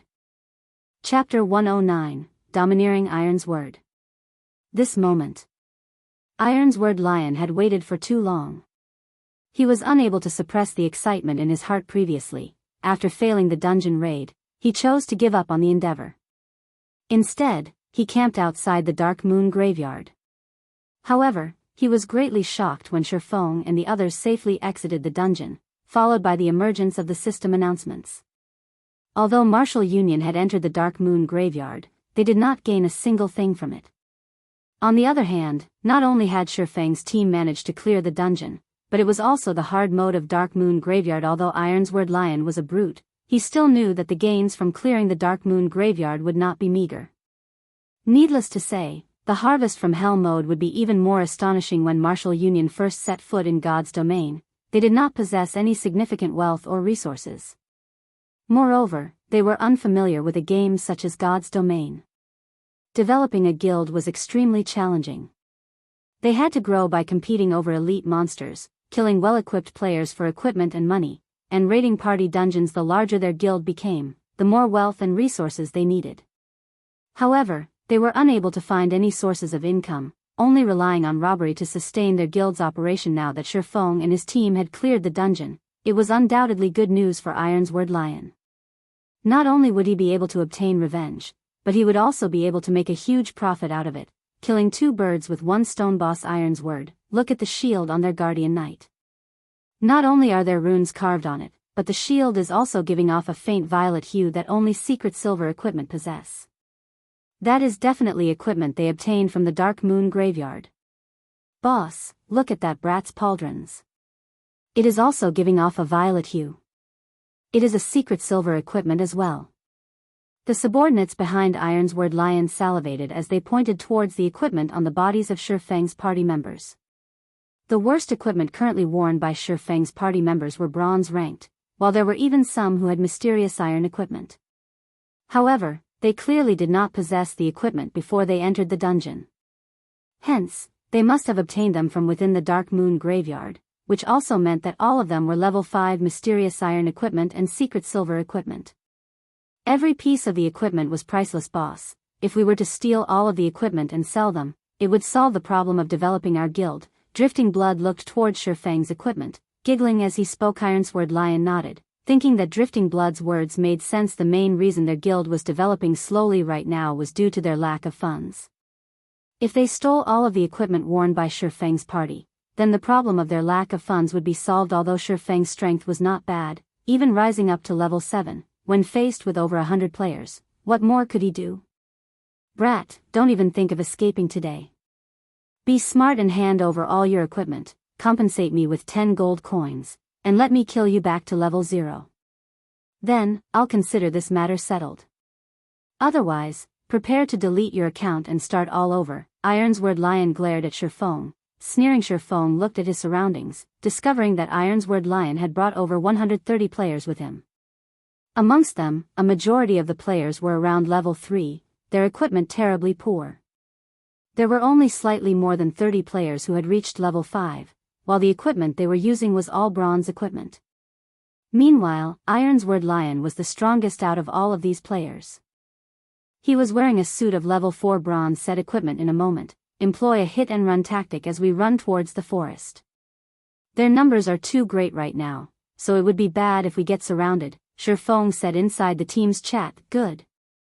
My hands have been itching to PK someone for quite some time now. Blackie rubbed his fists as he spoke. The other members of Shifeng's party all started laughing. They had long since wanted to test out the prowess of their new equipment. They intended to kill to their heart's desire. If they could each kill 2 players, it would be a 2-for-1 profit. If they could kill 3 or more, they would make a huge profit. At this moment, Gentle Snow stood out from the team and looked towards Ironsword Lion, softly saying, Yifeng is a friend of mine. I wonder if you can give Ouroboros some face and forget about this matter? Everyone from Ouroboros could already tell that the players from Martial Union were here for revenge, Shifeng being their target. They wondered just what Shifeng had done to enrage them. Was he trying to battle an entire guild just by himself?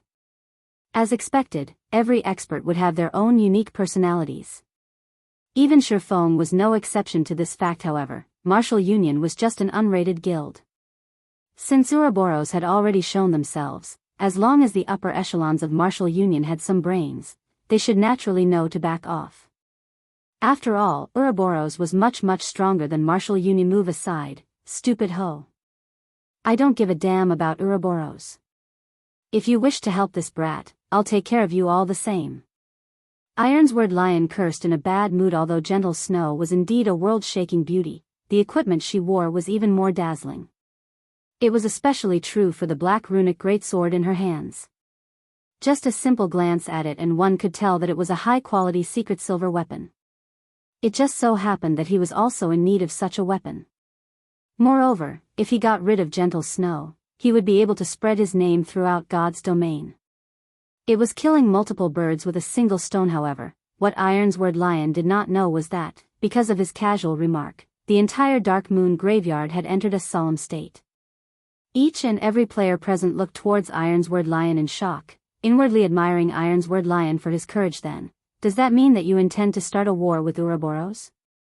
Gentle Snow's expression sunk, her tone abruptly turned chilly as she asked. Although Gentle Snow casually spoke those words, the frostiness her words gave off could be felt, even by those uninvolved. The members of Ouroboros similarly remained silent, not daring to let out even a sound as they watched Gentle Snow's angered appearance. None of them had seen it before, nor did they wish to see it. Right now, however, there was a fool that actually dared to curse at Gentle Snow. This was the first time they had witnessed such a scene. They no longer dared imagine what would happen. Bitch, the others may fear your Ouroboros, but not me. Ironsword Lion licked his lips, his eyes filled with greed as he looked at the attractive equipment on Gentle Snow's body. However, he remembered that he wanted to kill Shifeng the most. He then turned his sights toward Shifeng, loudly saying, "Brat, don't think that, with a bitch protecting you, you'll be able to survive through today. Rest assured, I won't let either of you get away. Brothers, go. Kill them and we'll share all of their equipment." Suddenly, over 100 players rushed at Shifeng and his team, murder in their eyes. Ironsword Lion even took the lead as he charged toward Shifeng, no longer able to hold back his treasured sword. Only by drenching it with Shifeng's blood would it be able to achieve satisfaction. Hit and run as we head towards the forest. Don't overextend yourselves. Shifeng unsheathed his pair of swords, once more commanding through the team chat. Just after Blackie and the others had taken a few steps, they suddenly discovered that Gentle Snow and the members of Ouroboros remained unmoving, intending to face the players from Martial Union head-on. They truly did not know what was going through Gentle Snow's head. However, since Gentle Snow was sticking up for Shifeng, naturally, Shifeng could not escape into the forest to carry out guerrilla warfare. Blackie and the others also looked toward Shifeng with questioning gazes. Shifeng sighed, helplessly saying, "Kola, you hold the front, and remember not to extend yourself too far out. Drowsy Sloth, pay attention to healing the others. Blackie, use Hell Flame in the areas with more people. Gluttonous Mouse, stay behind and kill the ones with low HP. Lonely Snow, you're with me." Before both sides collided with each other, the enemy's magic had already struck at Shifeng and the others' fireballs and frost arrows struck at the team, one after another. Ghost Chop stood in the front as he held off against the attacks. Kola, as well, rushed up in time. He raised the runic shield and activated Tough Shield. At the same time as the enemy magic landed on both Ghost Chop and Kola's shields, the heals coming from behind them similarly landed. Each of the magical attacks caused -20 to -30 damage to Ghost Chop, whereas Kola only received damages of over -10 points. The highest damage Kola received was only over -30 points. Moreover, the attack was from a level 5 elementalist who was fully geared in bronze equipment. As the heals landed on the two MTs, both their HPs were instantly recovered to full. The members of Martial Union were immediately dumbstruck after seeing this sight. It was especially true for the level 5 elementalist. Normally, a single flame explosion from him could deal over -100 damage to an MT. However, when used on Kola, the skill only caused around -30 damage. Kola's defense was just too high.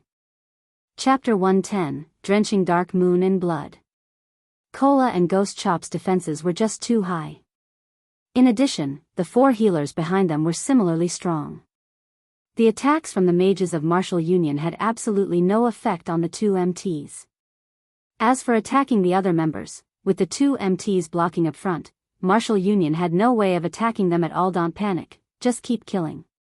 We outnumber them by 6 to 1. We'll kill them, even if we have to throw bodies at them. Assassins, circle around and kill the healers. Ironsword Lion was similarly having a headache towards the two MTs. However, his many years of battle experience allowed him to quickly think of a solution. At that moment, the team announcement for Ouroboros rang out. System: Team Martial Union has initiated an attack against your team. For the next 2 hours, all members within the team are be able to freely retaliate without receiving any punishment, without the need to worry about becoming a red player. Everyone became much more motivated. You dare initiate a war against us Ouroboros? None of you know the immensity of heaven and earth. All of you, die. The Flame Witch, Xianxia, could finally display her frightening might. After her hand traced out the final incantation in the air, one of her ultimate skill, Frost Flame Explosions, activated. Magic struck Martial Union's MT, causing a series of damages over -200 points and instantly reduced his HP to a critical level. However, shortly after, the healers of Martial Union quickly pulled their MT's HP back up. Fire Dragon's Roar. Zhao Yueru revealed a smile as she finished chanting her incantation. She lightly pointed a finger at that MT, causing the fire mana in her surroundings to gather at the tip of her finger. In the blink of an eye, a gigantic fire dragon appeared and rushed at that MT, devouring him whole. Even with over half of his HP remaining, the MT of Martial Union instantly died. The melee players of Martial Union all sucked in a cold breath. The MT that had just fallen was Martial Union's core MT. He was equipped with a complete set of level 4 bronze set equipment, and he was also using a level 5 bronze shield. The top mages within the guild could only cause -80 to -90 damage to him. Now, even though there were healers healing him, he was still killed in 2 moves. Just how high was that female elementalist's damage?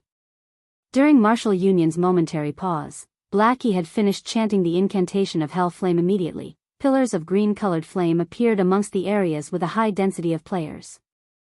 The pillars of flame that shot towards the sky caused over -300 damage each second to every player, and within an instant, over 10 players lost their lives. The players from Martial Union were all dumbfounded at this sight. A single spell killed over 10 players. Just how were they supposed to contend against this? Don't be afraid. Spread out a bit. They'll be finished as long as we can get close to them. Ironsword Lion shouted confidently. The members of Martial Union felt what Ironsword Lion said was logical. They then continued charging towards the group from Ouroboros, starting a melee battle. The players from Martial Union were many, and very quickly, they surrounded everyone from Ouroboros. Gentle Snow raised her sword, immediately using charge to send 3 players flying. With a wave of the runic sword, Gentle Snow used Cleave, dealing over -450 damage to the 6 level 3 players that rushed at her. As a result, all 6 of those players directly fell. The players from Martial Union did not know just how frightening a berserker with 50 strength was. With just 20 strength, a berserker could snap a common weapon in half with only their bare hands. If a berserker had 50 strength, one could just imagine how frightening they were. After killing the first wave of players, Gentle Snow rushed headlong into the crowd. Like a flood dragon entering the ocean, Gentle Snow wreaked havoc amidst Martial Union. A fierce gale unfolded as Gentle Snow used Whirlwind Slash. The players within a 5-yard radius around her were all sent flying upwards, and damages of over -500 points appeared above their heads. The players crashed heavily into the ground, becoming deader than dead. The healers standing at the backlands could not even manage to heal them before they were slaughtered. The players from Martial Union who surrounded Gentle Snow were scared to a tremble. The aura Gentle Snow emanated was just too frightening, snatching away their courage. As for the other players from Martial Union, every one of them were still valiantly attacking, using their skills on the members of Ouroboros. However, each of their attacks only managed to cause -40 to -50 damage. On the other hand, a single hit from the players of Ouroboros took away over half of their HP, just 2 hits left them dead, and not even the healers could manage to save them in time. The players from Martial Union quickly discovered a problem, that, although they had the advantage of numbers on their side, the majority of them were all new players to God's domain. In other words, they were noobs. Not only was the difference in their levels huge, the gap in their equipment was even more ridiculous.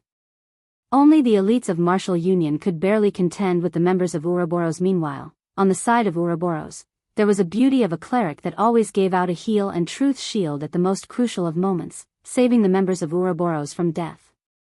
As a result, the members of Martial Union went mad with frustration. However, even though they wished to kill off this cleric, the person, herself, was constantly being protected by 2 assassins. As long as any player rushed at the group, a chain of attacks from the 2 assassins would massacre them. In the end, the members of Martial Union were caught in a stalemate. They could neither advance nor retreat. All assassins use stealth and get rid of their healers. Without healers, their deaths are all but guaranteed. Ironsword Lion bellowed in the team chat. If half a dozen assassins from Martial Union could sneak over with stealth, they could easily kill off a cleric if they joined hands with each other. Drifting blood, where is that brat? I want to personally kill him myself, Ironsword Lion asked in a rage. He glanced at the surroundings, but failed to discover Shifeng's figure at all. Their losses from this battle today would definitely be huge, and all of it was due to Shifeng. Ironsword Lion would naturally not let Shifeng escape. Boss Ironsword, I don't see the brat here either. He seems to have vanished, Drifting Blood anxiously replied. Find him. He must be found. Ironsword Lion's rage burned. The person he wanted to kill the most had disappeared.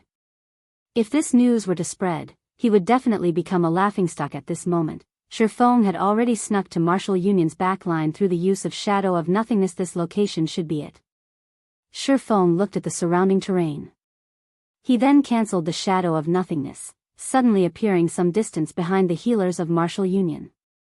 Meanwhile, the healers of Martial Union were currently busy healing the players on the front lines, failing to discover Shifeng's appearance. Wind Blade. Shifeng turned into a fierce gale, sweeping towards the healers of Martial Union. While in the middle of chanting a prayer, a male cleric suddenly found a pitch-black sword piercing through his chest. Following which, he felt a burst of pain at his neck. Before the sight before him turned dull gray under Shifeng's blade, a level 5 cloth-armored cleric was no different than a piece of paper. A normal strike from Shifeng's sword was able to cause over -330 damage. With just two basic attacks, Shifeng could kill off a single cleric. If he were to use a skill, he could practically kill a cleric with every attack. Ah! There's an assassin. The female cleric nearby screamed when she witnessed this scene. She did not think that the male cleric would die so quickly or so cruelly. Yifeng. Ironsword Lion immediately turned his head towards the backlands, discovering Shifeng rapidly harvesting their healers, just like sheep entering a tiger's mouth. Ironsword Lion's eyes nearly cracked open in rage at this sight. He loudly bellowed as he rushed at Shifeng. Unfortunately, Shifeng's speed was extremely fast. The healers held no chance of escaping Shifeng's blades. In mere moments, Shifeng claimed more than 10 healers' lives. Without healers, the front line of Martial Union started to quickly crumble as gentle snow and the others butchered them. Die! Ironsword Lion's eyes turned crimson red. He used Wind Blade, his sword stabbing towards Shifeng's back. Now that their healers were all dead, it was needless to say that they would lose this battle. Meanwhile, Shifeng was the main perpetrator for all of this. If he did not kill Shifeng, he vowed not to be a human. After annihilating all the healers, Shifeng currently picked up the equipment they dropped. When he discovered Ironsword Lion rushing over, he did not even turn his head as he tightened his grip on the Abyssal blade. Then, with a twist of his body, Shifeng slashed the Abyssal blade down at Ironsword Lion's pair of swordspeng. Ironsword Lion was forced to retreat several steps before he managed to stabilize his body, his face filled with shock as he looked at Shifeng. Shifeng's casual swing of his sword forced Ironsword Lion into retreating so many steps. Such a feat was absolutely impossible without a huge difference regarding strength. After reaching level 7, Shifeng placed all his free attribute points into strength. Shifeng's strength was even higher than Gentle Snow's, not to mention Ironsword Lion's, who had only average equipment. However, Ironsword Lion did not know this. After knocking Ironsword Lion back with a single slash, Shifeng gave Ironsword Lion no time to think before following up with a double chop. Shifeng's pair of swords instantly transformed into 4 sword images, slashing towards Ironsword Lion. With this many sword images sweeping towards him, although Ironsword Lion tried to block all of them with all his might, he only managed to block 2 of them. There were still 2 sword images that pierced his body, each causing -180 damage. Ironsword Lion hurriedly retreated, taking out a basic recovery potion and drinking it. Seeing that he was no match for Shifeng, Ironsword Lion tried to turn tail and run. However, within a split second, 3 lightning flashes entered his eyes. Before his body could even defend against the streaks of lightning, damages of -266, -352, and -463 appeared above his head. Ironsword Lion instantly died under Shifeng's swords. At his death, Ironsword Lion dropped a piece of equipment and 1 other item. Chapter 111, Dragon Hidden in the Abyss. Boss Ironsword. Boss. When a few players from Martial Union saw that Ironsword Lion was easily taken care of, they were all incomparably shocked. They had all personally witnessed Ironsword Lion's great strength before, capable of killing players as though he was merely cutting up vegetables.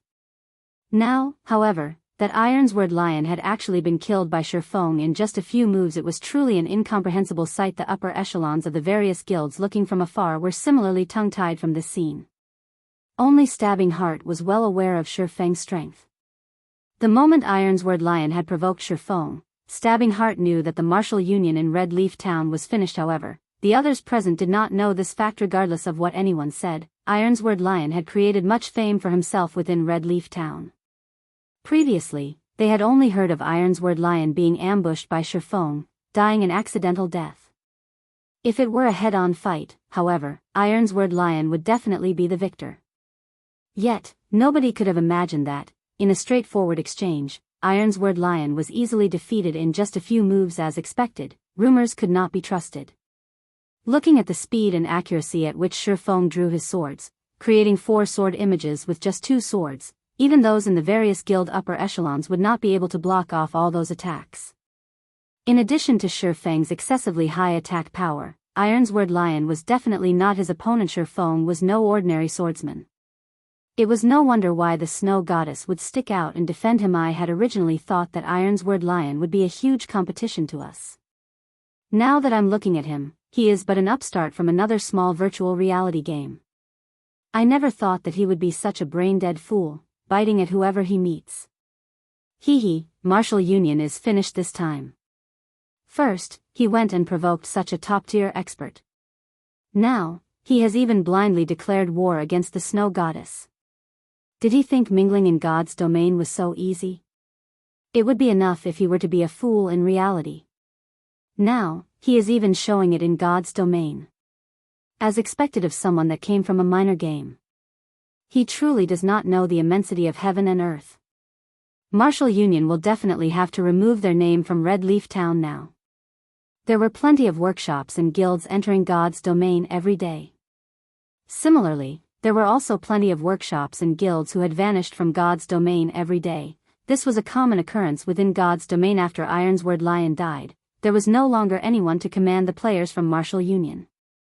Very quickly, turmoil ensued amongst the players from Martial Union, and all of them started madly running away for their lives. Shifeng naturally would not let go of this chance to give Martial Union a huge blow. Immediately after picking up the loot dropped by Ironsword lion, Shifeng activated Windwalk and hunted the remaining players, ignoring the level 3 noobs. Shifeng specifically chased after the elite players of Martial Union.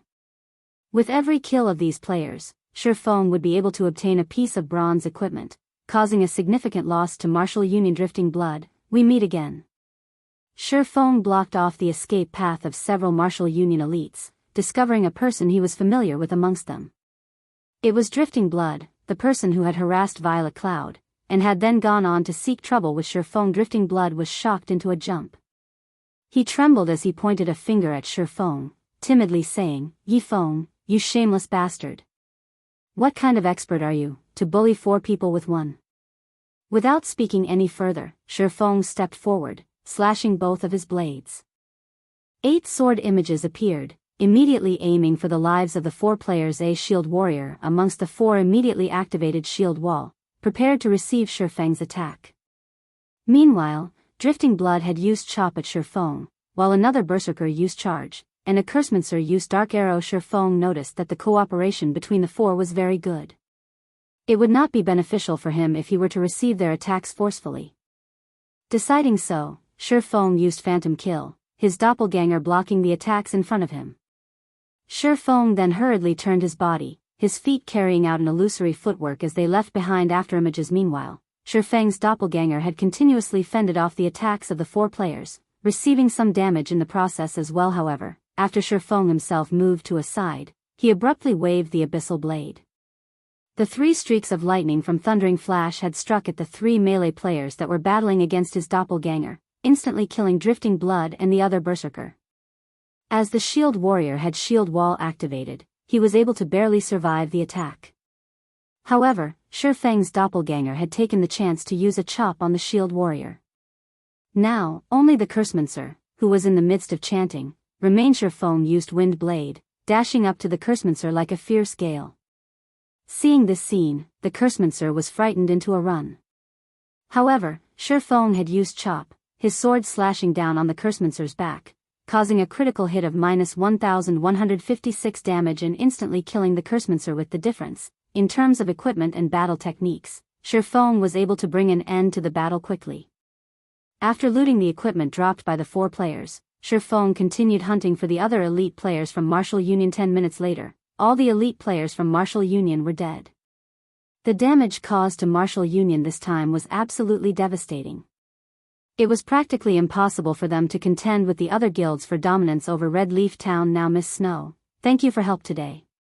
Otherwise, our losses would be immeasurable. Shifeng expressed his gratitude towards Gentle Snow. Even if he could kill off many players in a battle against Martial Union, and even escaping in the end, his other party members would definitely have died. It's nothing. Just a minor effort. Although Martial Union's losses are devastating in Red Leaf Town, there are still members of Martial Union in other towns. When everyone is gathered at White River City at level 10, that version of Martial Union will not be as easy to deal with as this small group, Gentle Snow softly said. I see that you're just an independent player without any guilds to rely on.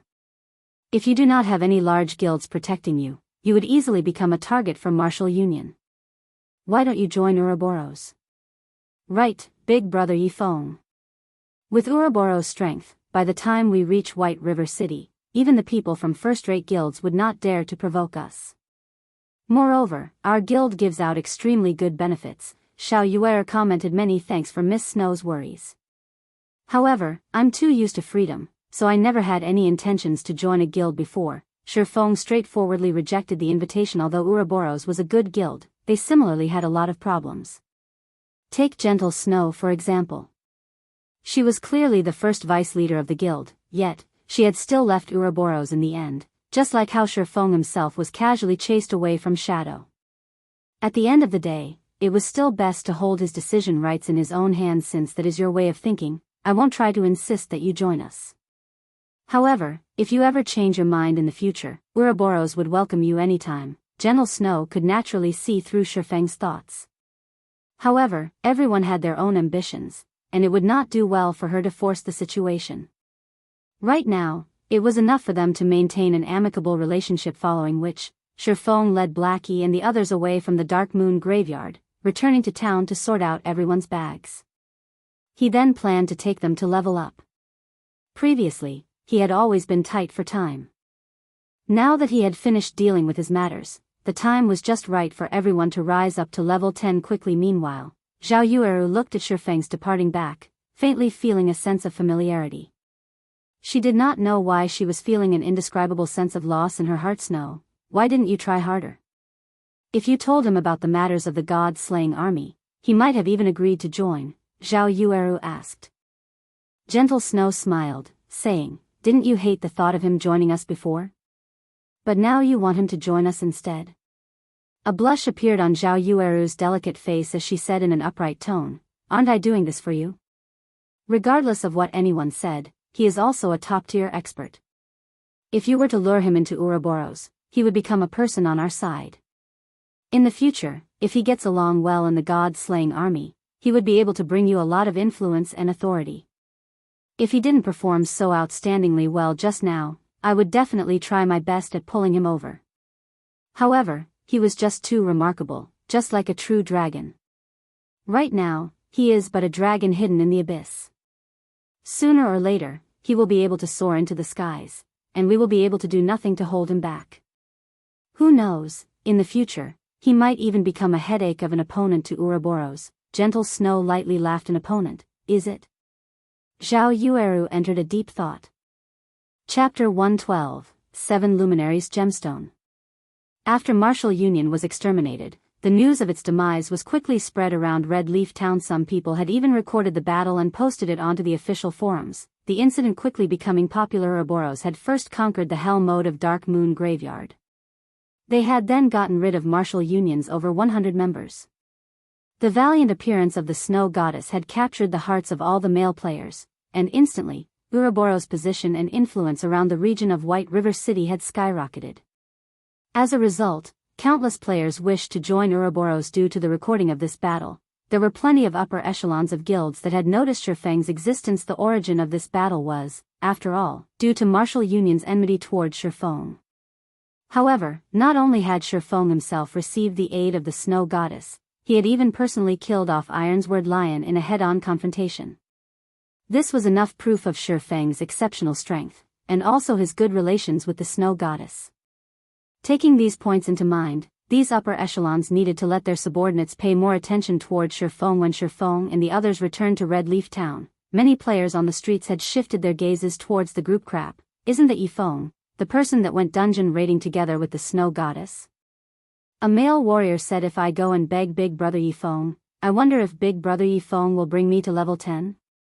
Another female elementalist bashfully said to her companion, Shifeng had completely become a celebrity now. Wherever he went, there would definitely be someone paying attention to, and talking about, him. Brother Feng, you're already a famous person. Now, you only need to wiggle your finger, and there would be a crowd of beauties running over to you. In the future, you mustn't forget to introduce a few to me, Blackie laughingly said. Stop talking nonsense. Our priority right now is to level up. The sooner we get to level 10, the sooner we can compete for more advantages after we enter White River City. Shifeng smiled as he said, since everyone is tired now, let's rest for an hour. We'll gather again after you all get your equipment repaired, and replenish your necessities. After hearing Shifeng's arrangements, Blackie and the others immediately went to the smithy to repair their equipment. They did not know why, but normally when they were grinding on the level 5 forest wolves, even if they had been grinding for over 10 hours, the durability of their equipment did not fall by much. However, right now, just after raiding a dungeon once, the durability of their equipment had all fallen by almost half. If they were to raid the dungeon another time, the durability of their equipment might fall to 1 within just 3 to 4 hours, becoming useless. When everyone arrived at the smithy to repair their equipment, they suddenly discovered a frightening matter. Previously, it was a normal occurrence for them to change into new equipment. Hence, they had never repaired their equipment even once before. Now, however, all the equipment Kola was wearing only had half of its durability remaining. As a result, repairing all of it had required a fee of 1 silver 63 coppers. Such an amount was enough to purchase a level 1 bronze equipment. The higher the durability loss of an equipment, the higher the repair fees would be. If every piece of equipment on Kola's character had dropped down to 1, it would take, at the very least, 4 silver coins to get it all repaired. Such an amount was the equivalent to 2 days of Kola's earnings. However, because Kola had become a follower of Shifeng, the speed at which he earned money was much faster when compared to many other elite players. If those elite players were to repair their equipment, the total fees would be equivalent to several days of their earnings. Boss, are you trying to rob us here? Kola complained, unwilling to fork out such an expensive repair fee. Previously, he had obtained a mysterious treasure chest from clearing the hell mode of Dark Moon Graveyard. From the mysterious treasure chest, he had received over 3 silver coins and 5 bottles of intermediate recovery potions. If it weren't for that treasure chest, just this repair fee alone would have turned him into a broke bastard. Adventurer, I have already given you a 10% discount. It is already a very cheap price, the blacksmith said with a huff. Hearing the blacksmith saying so, Blackie and the others suddenly came to a realization. Their reputation in Red Leaf Town had already reached 30 points, receiving a 10% discount for all purchases made in Red Leaf Town. They truly did not think that it would be so costly just to repair their equipment. However, if their equipment turned to scrap, not only would they lose their equipment, their leveling speed would also be greatly reduced. Hence, they had no choice but to repair their equipment. Trade area, auction house. Shifeng was frantically purchasing items from the auction house. The previous glimmer chestplate forging designs Shifeng sold before had once again allowed him to profit greatly. Now, there were at least 73 gold coins in his bag. In the entire White River City, there was not a single player who was more rich than him at the moment. Right now, if he saw any items whose prices would inflate in the future, he would buy all of them. This was because, once players reached higher levels, it became much easier for them to earn game currency and, as a result, the value of game currency fell. Instead of just waiting for the coins in his hand to depreciate in value, he might as well purchase some items that would increase in value and store them in the bank. After some time not visiting the auction house, the number of hard stones, card sets, and other items whose value would increase in the future had grown once more. Shifeng had spent over 8 gold coins on such items, filling up the 640 slot bags he had just bought, and even needing to make several trips to the bank. It wouldn't be long before these items would have their values increased by manifold. Just thinking about it gave Shifeng a delighted feeling. Meanwhile, the value of the glimmer chestplate forging design had now begun to fall. Currently, each piece was only being sold for around 2 gold coins, and it wouldn't be long before it became completely worthless. Seeing that the number of guilds purchasing the glimmer chestplate forging design was becoming fewer, Shifeng decided to continue selling them for a while more before thinking of another way to make money. Now, his main goal was to earn credits. Just judging from the small amount of credits he currently possessed, it was still not enough for his workshop to squander. Currently, Shifeng still possessed more than 60 gold coins. He then took out 30 gold coins and registered them on the virtual trade center. Right now, various large guilds were in the midst of purchasing coins in bulk. It wouldn't be long before he could sell all his coins, earning him a lot of credits. Following which, inside the bank, Shifeng started arranging the harvest he obtained today. He had already obtained more than 10 pieces of bronze equipment just from the elite players of Martial Union he had killed. Originally, Shifeng had intended to sell off these equipment pieces. However, his workshop would definitely be recruiting new members in the future. Hence, he decided to store them inside his warehouse, as they might come into use in the future. In any case, he was not lacking in this small amount of money. As for the ash blade, the most important item he obtained from the Dark Moon graveyard, he kept it inside his warehouse for now. It was still of no use to him right now.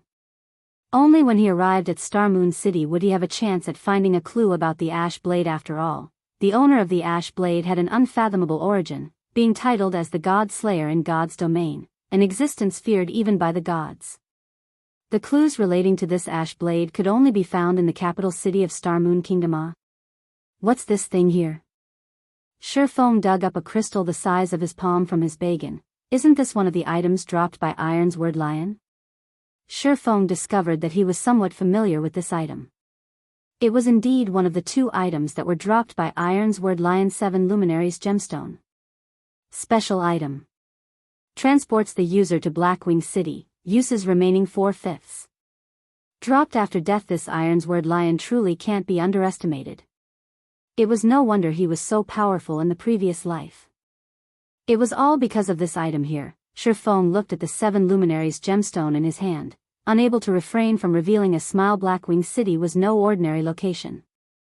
It was also not a place that players could simply go to as they wished.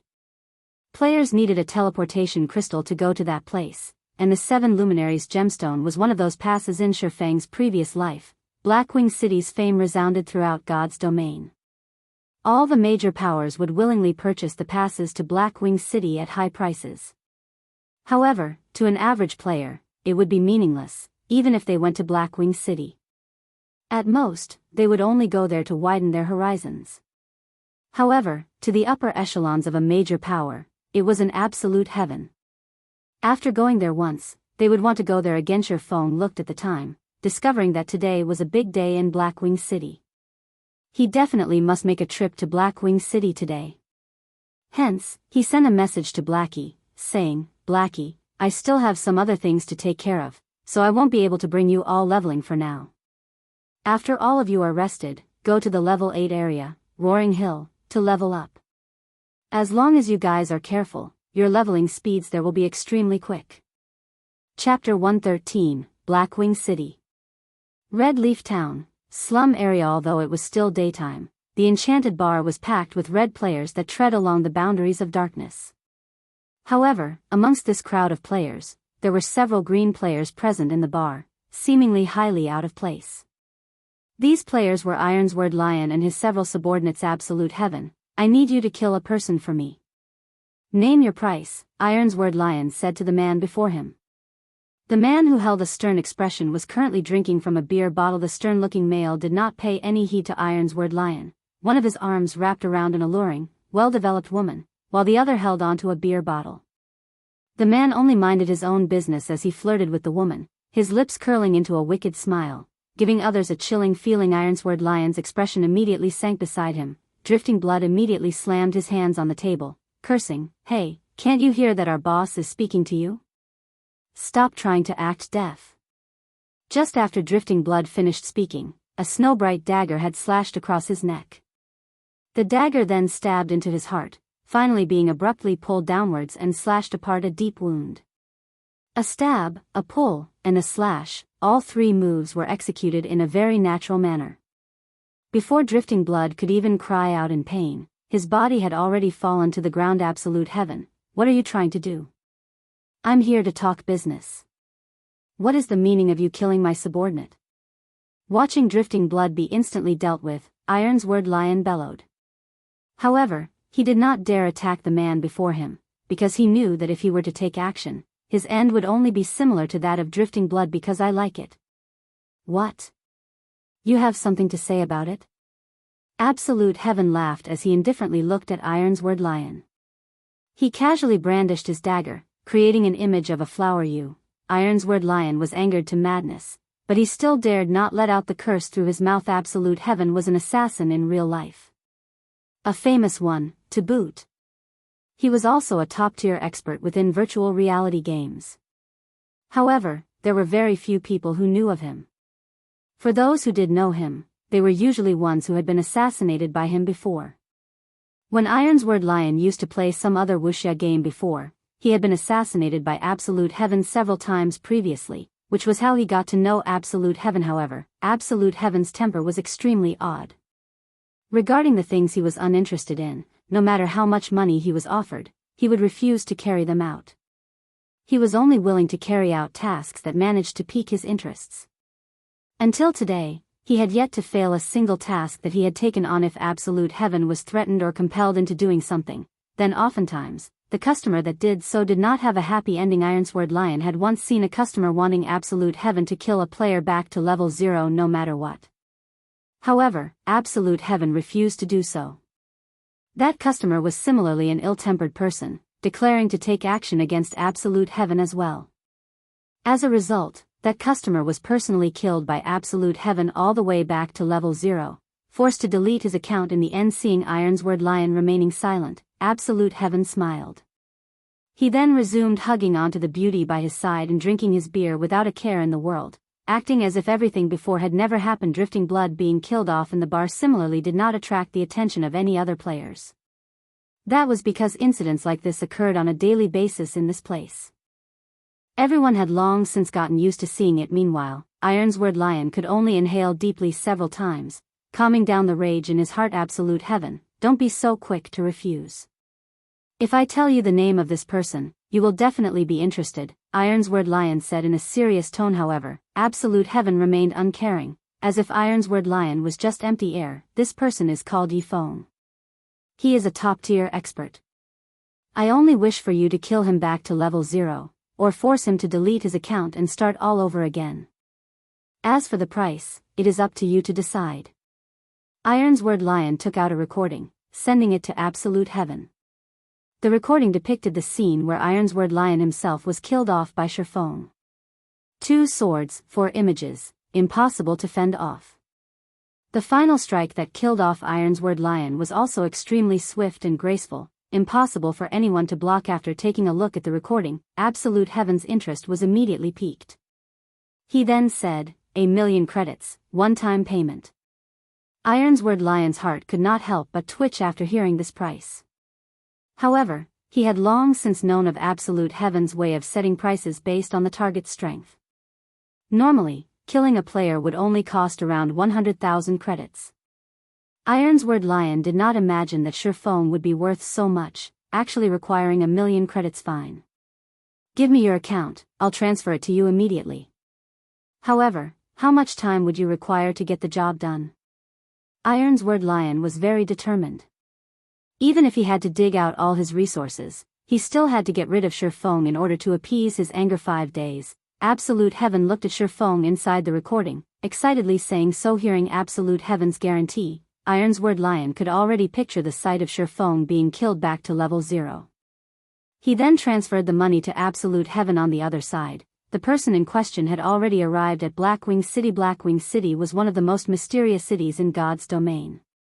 It was much more flourishing than Star Moon Kingdom. Just by standing on the streets, one could see gorgeous-looking, European-styled, medieval-aged buildings. Even if it was nighttime, the city was still illuminated with glorious lights. Moreover, the NPCs that walked the streets were all over level 100. There were even quite a few NPCs who possessed Tier 2, and even Tier 3, jobs.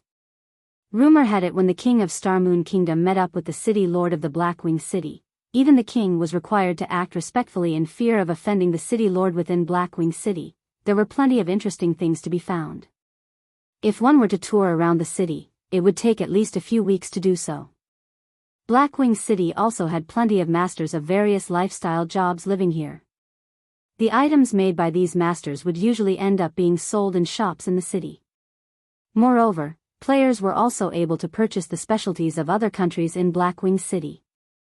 This was definitely a treatment not found in other, ordinary cities with all these attractions. The most famous amongst them was the auction house of Blackwing City. The auction house here held an auction once every week. Moreover, the items auctioned were all rare ones sold by NPCs. Epic rank items would even be sold in this weekly auction. Such an item was definitely impossible to purchase outside of Blackwing City. Hence, this was the reason why the upper echelons of all the major powers wished to come to Blackwing City. On the other hand, even if the average player were to come here, at most, they would only be here to sightsee. It was because they were completely unable to afford the items sold by the NPCs here. Moreover, there were no wild monsters here in Blackwing City. There were also no quests to be found here. It was a city purely meant for players to conduct trade within. Blackwing City was a heaven, loved by the tycoons of the game. There are still 2 hours before the auction starts. I'll go buy some local specialties first, then. Shifeng looked at the time, discovering that he was still early. He hailed for a horse carriage, bringing him to the business district of Blackwing City. Blackwing City was just too huge. If Shifeng were to walk on foot, he would need, at the very least, 2 to 3 hours to arrive at the business district. Normally, players would spend money to hire horse carriages as a means of transportation. However, hiring a horse carriage did not come cheap. At the minimum, a horse carriage would cost 1 silver coin, and depending on the distance traveled, the price would similarly change. If an average player were to come to Blackwing City at this period of the game, they most likely would not even be able to afford a horse carriage. After more than 10 minutes had passed, Shifeng alighted from the carriage, arriving at an engineering shop. This engineering shop was not large. It was only a small building with 2 floors. There was an old-looking, wooden signboard hung at the entrance with the words, Cruz's Workshop, carved into the wood. Although the shop seemed shabby at first sight, Shifeng knew that this shop was opened by the engineering grandmaster, Cruz Gaia. He was also the one and only engineering grandmaster in Blackwing City. As for the other engineering shops, those were all operated by engineering masters or engineers. Although those shops appeared to be flourishing, the items sold by them were all very expensive, yet of poor quality. Back in the early days, Shifeng had often been scammed by those shops. Shifeng pushed open the door, entering Cruz's workshop. The caretaker of the shop was called Luciola, a shy-looking girl who had her hair tied into 2 ponytails. If one used observing eyes, they would quickly discover that this frail-looking girl was in actuality a professional mage, a job that advanced 2 tiers, from an elementalist. Furthermore, she was even at level 100. A level 100 tier 2 mage could easily extinguish a single red leaf town. If a player dared to cause a scene in this shop, they would quickly turn into a pile of ash. Chapter 114, Blackwing Auction House. Very rarely did Cruz's workshop have customers, and Shifeng's entry into the shop immediately roused Luciola's attention. Lord Demon Hunter, I wonder what items my lord requires.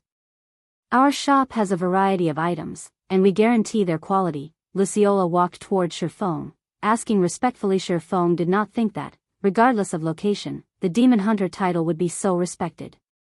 The title even held effect in Blackwing City. I wish to have a look at the new goods you have this week, Shifeng replied. My lord, our shop is stocked with many new items this week. I guarantee that my lord will be satisfied with them, Luciola said. Guide me to them, then. Shifeng nodded his head. In Shifeng's previous life, he had never once before gone to the 2nd floor of the shop.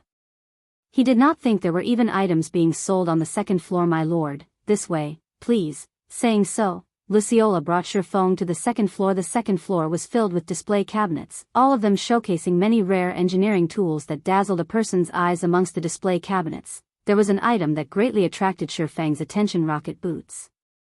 One of the godly escaping tools in God's domain.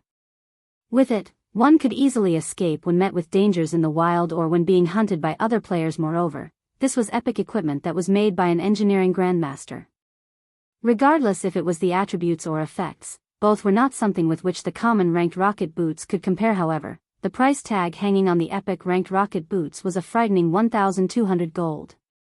Even if Shifeng considered himself as rich, he could not even afford a fraction of such an amount. After making a round through the display cabinets, a majority of the items sold were all to Shifeng's liking.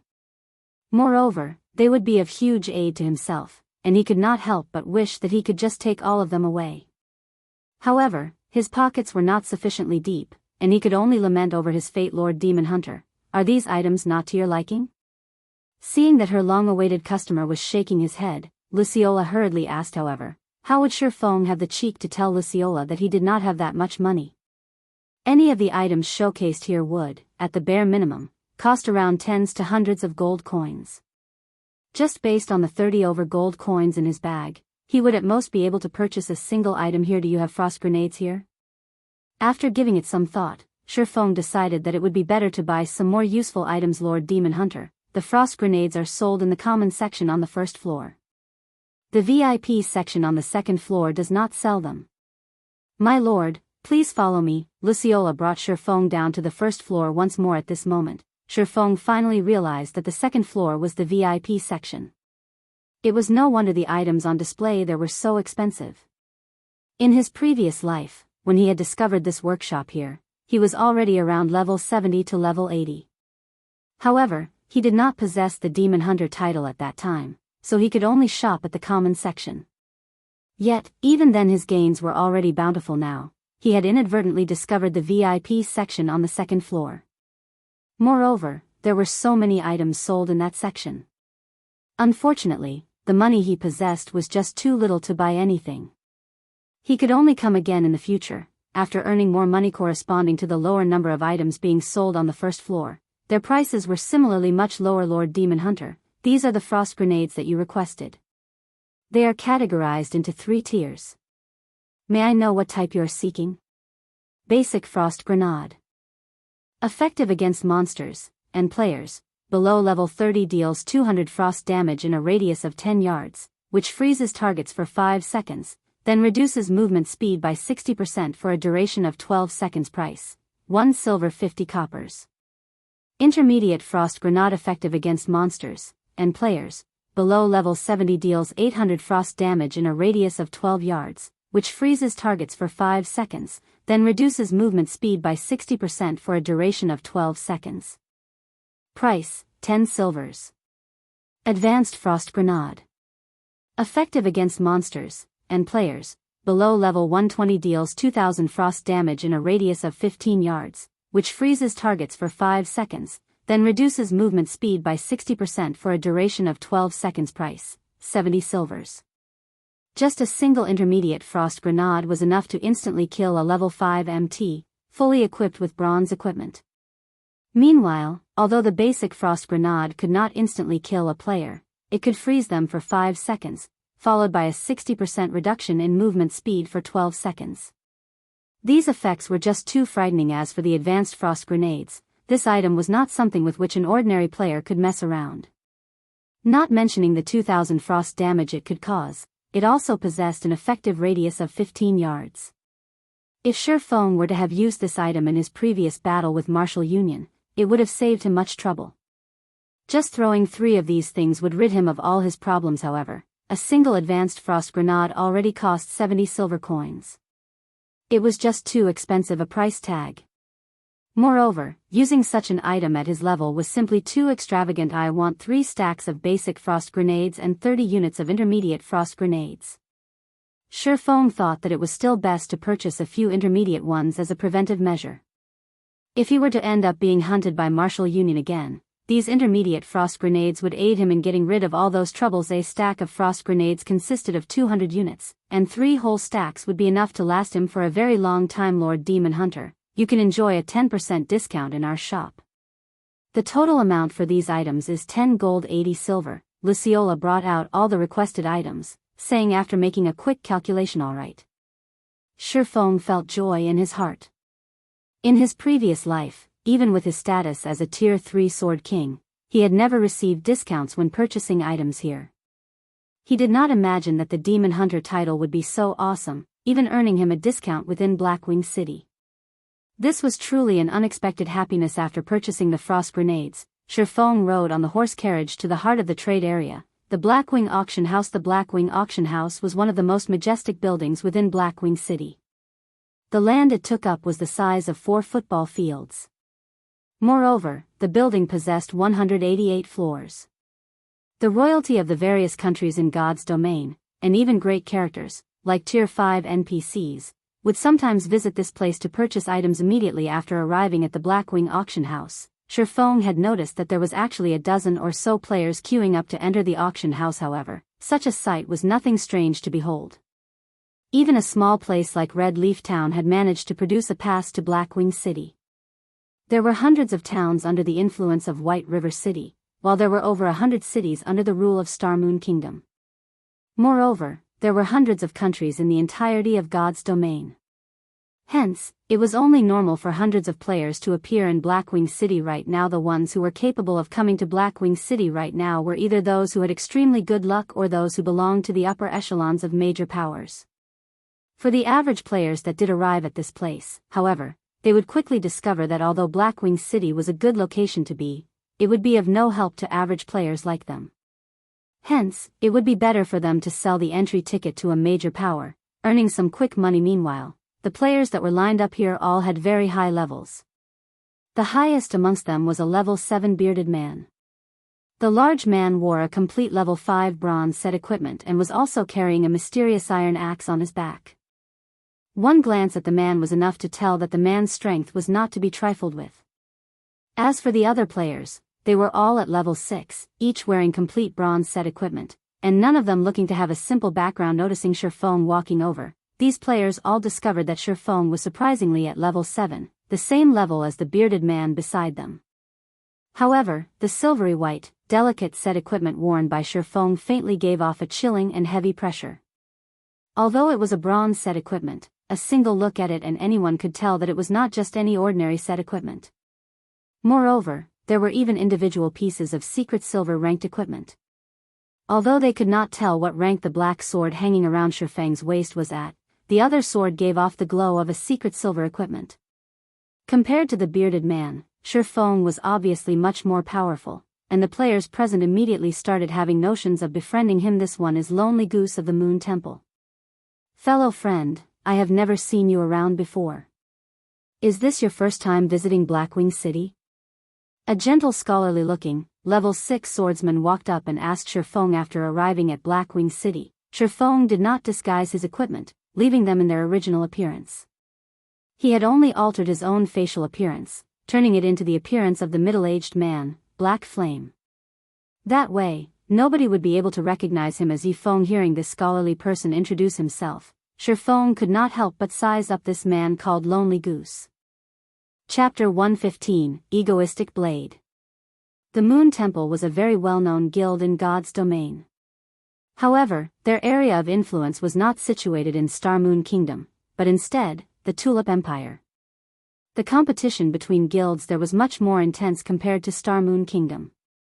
Meanwhile, the Moon Temple was one of the top few guilds in Tulip Empire. Compared to Ouroboros, they were much stronger. The scholarly Lonely Goose in front of Shifeng right now was also a famous top-tier swordsman. It would be advantageous to Shifeng if he befriended such a person. Hello. Shifeng nodded his head, giving others a taciturn feeling. Aside from Lonely Goose, several more players came up and introduced themselves to Shifeng. They all wished to befriend him. After all, an additional friend meant an additional path they could have in the future. It was especially true for the top-tier experts that could arrive at Blackwing City. As to whether they would become enemies in the future, the possibility of such a situation happening was low. As for the reason to such a conclusion, up till now, the group of them had yet to see a top-tier expert belonging to the same country as them in Blackwing City. Also, every country was very far apart from each other, and countries coming in touch with each other would be a matter in the far future. On the other hand, if they could become friends and have a cooperative relationship, then it would be beneficial to both sides. This was also one of the hidden benefits of Blackwing City. The bearded man swept a glance at Shifeng, discovering that Shifeng's level was actually the same as his own. Being able to reach level 7 was an achievement of which he was extremely proud. However, now that he realized he was the same level as an independent player, he immediately felt a sense of provocation. In addition to the other players trying to befriend Shifeng, the bearded man snorted, "Humph, he's just an independent player. What is the point in trying to curry favor with him?" With the bearded man's words, the entire atmosphere in the auction house became tense. Playing the part of the friendly guy, Lonely Goose said with a smile, "Brother Egoistic Blade, not everyone can easily come to Blackwing City. Is there a need for such a cold treatment? If we can all get along with each other, it would be a great benefit for all of us in the future." Help? Just based on the luck of an independent player, how would he be able to mutually cooperate with us? How can he be of any help to us? The disdain in the bearded man's words kept on growing. The man then flaunted the guild emblem on his chest, the words, "Bloodthirsty War God," written on the emblem.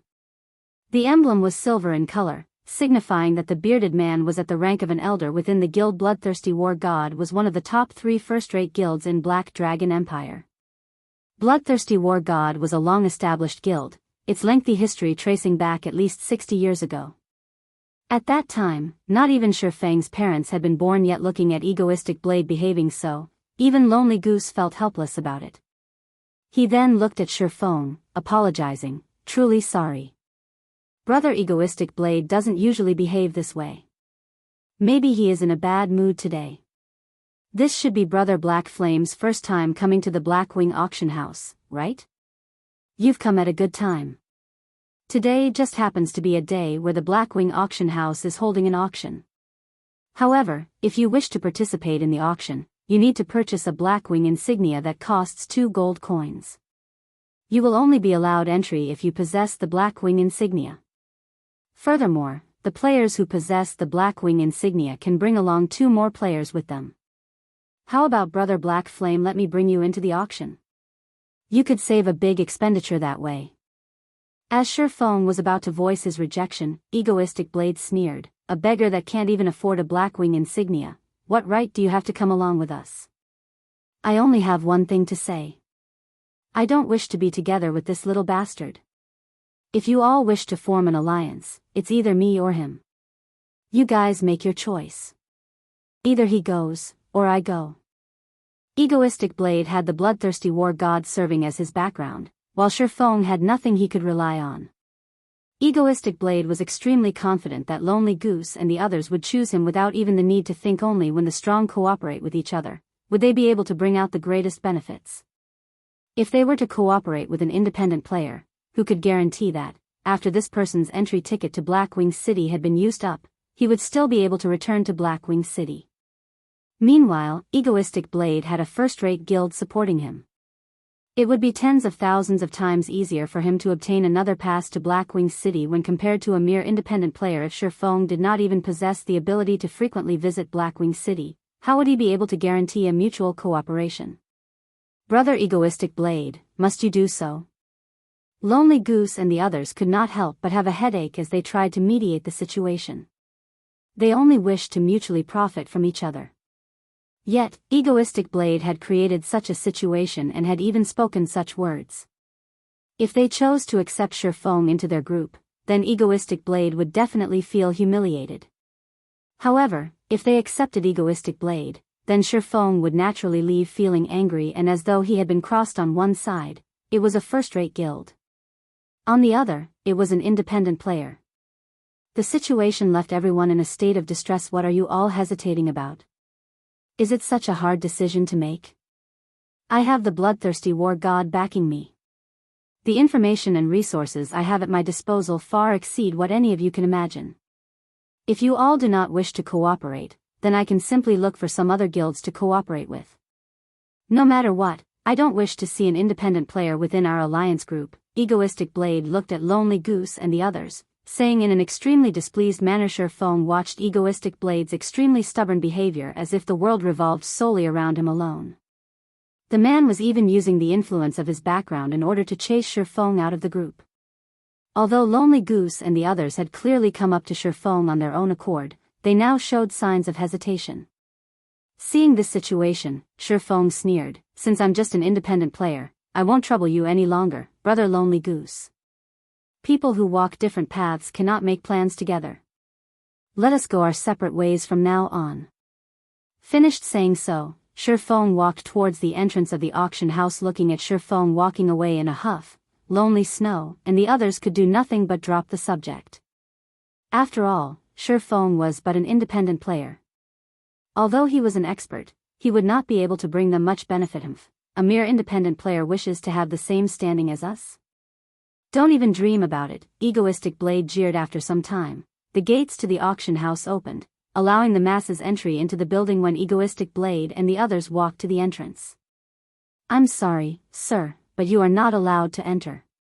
A knight blocked Egoistic Blade and the others. "Lord Knight, all of us possesses the Blackwing insignia." Lonely Goose pointed towards the insignia on his chest, saying the auction held today is the VIP auction. Commoners are not allowed entry. The normal auction will only be held next week, so please come back again at that time, the knight explained. Egoistic Blade then pointed at Shifeng, who was currently walking into the auction house, moodily saying, "Lord Knight, then what right does that person have to enter?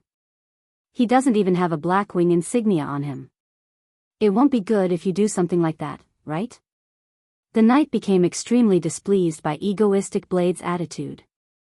However, he still looked along the direction Egoistic Blade pointed to, discovering the Lord Demon Hunter, Shifeng. The knight then swept his gaze at Egoistic Blade and the others, saying in disdain, "Just based on you commoners, you all wish to have the same standing as the Lord Demon Hunter? Be smart and get lost quickly. I'll have all of you arrested if you continue making a scene," the knight angrily yelled at Egoistic Blade and the others. Egoistic Blade was extremely shocked. How could a random, independent player they met be so awesome? He then thought back to the mocking words said by the knight. Weren't they the words he had uttered just now? If there was a hole available right now, Egoistic Blade wished he could have jumped into it immediately. It was simply too mortifying. Lonely Goose and the others were even more startled. They looked at Shifeng with shocked expressions, endless regret filling up their hearts. After making plenty of investigations, they discovered that there would be an auction held today. Moreover, the items auctioned were extremely rare, so they had paid a huge price in order to prepare a significant amount of coins. Yet, in the end, they couldn't even manage to get past the entrance. Looking at the knight's respectful attitude towards Shifeng, they immediately knew that the title of Demon Hunter must be a very powerful title. Shifeng definitely would have been able to bring along a few more players with him. However, they had chosen to forsake Shifeng instead, missing out on the chance to participate in the auction this time around. The regret in their hearts was quickly pushing them to their deaths right now. At that time, just why did they choose to give up on Shifeng? Lonely Goose and the others then thought of Egoistic Blade, the main perpetrator of this disaster. If it weren't for Egoistic Blade, such an incident would not have happened immediately. Everyone turned to look at Egoistic Blade in rage and bitterness. Chapter 116, Silver Dawn. Ladies and gentlemen, distinguished guests, please come over here. Take the floating platform up to the 66th floor. There will be a person assigned there to receive you. A golden-haired beauty stood beside the floating platform, saying with a smile. The floating platform of the Blackwing auction house was extremely large, capable of fitting more than 50 people at a time. It was from 7 Luminaries crystals, which have extremely good magical conductivity. Many magical runes were carved onto the crystals, allowing the platform to freely float in the air. However, the floating platform was extremely expensive to make, and even if all of Red Leaf Town was sold, it would not be enough to make a floating platform as large as the one in Blackwing City. In the entire Starmoon Kingdom, only the auction house at Starmoon City, and also the Royal Palace, had a floating platform implemented. Moreover, the size of each of those floating platforms was much smaller when compared to the one in the Blackwing auction house. It displayed the level of wealth held by the Blackwing auction house, to say the least. The Blackwing auction house was extremely large in size. It was categorized into 3 different sections, which were the common section, the VIP section, and the luxury section. The auction venue for the common section was located from the 4th floor to the 36th floor. As long as one possessed the Blackwing insignia, they could participate in the common auction. However, there were much less rare items auctioned there. The auction venue for the VIP section was located from the 50th floor to the 100th floor. One must have a certain amount of status before being allowed to participate in the VIP auction. As for the items auctioned, rare items were the mainstay of the auction, with the occasional precious item. The auction venue in the luxury section was located from the 150th floor to the 180th floor. Aside from those with transcendental strength, they were usually the overlords of a region. For example, the characters at the pinnacle of Star Moon Kingdom in Shi Feng's previous life. After he became a Tier 3 Sword King, he obtained a relatively good title, allowing him the fortune of entering the VIP section. As for the luxury section, only the guild leaders and vice leaders of first-rate guilds had the right to enter this area. The pinnacle players who had reached Tier 5 in their jobs were also allowed in this area. As to what items were sold at the luxury auction, Shi Feng had no information about them whatsoever. It was a secret only known to the tyrants and pinnacle players of God's domain. Shi Feng arrived at the auction venue on the 66th floor. The entire venue was about the size of a single football field, and at this moment, it was completely packed with people. These people were all NPCs with the status of nobles or above, and it was an extremely difficult task for players who wished to compete for items with these NPCs. These NPCs were here specifically to prevent players from easily winning a bid without any competition. Frankly speaking, the NPCs were just props at the auction venue. If a player's bid did not reach the standard amount, then the item would be taken away by the NPCs, preventing players from conveniently obtaining rare items. After everyone was seated, the auction officially started. After a white-bearded old man walked up to the stage, declaring the start of the auction, an item was slowly brought out onto the stage. The first item auctioned was a level 20 secret silver chest plate. Its starting bid set at 2 gold. The attributes on it are good, but the price is just too expensive. Clicking on the equipment's information, Shi Feng quickly gave up after looking at its attributes. Although it was good equipment, he was unable to put it to use right now. If Shi Feng could really buy the item for only 2 gold, then he might have still considered it. However, after a bout of bidding from the NPCs, the price of the equipment had already soared to 7 gold. If he were to sell the chest plate to a first-rate guild, he could not possibly obtain 7 gold for it. At most, he could sell it for 3 to 4 gold. After all, to the average players right now, even copper coins were considered a precious commodity, not to mention gold coins. After which, piece after piece of secret silver equipment was brought out. There was even fine gold equipment being auctioned. However, not a single piece managed to attract Shi Feng's attraction. The reason was simple. All of them were just too expensive. If the average level of players reached around level 20, then the prices of equipment would become much cheaper. However, God's domain had started its operation only recently, so most players were still around level 4. Where would these players find that much money? Half an hour later, the equipment phase of the auction finally ended, and the auction for other items began. The following item being auctioned is a weapon forging design. This forging design is a fine work of Master Korean, and the bid for it will start at 3 gold coins. Immediately, Shi Feng's interest was roused. He then clicked to check on the item's information. Silver Dawn forging design, secret silver rank, one-handed sword. Level 10. Seeing that it was secret silver ranked, Shi Feng knew that his luck had come. Moreover, the Silver Dawn was a level 10 weapon. It was absolutely something that he needed the most. The Abyssal Blade also needed 10 level 10 secret silver weapons to level up. With this forging design, that problem would easily be handled. However, besides Shi Feng, there were still a few other forgers who participated in the bid. After all, a secret silver forging design was extremely rare. With that, the bidding for the forging design quickly started. Within moments, the bidding price had already reached 6 gold. Shi Feng gritted his teeth, shouting, 7 gold. 7 gold 30 silvers. 7 gold 50 silvers. 8 gold. With the crazed bidding from the NPCs, the price for the Silver Dawn steadily rose. Crap, I bid 15 gold. Seeing that the price has reached 13 gold, Shi Feng immediately raised it by 2 gold, showing his determination, and shaking the composure of these NPCs. If the price continued to rise, even Shi Feng would not be able to stomach it. After all, he only had slightly more than 20 gold coins remaining. 16 gold. The original worth of this forging design was around 15 gold coins. Shifeng did not think that the NPCs would still compete 17 gold. Shifeng made his decision.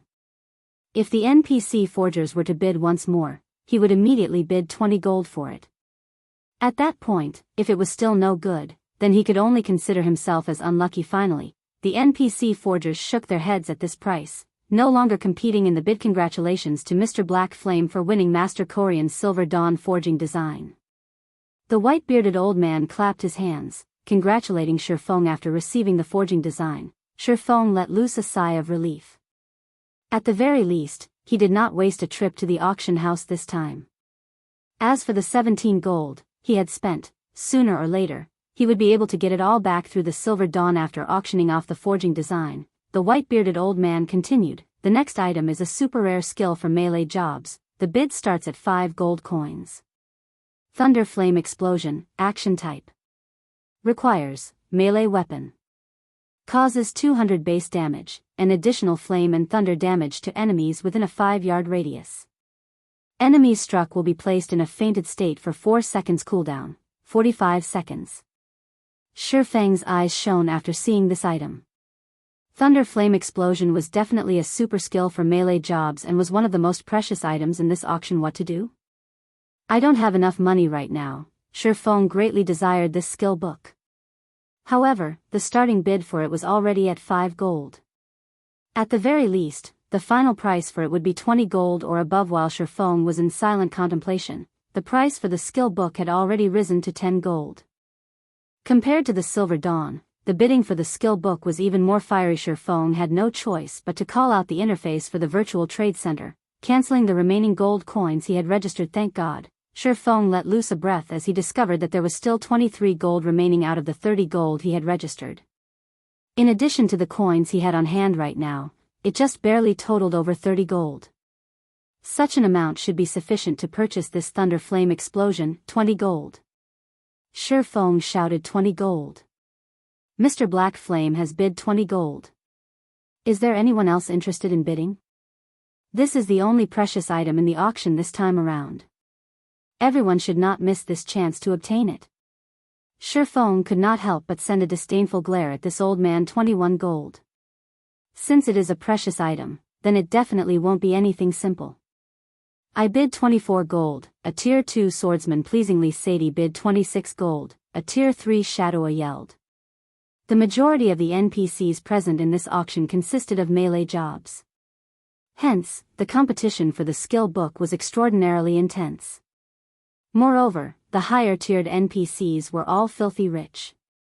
Just by doing a simple quest, they would be able to obtain compensation of several gold coins, so their rate of income was extremely quick. If Shifeng did not earn a lot previously, he stood absolutely no chance at competing with these high-tiered NPCs. Looking at these high-tiered NPCs, he found each one of them was more powerful than the other. There was even a tier 4 NPC placing a bid for the skill book, seeing as the price was about to reach Shifeng's bottom line. 30 gold. Shifeng placed his final bid. He would either succeed or die trying. Chapter 117, Aqua rose. With Shifeng's bid of 30 gold coins, the price of the skill book was greatly increased. A few tier 2 NPCs shook their heads at this sight, giving up the bid, one after another. Although this skill book was good, its price was simply too high. Just as Shifeng was about to relax. 35 gold. A resonant voice resounded throughout the entire auction venue. Shifeng turned his head to look at the source of the voice, nearly cursing out loud as he found the voice's originator. The person who yelled out the bid was actually not an NPC with a melee job, but a tier 4 female wizard. Magicians were always the richest individuals in God's domain. To a tier 4 wizard, they only need carry out a single magical research to earn 30 to 50 gold coins. How unfortunate. Shifeng shook his head, no longer competing for the skill book.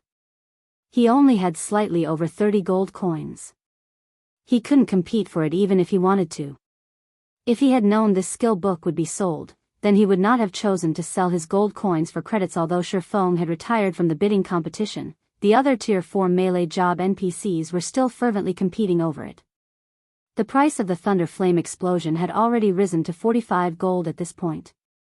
Aside from the equipment that were over level 100, none of the items auctioned so far could beat this price: 45 gold going once. 45 gold going twice. At this moment, the sound of a notification from the system arrived. System: the Glimmer chestplate forging design you have placed on auction has been sold. After deducting the processing fees, a total of 2 gold 31 silver have been added to your bag space. System: the Glimmer chestplate forging design you have placed on auction has been sold. After deducting the processing fees, a total of 2 gold 44 silver have been added to your bag space. System: the Glimmer chestplate forging design you have placed on auction has been sold. After deducting the processing fees, a total of 2 gold 27 silver have been added to your bag space. A series of notifications arrived, numbering at least 20. Shifeng was immediately shocked when he heard these notifications arriving. He did not understand what had actually happened. During the time he had been in Blackwing City, there were actually so many players who had bought the Glimmer chestplate forging design, that in just a moment, his wallet had greatly expanded. Since Shifeng's wallet was bulging now as he yelled out without hesitation, 46 gold. 45 gold going thrice. This gentleman has bid 46 gold. Are there any higher bids? 49 gold. The tier 4 female wizard knit her brows slightly. Shifeng was now extremely confident. If the female wizard truly wished to buy the skill book, then he would definitely lose the bid. However, the value of this skill book was certainly not that great to this lady. Shifeng did not believe that she would spend such a large amount of money just to buy it. 55 gold. Shifeng decided to be decisive instead of waiting for the price to slowly rise for just a skill book. 55 gold coins was definitely an astronomical price.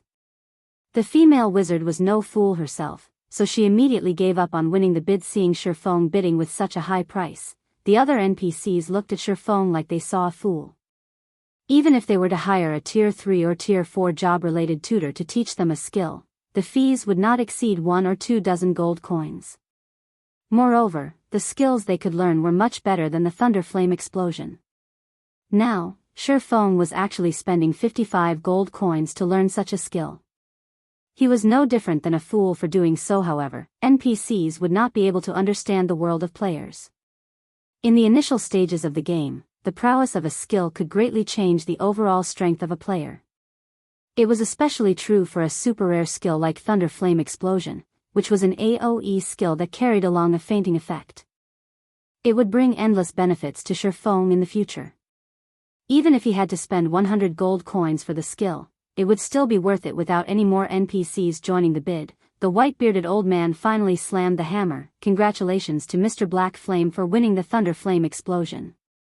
Shifeng joyfully handed over the 55 gold coins, receiving the Thunder Flame Explosion skill book in return.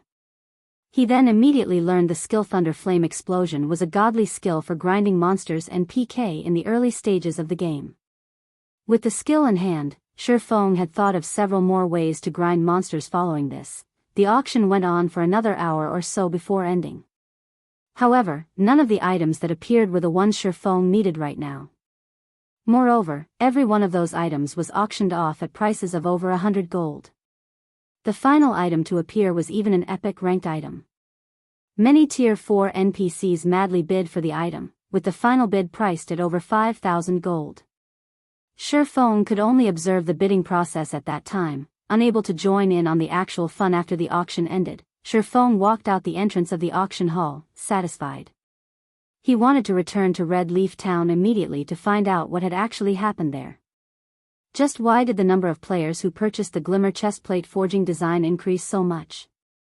If there was still money that could be earned from the Glimmer chestplate forging design, then he would immediately create another batch.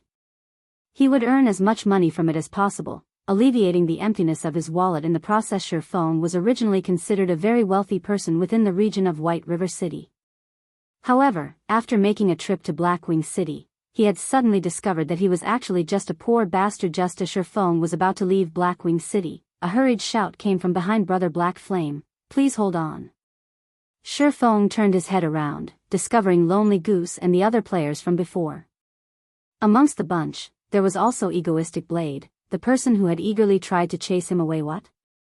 Shifeng indifferently asked. Although Shifeng could understand the reason behind Lonely Goose's exclusion of him just now, understanding only remained as understanding after all. who would have any pleasant feelings with being chased away just after being invited? Hearing Shifeng's indifferent tone, Lonely Goose helplessly smiled, saying, "Brother Black Flame, I apologize for the incident just now. It was all a misunderstanding. I wonder if we can still have a chat." "Brother Lonely Goose, I've already said before, people who walk different paths cannot make plans together." How would Shifeng not know what the thoughts Lonely Goose and the others were? Before, these players were able to discard him because of profit. Now that they had found out he could enter the auction house, they all came running back regarding the behavior of Lonely Goose and the others. He felt only disgust for it. Forget cooperation, who knows when they would sell him out for profit once more. Seeing that Shifeng had turned around to leave, Egoistic Blade furiously shouted, "Don't simply throw away this chance we've given you.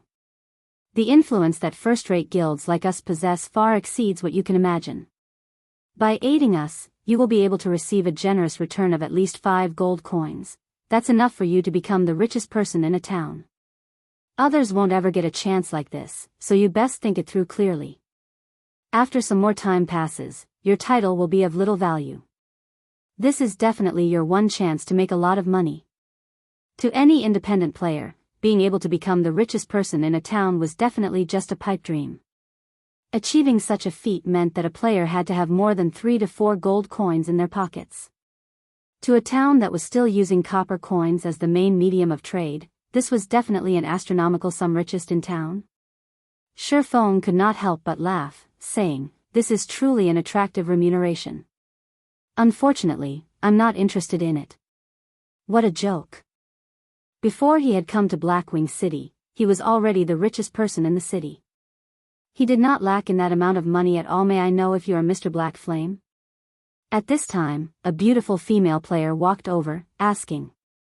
The girl looked to be between the ages of 21 and 22, her appearance extremely beautiful, and her body garbed in a gorgeous purple robe. The girl had her lips pursed, her eyes squinted into a smile as she looked at Shifeng.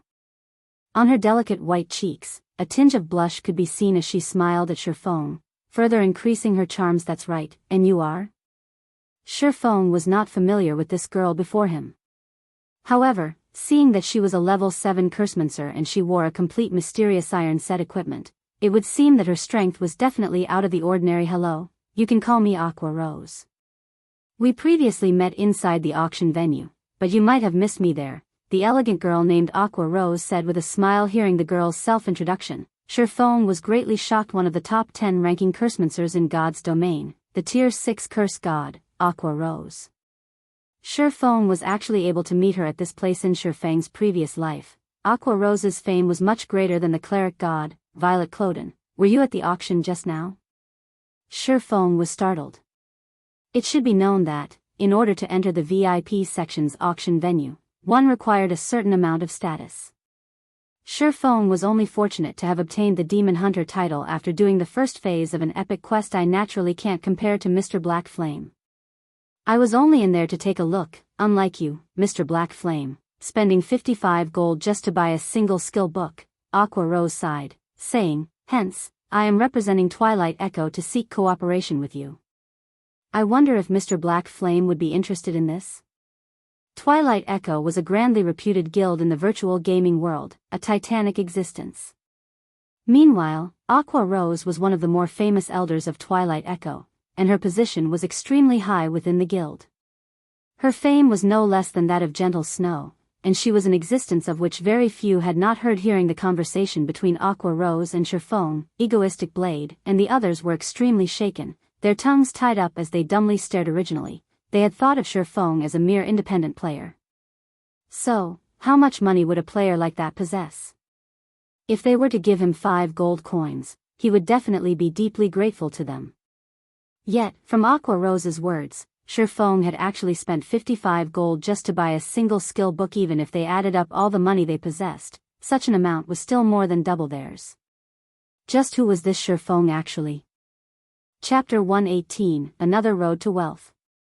Receiving Aqua Rose's invitation, Shifeng nodded his head in agreement. In any case, he was bound to have to cooperate with the large guilds in Blackwing City.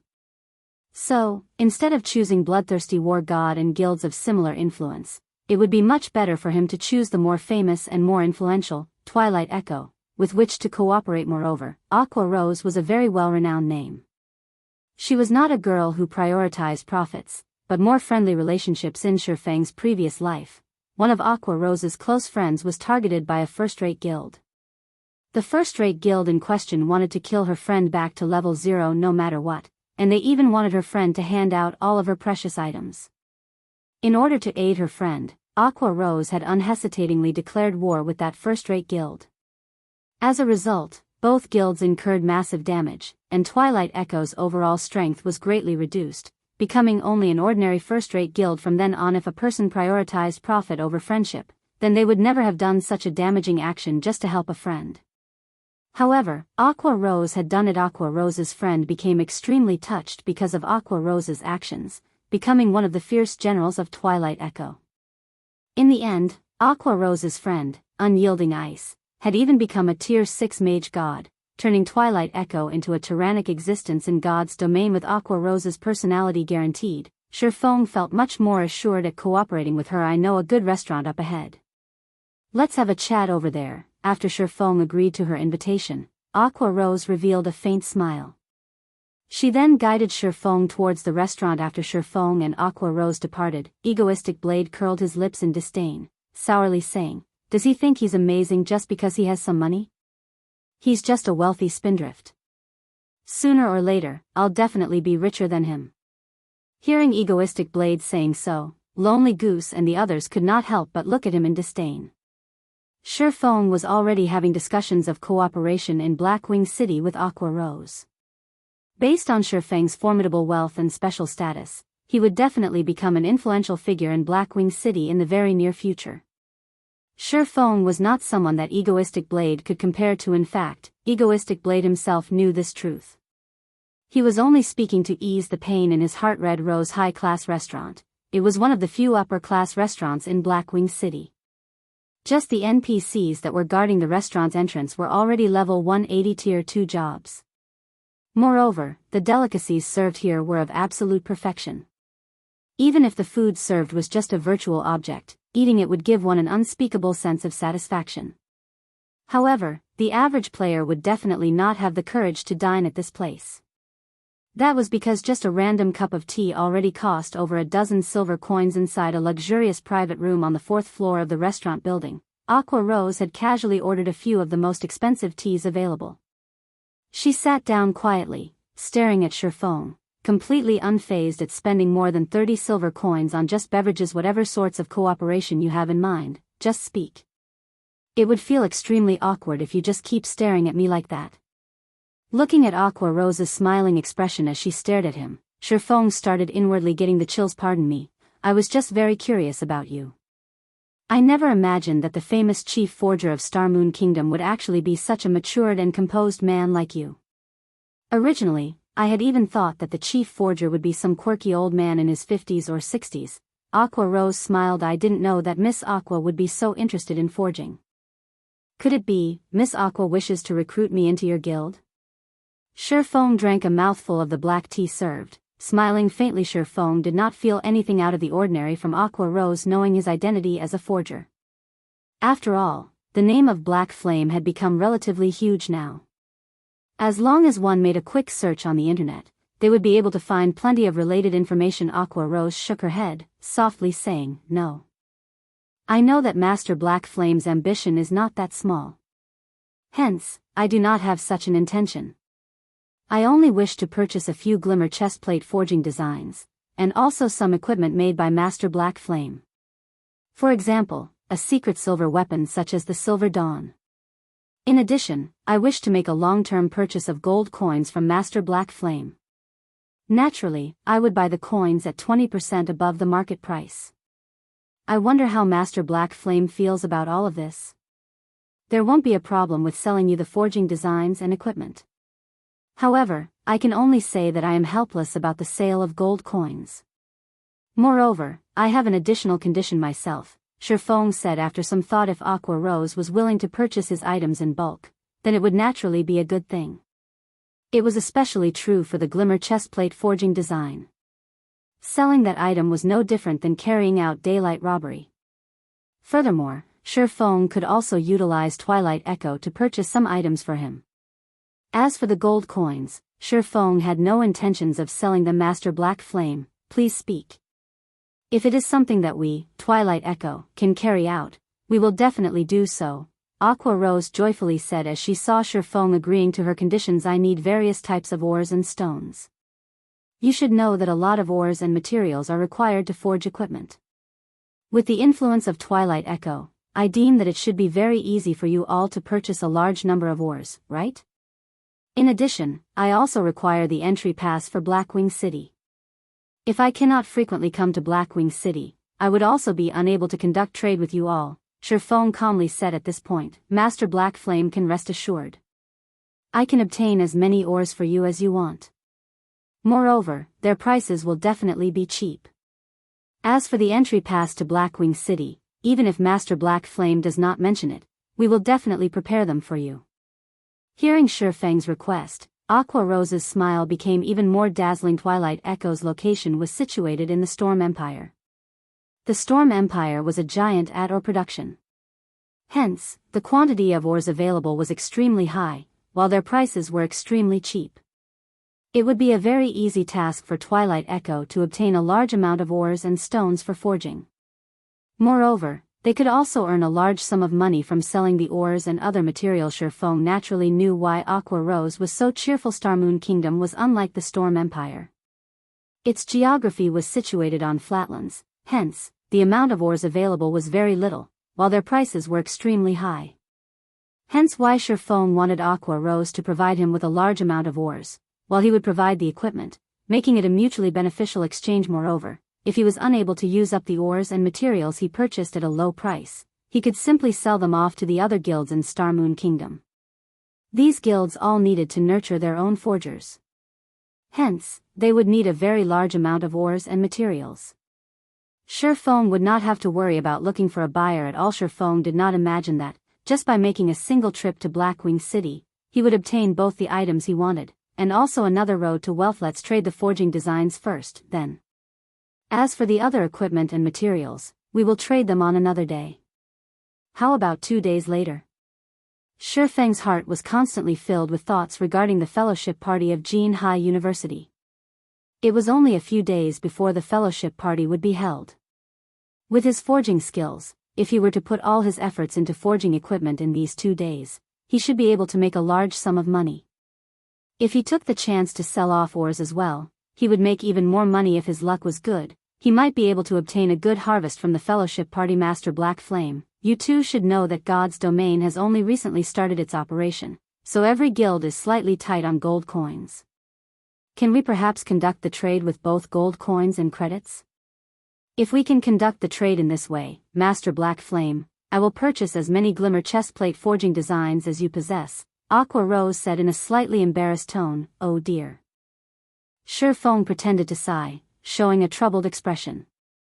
Seeing this, Aqua Rose became slightly panicked. Right now, every large guild was tight on gold coins, and though they wished to purchase them in bulk, it was an extremely difficult task. After all, God's domain only acknowledged coins, not credits. Moreover, the officials of God's domain had also declared that they would not activate the mechanics of exchanging credits to gold coins. Instead, they only conducted the exchange of gold coins to credits. Regarding the selling price of the glimmer chestplate forging designs, Aqua Rose had previously conducted an investigation. Each forging design was sold at around 3 gold coins. If she was to use only gold coins to conduct the exchange, she would at most be able to buy 4 to 5 pieces. However, after purchasing them, the gold coins spent would greatly affect the development of her guild. Yet, looking at Shifeng's appearance, he did not seem to be very lacking in credits. If she had to trade in only gold coins, then she would truly be left helpless. Chapter 119, God's Domain Upgraded. Miss Aqua, I wonder in what ratio you wish to trade at. Shifeng let out a dry cough, softly saying if it was the Shifeng of before, he would not have minded fully selling the forging designs for credits. However, it was a different story now. Although credits were extremely important to Shifeng, the value of gold coins right now was similarly huge. It was especially true after Shifeng had come to Blackwing City. All the good items sold here had astronomical prices. Moreover, the NPCs here only accepted gold coins, running a no money, no talk policy if possible, 2% gold coins and 98% credits. What do you think, Master Black Flame? Aqua Rose's curved eyelashes flickered as she spoke in an embarrassed tone. After all, the glimmer chestplate forging designs were just too expensive. Moreover, she intended to buy a large amount of them. Even if she were to pay just 10% of the price in gold coins, Twilight Echo might not be able to handle it. Shifeng nearly spat out the tea he was drinking after hearing her offer. Paying 2% in gold coins meant that, for a transaction worth 100 gold, Shifeng would only receive 2 gold, while receiving the remaining 98% in credits. Although Shifeng was not trying to be petty, wasn't this amount a little too low? Miss Aqua, after arriving at Blackwing City, you should know that the items sold here will be of great help to us. However, the items here are just too expensive. In addition, the auction house would often sell top-tier items. The value of gold coins goes without saying. The ratio for gold coins you offered is truly not enough. At the very least, it should be at 10%, Shifeng unhurriedly said. Know that I am troubling Master Black Flame. However, Twilight Echo is truly unable to bring out that many gold coins. If Master Black Flame is willing to reduce the ratio down to 5%, I am willing to pay out an additional 20% in credits. I wonder if that would be possible? Aqua Rose was similarly helpless. However, the coins in God's domain were simply too valuable. Even the coins obtained by the money farming teams of Twilight Echo, which consisted of 3,000 players, was not enough to support the guild's expenditure. Although Twilight Echo was constantly expanding the size for the money farming teams, from beginning to end, the amount obtained was never enough. Otherwise, Aqua Rose would not be bargaining ceaselessly with Shifeng. Shifeng entered a deep thought. The 5% was very close to his bottom line already. Moreover, Aqua Rose was willing to pay an additional 20% in credits.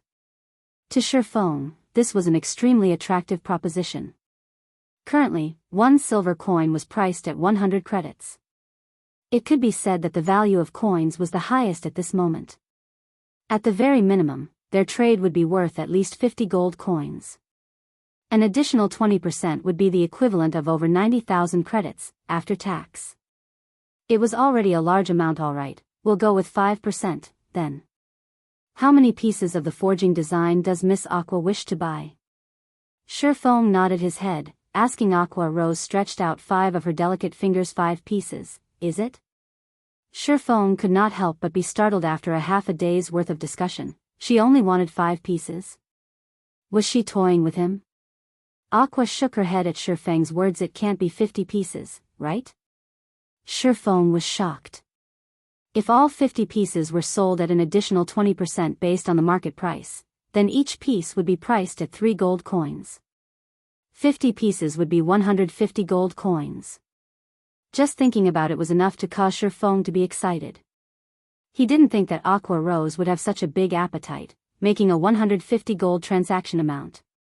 This had far exceeded his initial estimates. Just within moments, Shifeng was able to earn several millions of credits. With this amount of money, he would have much more confidence when attending the fellowship party. After all, if one wanted to develop their influence, money was an absolute necessity. No, I want 500 pieces. I wonder if Master Black Flame has that many pieces? Aqua Rose brightly smiled. It was as if she was not buying glimmer chestplate forging designs, but a stack of plain paper. Miss Aqua, are you sure you wish to buy 500 pieces? You should know that the price for such an amount is not a joke, Shifeng verified once more. He could not help but admit that Aqua Rose frightened him. With this many pieces of glimmer chestplate forging designs, it was sufficient to provide for the needs of more than a dozen guilds. Twilight Echo would absolutely be unable to use all of them. Master Black Flame, I am very sure of it. However, with such a large transaction, I too have an additional condition, Aqua Rose said with a mysterious smile. Speak, Shifeng said. Within Blackwing City, your glimmer chestplate forging designs are only allowed to be sold to us, Twilight Echo. Moreover, with such a large transaction, even if only 5% of it would be traded in gold coins, that would still be 75 gold coins. I can only pay all these gold coins in installments. Of course, the first payment would be 10 gold coins. Afterward, I will make sure to pay off the debt within a month. I wonder if you can be satisfied with that? Aqua Rose said. After hearing Aqua Rose speak, Shifeng immediately understood her intentions. This girl intended to purchase his glimmer chestplate forging designs to resell them to the other guilds. That way, she too would be able to earn a ton. Shifeng similarly understood the reason for Aqua Rose's sincerity. Furthermore, he was not a petty person himself. He immediately said in a generous tone, "All right, and since you are buying that many pieces, you only need to pay 10 gold coins. The remainder you can just pay it all off in credits." It would be fine as long as he could sell off the glimmer chestplate forging designs. As for who he sold them to, it did not matter that much. He wouldn't be envious of Aqua Rose either. Aqua Rose's connections were much wider than his own. Being able to sell that many pieces of the forging designs, and at an even higher price, would all be due to Aqua Rose's own ability. On the other hand, Shifeng did not possess such an ability, so why should he bother himself with these matters? He would be satisfied as long as he could earn all the money possible for him to earn from the forging designs, following which, Shifeng searched for a lounge, spending more than 2 hours in it to make over 600 pieces of glimmer chestplate forging designs. Yet, even after making so many of them, his cost did not even exceed 2 silver coins. This way of earning money was literally quicker than robbing an NPC bank. Shifeng passed 500 pieces of the forging designs to Aqua Rose, receiving 10 gold coins in return. At the same time, Aqua Rose immediately deposited 17.88 million credits into Shifeng's account. In addition to the credits Shifeng earned previously, he now had over 18 million credits in his bank account. Shifeng had become a millionaire within an instant. Shifeng nearly fainted from the rush of joy he felt originally. Shifeng had thought that it would be fortunate if he was able to earn a few million credits in the following few days. Now, however, he had earned nearly 18 million credits in an instant. In a few more days, that amount might even rise to 20 million. Although it was not enough to put him on the same level as the young masters of large corporations, it was still enough for him to compete with Shadow at the fellowship party. Moreover, he would be able to establish a high-quality workshop quickly. Aqua Rose became overjoyed when she received the 500 pieces of glimmer chestplate forging designs. With Twilight Echo's influence, she would definitely be able to sell out all of the forging designs, earning a large sum of gold coins. The speed at which she earned gold coins would be several hundred times faster than that of the money farming teams. With this many gold coins, the development of the guild would definitely rise greatly. Who would be able to compete with Twilight Echo from then on? Master Black Flame, let's set our next transaction to be at 3 days later, then. At that time, I will bring you the various ores that you require. Also, please don't forget to bring more weapons and equipment. I want as many as you have. Alright, you won't be disappointed. After the two of them finished their trade, both promptly departed from Blackwing City, returning to their own respective countries to make preparations. At that moment, the sky in Red Leaf Town was growing dimmer. The players outside the town were all starting to return. After dark, the monsters in the wild would have their strength increased by 20%. Moreover, their numbers would greatly increase. If a player had the misfortune of being wrapped up like a dumpling by the monsters, dying back to town, then that would be a true tragedy. After returning to Red Leaf Town, originally, Shifeng had intended to investigate the situation at the auction house.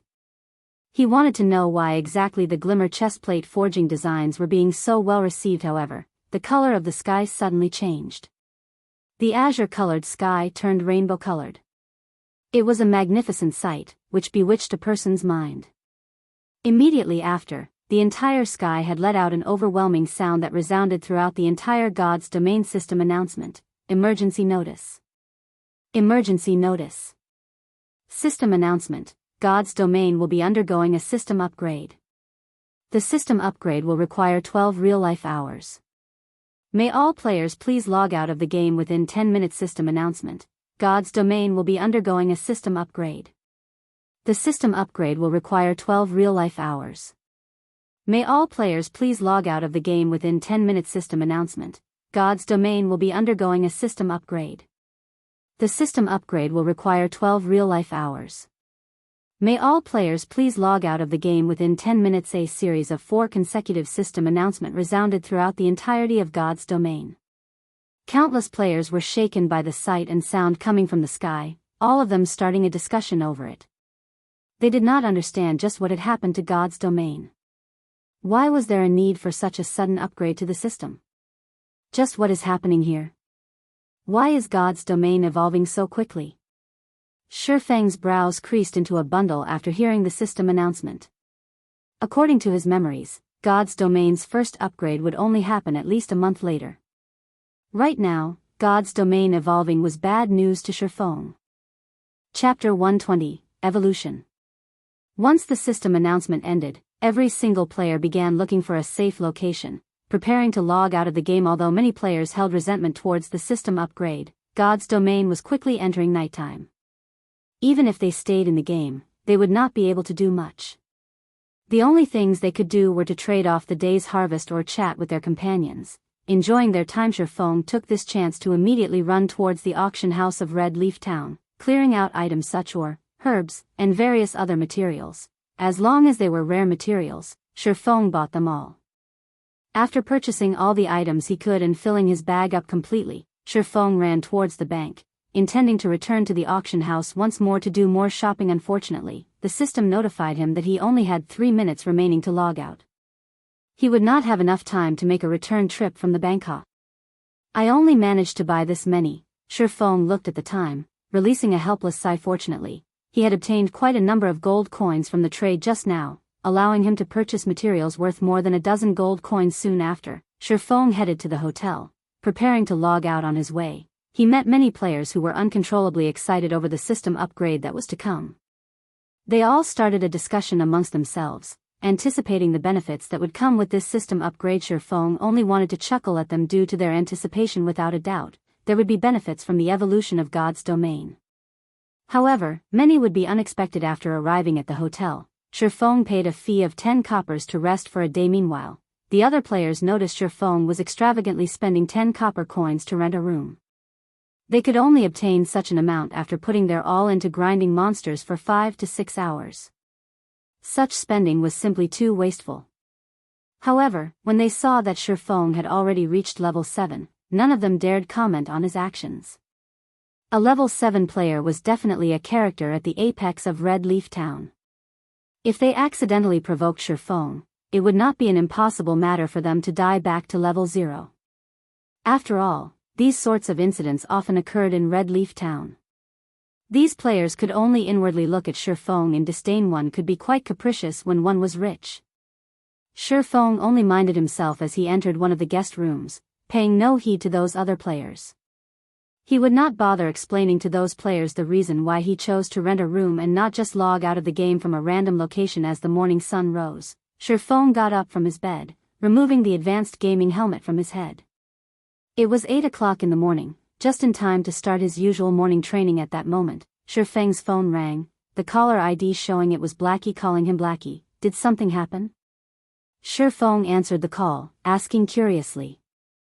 Normally, Blackie would not take the initiative to contact him unless it was an urgent matter. Brother Feng, something big has happened.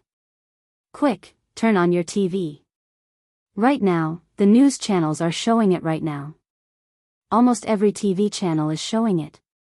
Blackie said with ragged breaths, his tone greatly excited. If Shifeng was unfamiliar with Blackie, he might have thought Blackie had been doing some sort of extreme exercise. Shifeng turned on the old and small TV in his broken-down apartment. He then switched the channels, discovering that every TV channel was interrupted by the same news report. Today at 5 a.m., the top 1,000 largest global corporations all announced their decision to invest in God's domain. They wish to improve the development of the virtual economy further. At the same time, each of these corporations will all be establishing their own God's domain workshops. As for the latest report on God's domain, according to official statistics, all the vendors selling the God's domain virtual gaming helmets were flooded with customers within the short 3 hours since the announcement. This is all due to the corporations across the globe investing in the game. As a result, the player population of God's domain suddenly increased by over 800 million users.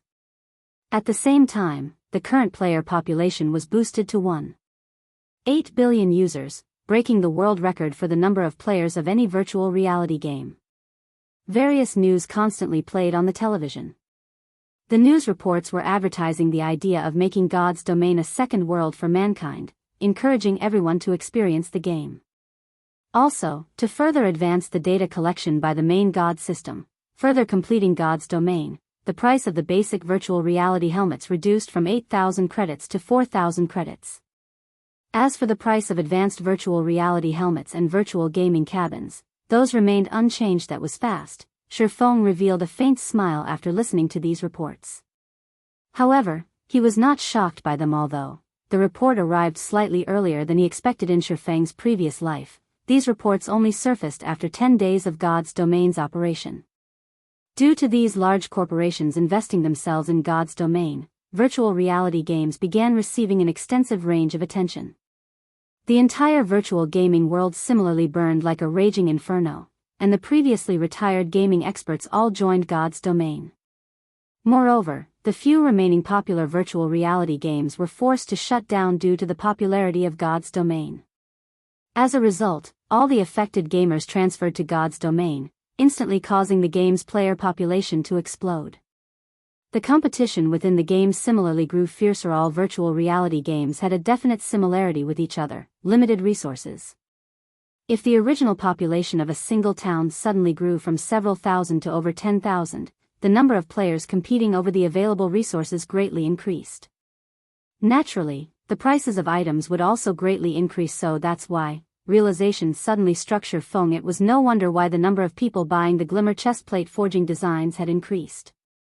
It turned out that it was all due to these large corporations investing in the game and the additional 800 million new players joining the game.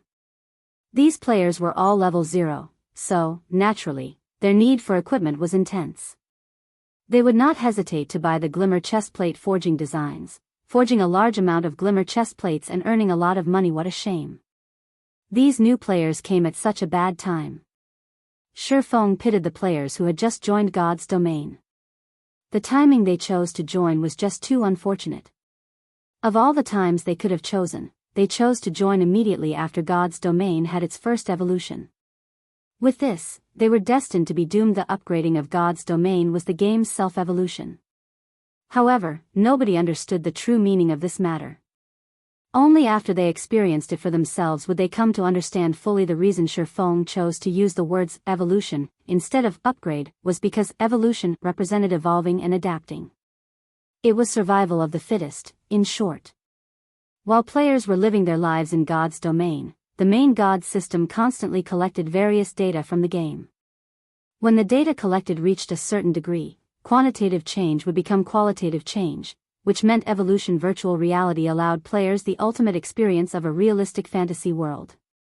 However, the process of turning something virtual into reality was just incredibly difficult. Moreover, God's Domain was an extremely realistic world in which magic and superhumans existed. Hence why the existence of the main God system.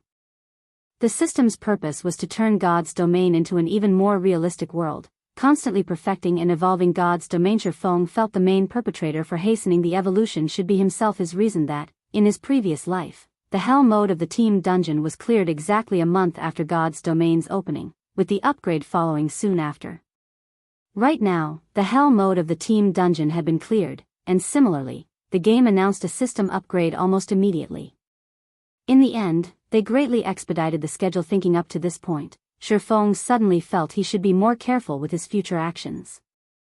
Due to his good luck this time, he was able to have a chance encounter with Aqua Rose from Twilight Echo. This fortunate encounter allowed him to earn over 10 million credits easily. Even now, Shifeng felt like he was in a dream. However, after this evolution, it was practically impossible for him to earn that much money so easily if he did not earn a large sum of money during this time. Now that the major corporations have decided to involve themselves, in addition to God's Domain's evolution, his plans in God's Domain would suffer severe disruption. Finished reading the reports, Shifeng proceeded to train his body. This was an assignment he had to carry out every single day. Now that the major corporations have entered God's Domain, they would surely have poached plenty of veteran gamers and newcomers with great potential. They may even recruit experts from fighting tournaments. These expert standards were entirely different from the average players of God's Domain. They would only take a short time becoming an expert in the game. With the proper guidance, their development would have rapid progress. The arrival of these players would massively impact God's Domain. In order to maintain an even greater advantage, Shifeng needed to quickly and diligently train his body. Training his body would hasten the absorption process of the energy from the nutrient fluids, providing even more nutrients and increasing the activity of the brain. This way he would be able to increase his combat prowess in God's Domain further. After going through his morning training, Shifeng prepared to leave the house to restock his nutrient fluids. He would also search for a better home. It would have a negative impact on his body if he continued staying in this rented apartment, surrounded by an unhealthy environment. Since he had earned quite a bit of money, it was high time for him to switch to find a new place. Chapter 121, Invitation. When Shifeng arrived at Jianghu City's business district, he wandered about and discovered customers flooding the electronics department store.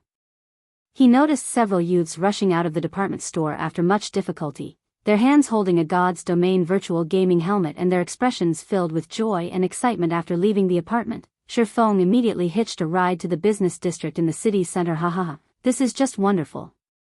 Fortunately, I came here as early as 7 o'clock in the morning to queue up. After 3 hours of waiting, I finally got my hands on it. From today onwards, I will be fighting for my future in God's Domain. The lean youth wearing a blue t-shirt laughed loudly as he grasped the helmet. Do you need me to carry you guys? I have a friend who has been playing God's Domain since the game started. Right now, he is already a level 4. As long as we have him to help us, we'll definitely level quickly.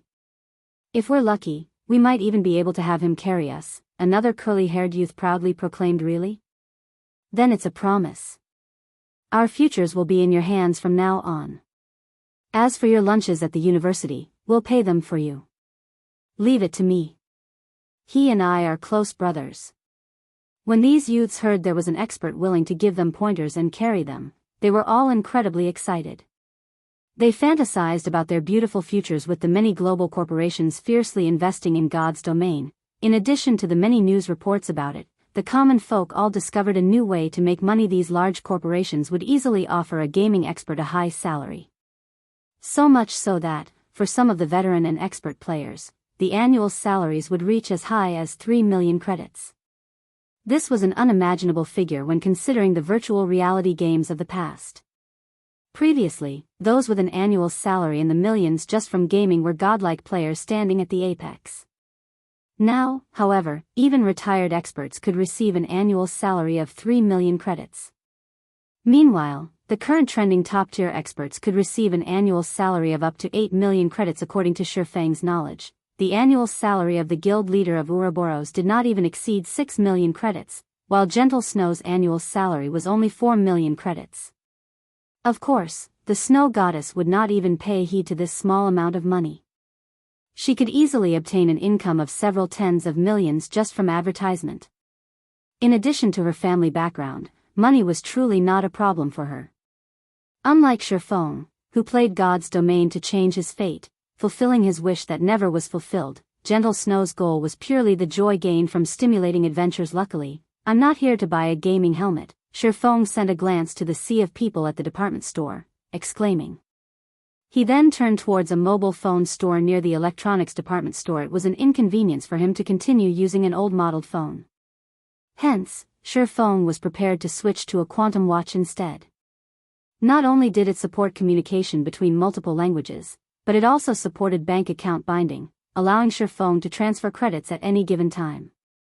This way, he would neither have to always go to the bank to retrieve money nor would he have to constantly carry around a stack of cash, causing a bulge in his pockets. He could avoid showing others a bulge on his lower body, preventing an awkward situation from occurring. Immediately after Shifeng walked into the quantum watch store, a beautiful saleswoman came up to greet him. How may I help you, sir? Our store's #1 priority is quality.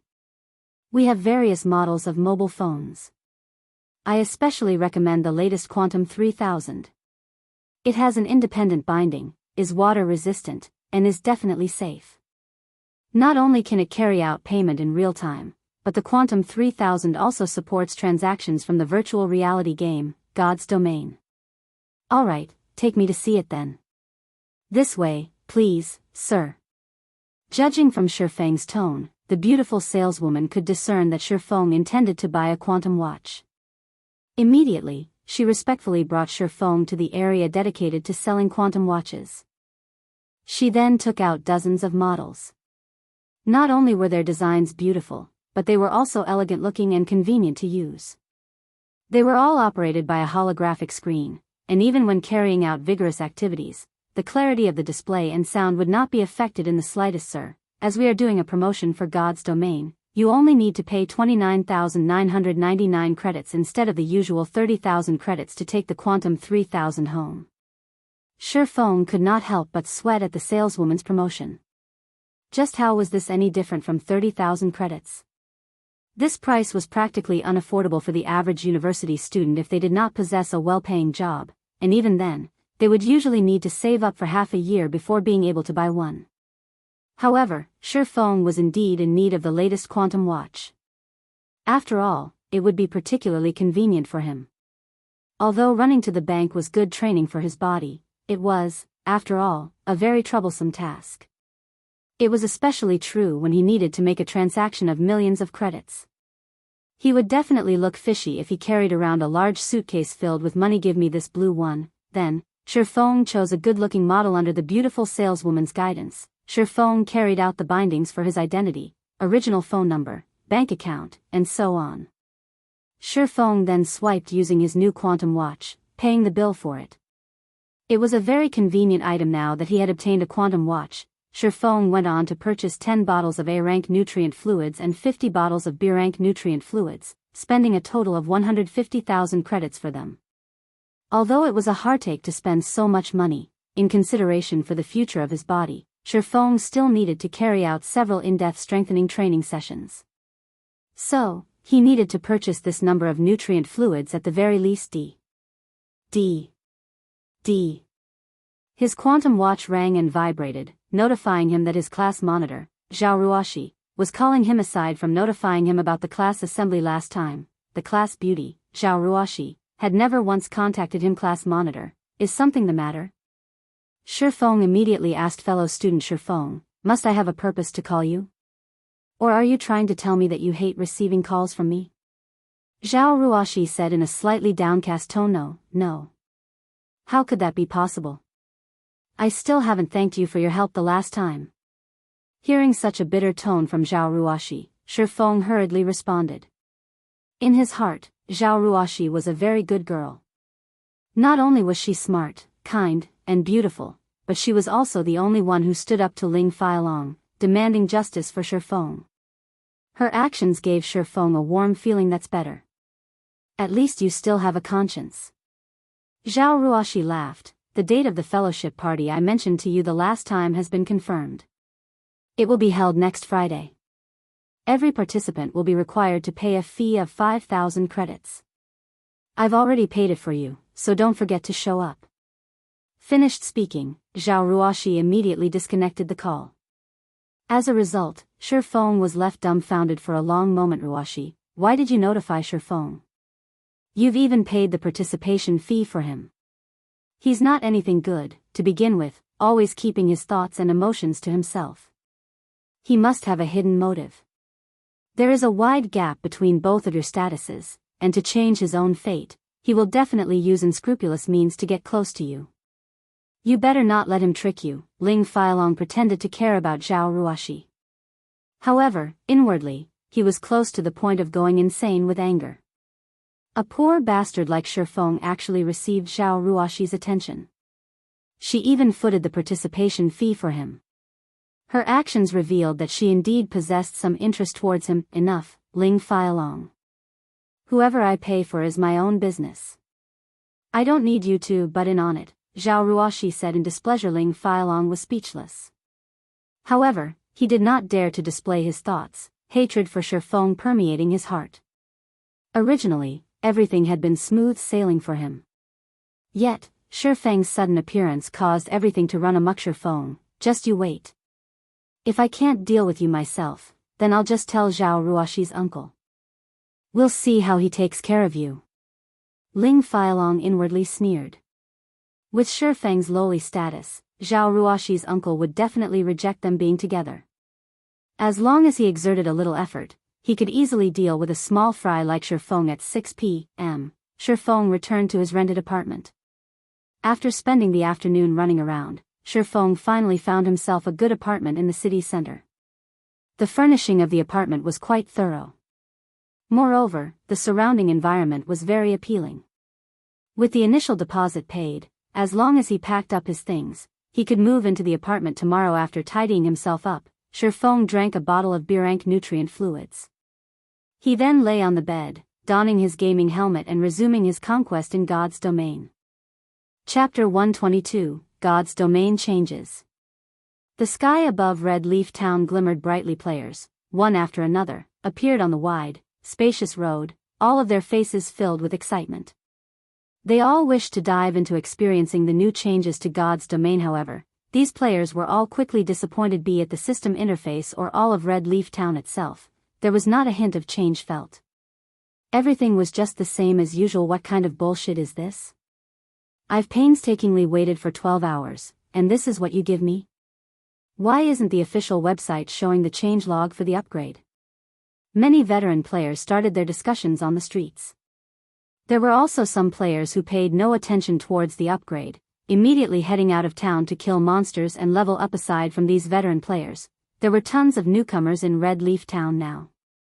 Most of these newcomers were curiously enjoying the novelty of God's domain, looking for top-tier experts to carry me. I'll pay 100 credits for every level up.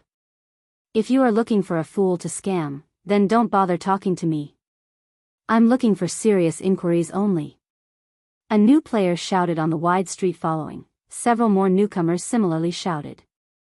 However, though their offers were all lower than 100 credits, they all acted like tycoons, standing proudly as they shouted out their offers. At that moment, Shifeng stepped out of the hotel. He felt his spirit brimming with energy. One of the benefits of staying in a hotel after the evolution of God's domain, the number of hidden attributes a player possessed had greatly increased. For example, stamina, concentration, and so on. However, one would only become aware of these changes after personally experiencing them. Players could no longer run tens of kilometers without tiring like before, nor would they be able to battle for as long as they wanted. Before, the only problem players faced was the tiring of the spirit. Now, however, everything was largely different. For players at level 0, they would become dead tired after only walking for 2 or 3 kilometers, not having even an ounce of fighting strength remaining. Similarly, continuously grinding monsters also became much more difficult. It was just like jogging. Players would consume a lot of stamina when battling monsters. Once a player's stamina reduced to a certain threshold, their 4 limbs would turn feeble, while their spirits would grow exhausted. Besides that, there were many more hidden changes that occurred after the evolution of God's domain. As the main God system made God's domain more realistic, simultaneously, players would find it even more difficult for them to level up. It should be time for me to go shopping. In Shifeng's previous life, after the upgrade of God's domain, the prices of items soared sky high, increasing by at least 2 or 3 folds. As a result, many players regretted not stockpiling a large number of resources after the evolution of God's domain. Meanwhile, the current situation was slightly different from before. The prices of items increased even more than last time. Aside from the difficulty of leveling up increasing, the time just so happened to coincide with the influx of a lot of newcomers. As a result, the competition for items would become much fiercer, increasing the difficulty of obtaining resources by many-fold. Hence, the increase in prices for these items would be even more exaggerated than in Shifeng's previous life. Now that God's domain had recently evolved, before players discovered the new changes, Shifeng could use this chance to purchase and stockpile all the important items. After the prices soared, he could then resell all of them. If the major guilds were to get a hold of this information right now, they would definitely soar to become the tyrants of their respective towns. For Shifeng, however, he could only make a quick buck when comparing an individual to a guild. The resources obtainable by both were on totally different levels. There were plenty of players within a guild, so they would be able to easily obtain a ton of rare resources within no time at all. Meanwhile, although Shifeng knew how to obtain those resources, just how much of them could he obtain by himself? During the time he was procuring those resources, his level might be surpassed by other players. Hence, his only choice was to shop for the resources at the auction house. This expert over here, please wait a moment. Are you interested in making some extra income? A level 0 berserker walked up to Shifeng, asking with a smile on his face. Shifeng was wearing a complete Silvermoon set equipment. His weapon was also a secret silver rank.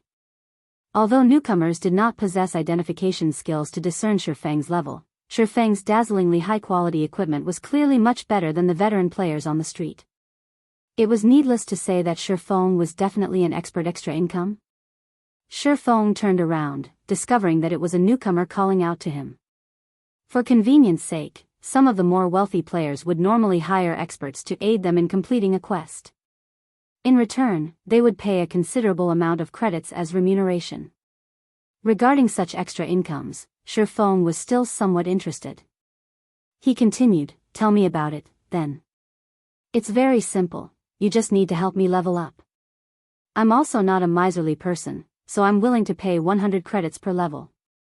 If you can help me catch up with the majority of the other players, I am even willing to pay you 1,000 credits. What do you think?" the berserker proudly stated. Shifeng's brows wrinkled as he heard the man speaking. "Sorry, but I don't have the time. You should look for someone else to help you." Shifeng had too many things he had to do.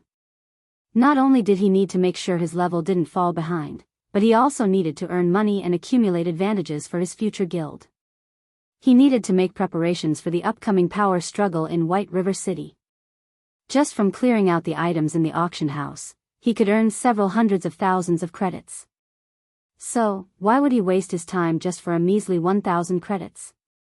He hadn't fallen to such a low standard as of yet. Finished saying his piece, Shifeng turned and walked away, heading towards the bank to store his items. "Hold on a moment," the berserker called out for a long time, but Shifeng paid him no attention from beginning to end. Immediately, the berserker said in a fit of rage, "Crap, what's there to be so proud of? If you don't want to do it, there will be many other experts who would be willing to carry me. You'll regret it when that time comes.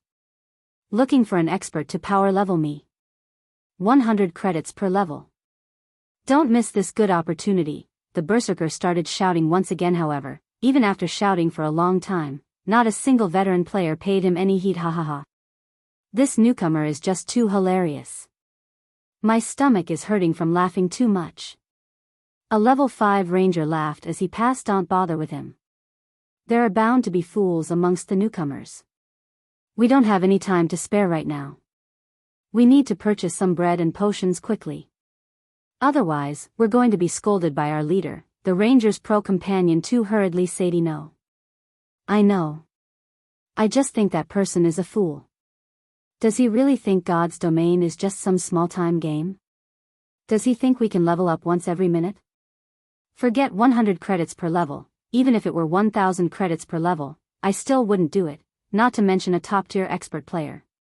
Without 10 to 20,000 credits, there won't even be a need for a discussion." The ranger sneered. In the initial period of the game, everyone was rushing to level up. They were all afraid of being left behind by the majority of the players, losing their chance to shine. Hence, where would they find the time to help the newcomers?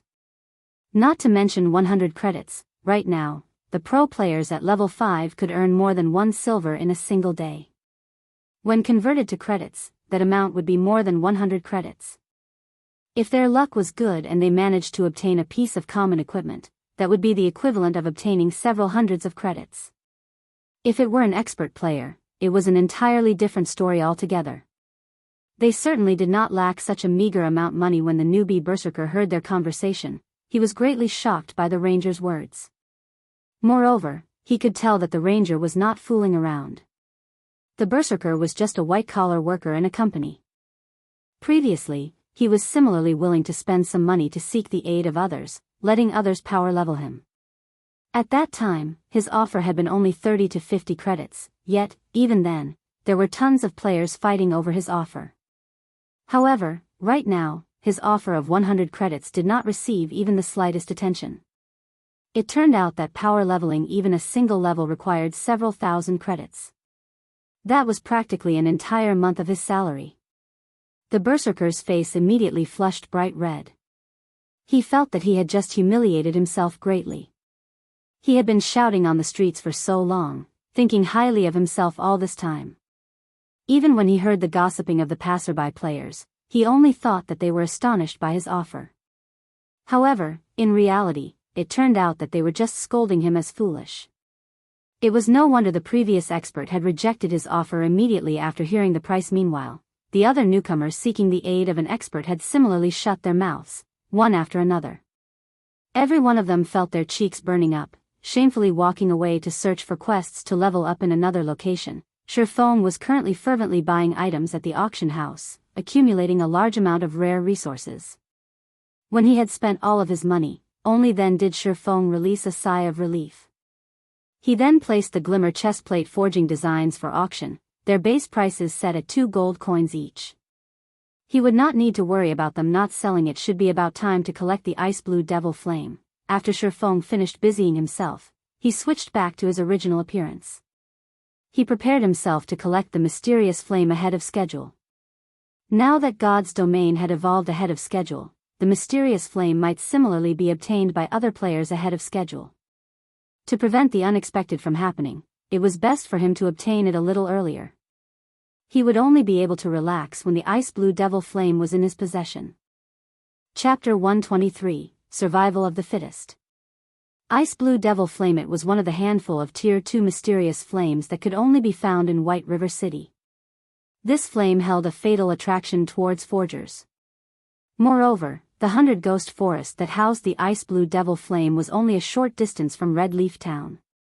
Hence, it would be a big waste if Shifeng did not obtain it for himself, be it earning money or forging items. The mysterious flame would provide Shifeng with a tremendous amount of aid right now. Shifeng was still several hundred proficiency points away from becoming an intermediate forging apprentice. However, even if he became one, it would still be quite difficult for him to forge the secret silver-ranked Silver Dawn when forging secret silver equipment. An intermediate forging apprentice only had a 2% chance of success, while a basic forging apprentice had a pitiful 1% if Shifeng included the 20% from the Book of Forging, 5% from Blacksteel's insignia, and 5% from the runic hammer. He would, at best, have a 32% success rate after becoming an intermediate forging apprentice. Furthermore, forging the Silver Dawn required 3 extremely rare materials, which dictated that Shifeng would be unable to create many of them. If Shifeng forged the Silver Dawn with such low success rates, he would absolutely take an irrecoverable loss. Although the loss of tens of silver coins with each failure was not a problem to Shifeng, the materials required were simply too rare. They were not items Shifeng could obtain simply by wishing. An extensive amount of time was needed to obtain all of them. Moreover, the Abyssal blade probably required 10 silver dawns to level up. Hence, the ice blue devil flame was a must-have for Shifeng. The tier 2 ice blue devil flame would considerably increase the forging success rate, not to mention the various benefits it would bring Shifeng in the future. Hence, this trip to the 100 Ghost Forest was a must for Shifeng. Shifeng departed Red Leaf Town, his destination, north. Due to the matter regarding stamina, Shifeng did not hurry too much. The quicker he ran, the quicker he would run out of stamina. Instead, if he maintained his running speed at a certain threshold, the rate his stamina replenished was equal to its consumption. However, this threshold differed for every player as it depended on the player's attributes, making it extremely hard for players to obtain. When Shifeng passed by the level 5 monster area, Grey Wolf Prairie. In the midst of the grass that grew to the waist of an adult, players' corpses randomly lay about, scattered. From a glance, the majority of players who died were solo players, while a minority consisted of parties who party-wiped. Going several hundred yards deeper into the prairie, the thick grass suddenly grew restless. At the sight, Shifeng immediately unsheathed both of his weapons. Soon after, 2 level 5 players rushed out from the thicket, their appearances extremely unsightly. Bloodstains littered their clothing, and their weapons were no longer on their persons. When the 2 of them noticed Shifeng, without hesitation, both of them immediately rushed toward him. After the 2 players ran out of the grass, a group of level 5 white-eyed gray wolves similarly came running, closely pursuing the 2 players. The white-eyed gray wolves howled as they chased their prey, as if announcing the location of their quarry to others of their pack. White-eyed gray wolf, common monster. Level 5. HP 540/540. Shifeng immediately understood the 2 players' intentions, they wanted to shift their calamity onto him. Brat, count yourself as unlucky for meeting us. Since you're going to die anyway, you might as well help us lure this wolf pack.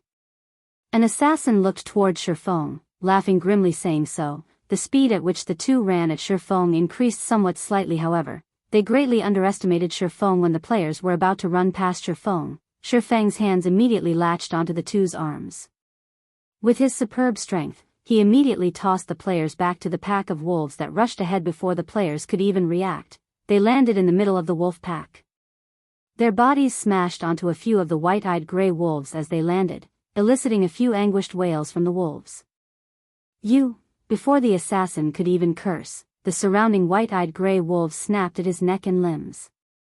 His flesh being torn apart, the assassin's HP madly fell as he let out an agonizing wail. The ranger beside him was naturally not spared this fate, and very quickly, the wolf pack finished him off as well. Shifeng held not an ounce of pity towards them. If the two of them had run in a different direction, they might have had the slight hope of surviving. However, instead of doing so, they made the worst possible decision of trying to drag Shifeng into the mess. They had absolutely no idea that, when compared to the pack of wolves chasing them, Shifeng was much more terrifying. While the wolf pack was attacking the two players, Shifeng took the chance to use Thundering Flash. The instant the two players were about to die, like a fierce tiger released from its cage, the green-colored arc of lightning loosed an earth-shaking howl as it pierced the bodies of the white-eyed gray wolves, causing a series of damages over -300 points. The white-eyed gray wolves died instantly, and only piles of burnt ash remained. Although Shifeng had killed over 10 white-eyed gray wolves with a single attack, he was already level 7. The total EXP of several hundred points was almost negligible to him now. After collecting all the loot, Shifeng took an isolation scroll out from his bag. With the evolution of God's domain, the monsters in the wild had similarly received a huge upgrade. Not only was their sensitivity greatly increased, but they also had a more flexible way of thinking, and their range of activity greatly widened. Their battle methods started varying, becoming more similar to real melee battle. Meanwhile, the biggest change the monsters underwent after the evolution of God's domain was that these monsters would no longer shrink back, even against high-level players. Also, their range of vigilance would no longer reduce. Hence, players needed even more caution when dealing with monsters. Otherwise, they could easily lure a large group of monsters onto themselves. On his way to this place, Shifeng had met many players who died in such a way. For example, a party that had killed a few white-eyed gray wolves failed to leave the location quickly. As a result, the scent of blood spread to the surroundings and attracted more white-eyed gray wolves, wiping out the party. After using the isolation scroll, Shifeng quickly departed the Grey Wolf Prairie. He then passed through Kirk Grand Canyon, Cybus Lake, and many other high-level monster areas. After traveling for 6 hours, Shifeng finally arrived at the level 15 monster area, 100 Ghost Forest. The 100 Ghost Forest was a cursed location. In this dark and withered forest, where sunlight never reached, only the cursed apparitions lingered. These apparitions had a 60% resistance against physical attacks and possessed 20% evasion. The monsters also had insanely high attack power, and to the current Shifeng, they only needed to land 2 or 3 hits to kill him. However, these monsters only had 600 HP, and magical attack damage was increased by 100%. Hence, the 100 Ghost Forest was a leveling heaven for mage classes. Due to God's domain evolving, these cursed apparitions had become much more sensitive to their surroundings. They were widely different from the other beast-type monsters. Instead of scent, these monsters could easily sniff out the aura of living beings within a 100-yard radius, and even if one used stealth, the cursed apparitions could still detect them. However, Shifeng had come prepared. He took out a bottle of dispersing potion, immediately emptying its contents. The potion concealed the aura of a living being for 10 minutes. With the aid of the dispersing potion, Shifeng only needed to be slightly careful to avoid the detection of the cursed apparitions. According to Shifeng's knowledge, the location of the ice blue devil flame was at the center of the 100 Ghost Forest, at the fountain located at the central of 100 Ghost Town. To obtain this ice blue devil flame, the guild, Glorious Light, had gone through a painstaking amount of trouble. Only after sending thousands of their members and having hundreds of them die, did they manage to clean out all the monsters found in 100 Ghost City, obtaining the ice blue devil flame. Naturally, Shifeng knew he did not possess the ability to clear out all the monsters in 100 Ghost Town. However, he had other methods of securing the mysterious flame. Only, they were all filled with extreme danger. After arriving at the 100 Ghost Town, with much difficulty, Shifeng halted his steps, observing the town.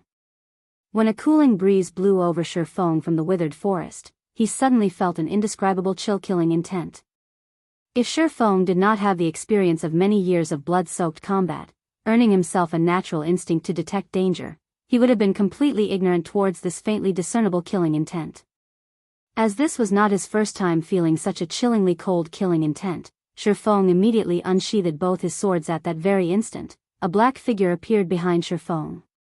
Following which, a silver glow stabbed directly towards Shifeng's neck and another towards his lower back. Like a poisonous snake, the two attacks were both swift and fatal. From these two actions alone, Shifeng knew his attacker was a top-tier expert immediately. Although Shifeng was slightly on guard, the speed of the attacks was just too swift for him to dodge. Chapter 124, Absolute Heaven. Just as Shifeng was about to take damage, Shifeng abruptly activated Defensive Blade, successfully blocking the ambush. If an assassin's ambush struck a player, they would enter a fainted state for 3 seconds. These 3 short seconds were enough for an expert assassin to obliterate half a MT's HP. Moreover, assassins did not possess only a single skill that could place their target in a fainted state. As long as an assassin placed a player in the fainted state, they would remaining in that state until their death scram. Shifeng roared. He struck out with his sword as he withdrew his body, his sword capable of annihilating an army of thousands. As the abyssal blade hurtled towards its target, it carried along sounds of explosions. Interesting. The black figure reacted quickly, doing a swallow's turnover. As the abyssal blade scraped past his body, like a whip, the black figure brandished both his weapons once more, one of his daggers slicing into Shifeng's side. Throughout the entire process, the black figure's actions were as smooth and natural as flowing water courting death. However, Shifeng paid no attention to the dagger sailing towards him, the crimson blade already in motion. The crimson blade transformed into 4 sword images, all aimed for the black figure's vital points. Shifeng was utterly confident in his own attack power. The black figure was suddenly shocked. He did not think Shifeng would be so decisive, giving up his defense and instead, aiming for mutual destruction. In a hurried motion, the black figure used his other dagger to block Shifeng's attack. Dang! Dang! Dang! Sparks flew in mid-air. Shifeng's immense strength knocked the black figure back by 2 yards. He only managed to stabilize his body after retreating 3 consecutive steps. The black figure gazed at Shifeng in shock. Indeed, you do not disappoint me. The black figure let out a muffled sneer. The black figure did not understand how Shifeng possessed such impressive strength. Shifeng also perceived him right before his ambush, taking preventive measures against it immediately. Furthermore, the instant before Shifeng was attacked, he unhesitatingly chose to attack in turn, giving the black figure no choice but to attack. This was the first time he had failed an ambush in a virtual reality game. At this moment, Shifeng was similarly in great shock. This black figure was practically a killer amongst killers. His movements were both soundless and lethal. His assassination techniques also seemed extremely well practiced. Furthermore, his attack speed was insanely quick. The black figure was even able to tail Shifeng without discovery. If he had not revealed his killing intent the instant before he attacked, Shifeng might truly have been his prey. The black figure wore a black hooded cape, which completely concealed his facial features. Moreover, the hooded cape he used was very special. It was capable of rendering identification skills useless, and as a result, even his name was obscured. Shifeng then turned to read at the system notification system. Red player Absolute Heaven has initiated an attack against you. Although the cape managed to trick identification skills, hiding the black figure's red name, it could not fool the system. Shifeng had never heard the name Absolute Heaven. However, judging from his skills, Absolute Heaven was definitely not some nameless figure. The failure this time is due to my inept preparation. The next time I come, I'll definitely take your life, Absolute Heaven said as he turned around to retreat. You think you can escape? Shifeng used Wind Blade, the abyssal blade thrusting towards Absolute Heaven. As long as an assassin was revealed, their battle prowess reduced by half. Since Absolute Heaven wanted to kill him, Shifeng would not let him off, naturally. He needed to kill this assassin before anything else. He did not wish to have someone constantly following him, aiming for his life. The abyssal blade moved along the wind, instantly arriving and slicing towards Absolute Heaven's back as if he had long since been prepared. Absolute Heaven twisted his body, lifting his silvery white dagger. Using only a small amount of strength, Absolute Heaven managed to block Shifeng's sword. Simultaneously, his other silver-colored dagger stabbed towards Shifeng's abdomen. Kidney strike. From the series of attacks from before, Absolute Heaven had accumulated sufficient energy to force Shifeng into a fainted state for 4 seconds. Shifeng did not think that Absolute Heaven would return with a counterattack. He immediately did a side flip, avoiding the kidney strike. However, Absolute Heaven's second dagger closely followed, the dagger aiming for Shifeng's backside backstab. Shifeng immediately leaped into the air, avoiding the backstab. Then, as Shifeng descended, he abruptly brandished the abyssal blade. Thunder and fire coalesced around the abyssal blade, and like a thunder dragon roaring, the weapon struck down towards the ground. Thunder flame explosion. Absolute Heaven instantly noticed the ferocity of Shifeng's attack. He lifted both his daggers in front of him, using block to defend against this violent strike. However, how could Shifeng's super strength be so easy to defend against? At the moment of contact, Absolute Heaven was immediately forced to kneel. Both his legs sank into the ground, while his body nearly crumbled from the pressure. The successful block of the thunder flame explosion shocked Shifeng. However, he reacted by swinging the abyssal blade, casting Abyssal Bind on Absolute Heaven. Immediately, 9 chains bound Absolute Heaven, preventing him from moving a muscle. Shifeng then followed up with an attack with both of his swords, his full strength placed behind the strikes. 10 sword images flew towards Absolute Heaven, the target unable to dodge or avoid any of the images. Let's meet again next time, Absolute Heaven laughed.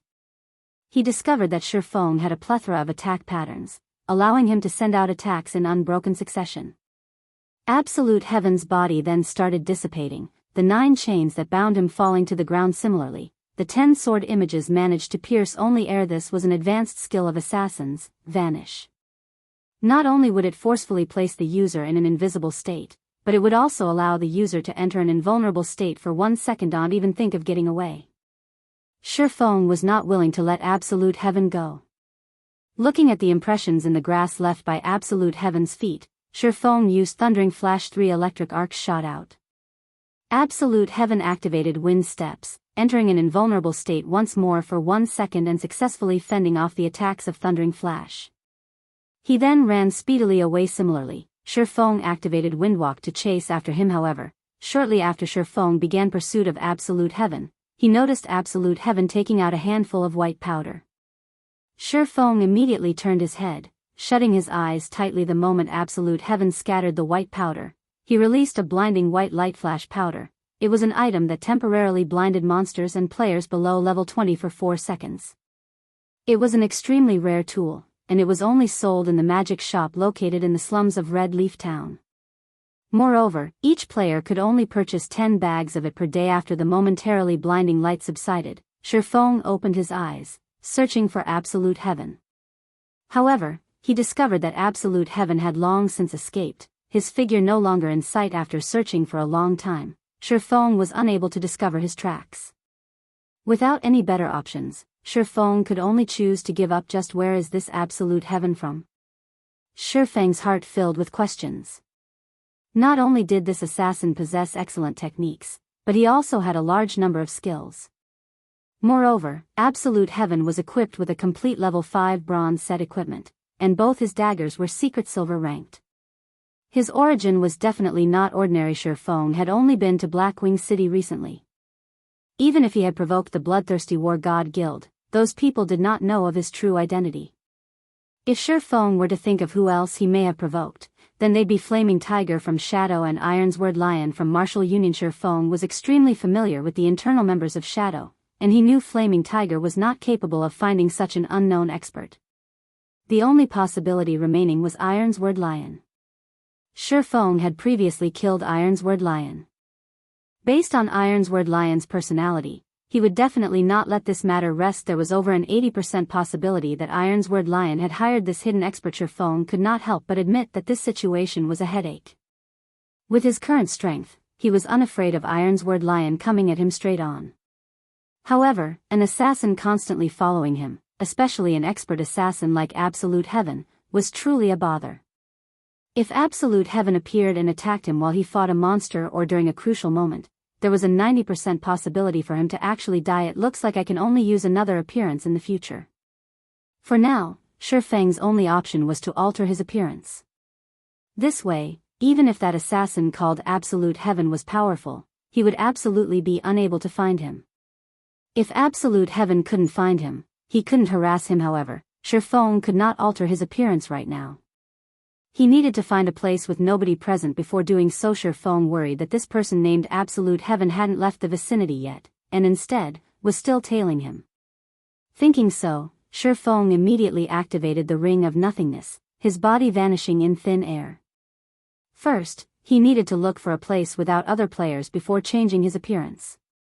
Then, he would continue searching for the ice blue devil flame. Some time after Shi Feng vanished, a figure revealed itself from behind one of the large withered trees.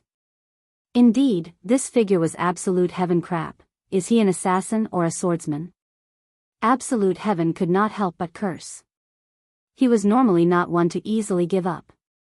Previously, he constantly said that he was leaving all in order to mislead Shi Feng, looking for a good chance to ambush his target once more. He did not think Shi Feng possessed such a move, instantly disappearing. Just how was he supposed to look for the chance to ambush Shi Feng now? Chapter 125, 100 Ghost Town. Cold winds blew within the 100 Ghost Forest. It was a place daylight never reached. On an abandoned little farm, Shi Feng, with his newly disguised appearance, was currently standing within a wooden building, searching for something. Ivy finally found it. Looks like the information wasn't wrong. After turning the place upside down, Shi Feng obtained a bronze key from a wooden bucket. Secret door key. Able to open the steel gate to the secret passageway of the 100 Ghost Town. Now that an assassin crouched in a corner, waiting for him, Shi Feng worried that a problem would crop up at a crucial moment. Hence, he gave up the notion of entering the 100 Ghost Town through the front door. With this key, he could use the secret passage to enter the 100 Ghost Town. Only, the process of doing so was filled with many complications. Legends had it, the entire 100 Ghost Forest was once cursed by an extremely powerful dark cursemonster, turning all the living inhabitants into ghosts. Trapped in an existence of endless torment, these ghosts harbored an intense hatred of the living.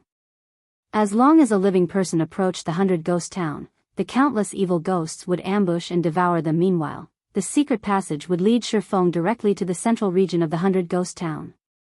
Although Absolute Heaven was very powerful, he could not enter the 100 Ghost Town. What's more, Shi Feng had altered his disguise again. Even if they met, Absolute Heaven wouldn't recognize him. Shi Feng found a cellar a short distance from the farm. This cellar was the entrance to the secret passage that led to the 100 Ghost Town, while the owner of the farm was this secret passage's gatekeeper. The cellar was very dark, and Shi Feng could not make out a single thing within. His only option was to take out a magic lamp to shine the way. He followed along the cellar's passage, advancing forward until he finally reached the large steel gates that led to the secret passage. At this moment, however, the steel gates were tightly sealed. If Shi Feng's strength were over 100 points, even if he did not possess a key, he would be able to force open these steel gates with his arms alone. However, he was still very far from possessing 100 points in strength, so he could only obediently use the key to open the gates. After only taking a few steps into the secret passageway, Shi Feng discovered that his surroundings were littered with pearly white bones, while the walls on both sides were filled with the scars of battle. Such a sight gave Shi Feng a very bad premonition. The curse on the 100 Ghost Forest turned the living into ghosts. That meant that all the inhabitants of this place were ghosts. This pile of skeletons. Aoo. At this moment, a large group of pitch-black evil spirits came rushing out from the depths of the secret passage, roaring. Their scarlet eyes firmly locked onto Shi Feng as they bared their fangs and brandished their, speeding towards him. Cursed evil spirit, common monster. Level 15. HP 700/700. Cursed evil spirits, when compared to cursed apparitions, were much more ferocious. They were unlike the cursed apparitions who were sluggish in their motions, depending solely on their instincts to move. Cursed evil spirits possessed a set intelligence and were extremely lively. They also possessed an instinctive madness and sensitivity to flesh and blood. The cursed evil spirits were all level 15. Meanwhile, Shifeng was only level 7. With a level suppression of 8 levels, in addition to the 60% resistance and 20% evasion of physical attacks, Shifeng would not be able to deal with even one of these monsters, not to mention a group of over 30. These cursed evil spirits could even wipe out a level 15 party with relative ease. Watching these cursed evil spirits rush at him, Shifeng took out a frost grenade from his bag, throwing it at them. The frost grenade instantly discharged in the midst of the group of cursed evil spirits. In the blink of an eye, the cursed evil spirits within a 10-yard radius were frozen. They also received -400 frost damage from the explosion as expected. The 100% increase to magical damage was these ghosts' Achilles' heel. The reason Shifeng chose to hurry to 100 Ghost Forest was the frost grenades he had managed to buy during his trip to Blackwing City. The basic frost grenades were sufficient to deal with the ghosts in 100 Ghost Town. After all, 200 damage was no small amount. In addition, the frost grenades would have a 100% damage increase when used on the ghosts here, becoming even more remarkable. As expected, the frost grenades were very effective against these ghost-type monsters. Moreover, they had a throwing range of 30 yards and a cooldown of 1 second. However, it was half as effective when used against players previously. Shifeng was worried that the number of frost grenades he brought to 100 Ghost Town was not enough. Hence, he did not use any of them against Absolute Heaven. Moreover, the frost grenades might not be able to surely kill off Absolute Heaven, and even if they did manage to kill Absolute Heaven, Shifeng would reveal one of his trump cards. If others caught wind of this information and started making preparations against the frost grenades, it would truly be an unworthwhile trade. If he revealed this card, he needed to reap the most benefit out of it. Using the frost grenades to get rid of a single Absolute Heaven was just not worth it. At the very least, he should use them to give Martial Union a ruthless blow. Right? How could I forget that the ghosts are darkness-type monsters? The Demon Hunter title should have quite some use. Shifeng suddenly recalled his own Demon Hunter title, swapping out his current title immediately. The attributes of the cursed evil spirits reduced by 10%, while the damage they received increased by 10%. Shifeng then threw another frost grenade, the bomb exploding with a loud bang in the midst of the group of evil spirits. A patch of damages of -440 points appeared above the group of monsters. Instantly, he annihilated the 30+ cursed evil spirit system. Level 15 cursed evil spirit killed.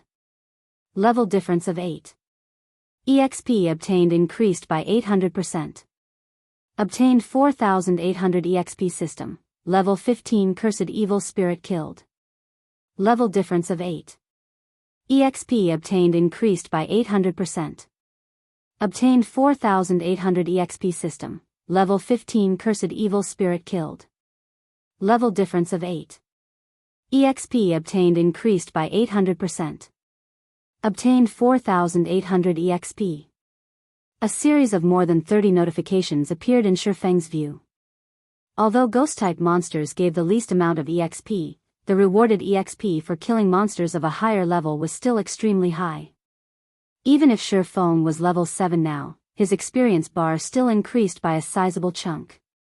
He reached 23% of level 7. His leveling speed even faster than a rocket. After these evil spirits died, they dropped quite a lot of copper coins and tiny spirit essences. 10 tiny spirit essences could be used to form a spirit essence, one of the needed materials to forge magical attachments. Hence, spirit essences were also worth quite a lot of money. After collecting the drops, Shifeng discovered that the evil spirits had actually given him over 1 silver coin.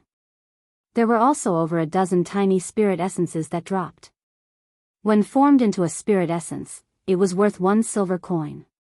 This was definitely a good place to earn money, although there was still the loss of 2 frost grenades, costing a total of 3 silver coins. If Shifeng could lure more than 50 monsters each time, he would barely make a small profit. Hopefully there will be more evil spirits in this place, Shifeng said with expectation, his hand holding another frost grenade. Half an hour later, Shifeng finally arrived at the secret passage's exit. The secret passage was very long, and on his way here, he met with the ambushes of another 5 groups of evil spirits. However, the frost grenades dealt with them all. The number of evil spirits in each ambush only counted slightly over 20, causing Shifeng a loss in return. However, Feng's experience quickly rose. He would level up if he just killed a few more groups of evil spirits. It was truly an invigorating experience. The gate that opened to the 100 Ghost Town was widely agape. Before Feng exited the secret passage, he could already hear the countless roars and wails outside. Above the secret passage was the hotel of 100 Ghost Town, and one could just imagine that the number of ghosts there was definitely not few.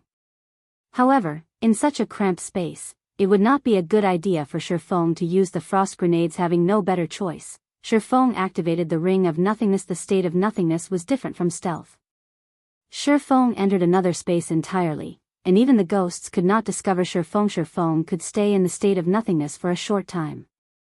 Hence, he ran with wild abandon as he quickly departed the hotel, dashing towards one of the private houses. Seeing the duration of the state of nothingness about to end, if Feng were to take a stroll on the streets of 100 Ghost Town, filled with ghosts, he would truly be seeking death. As for the frost grenades, they had a 1-second cooldown, and they could encompass every location. 3 seconds. 2 seconds. 1 second.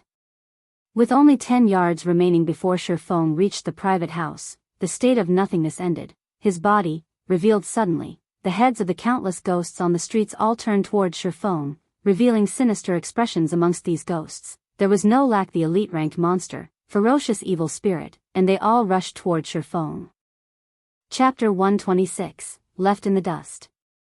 Watching the ghosts rushing forth from all around, Feng immediately activated Windwalk, his speed increasing by a huge leap as he dashed towards the dilapidated House O. The level 15 elite-ranked ferocious evil spirits let out an ear-piercing screech. Immediately, more cursed evil spirits dashed over, crowding the private house.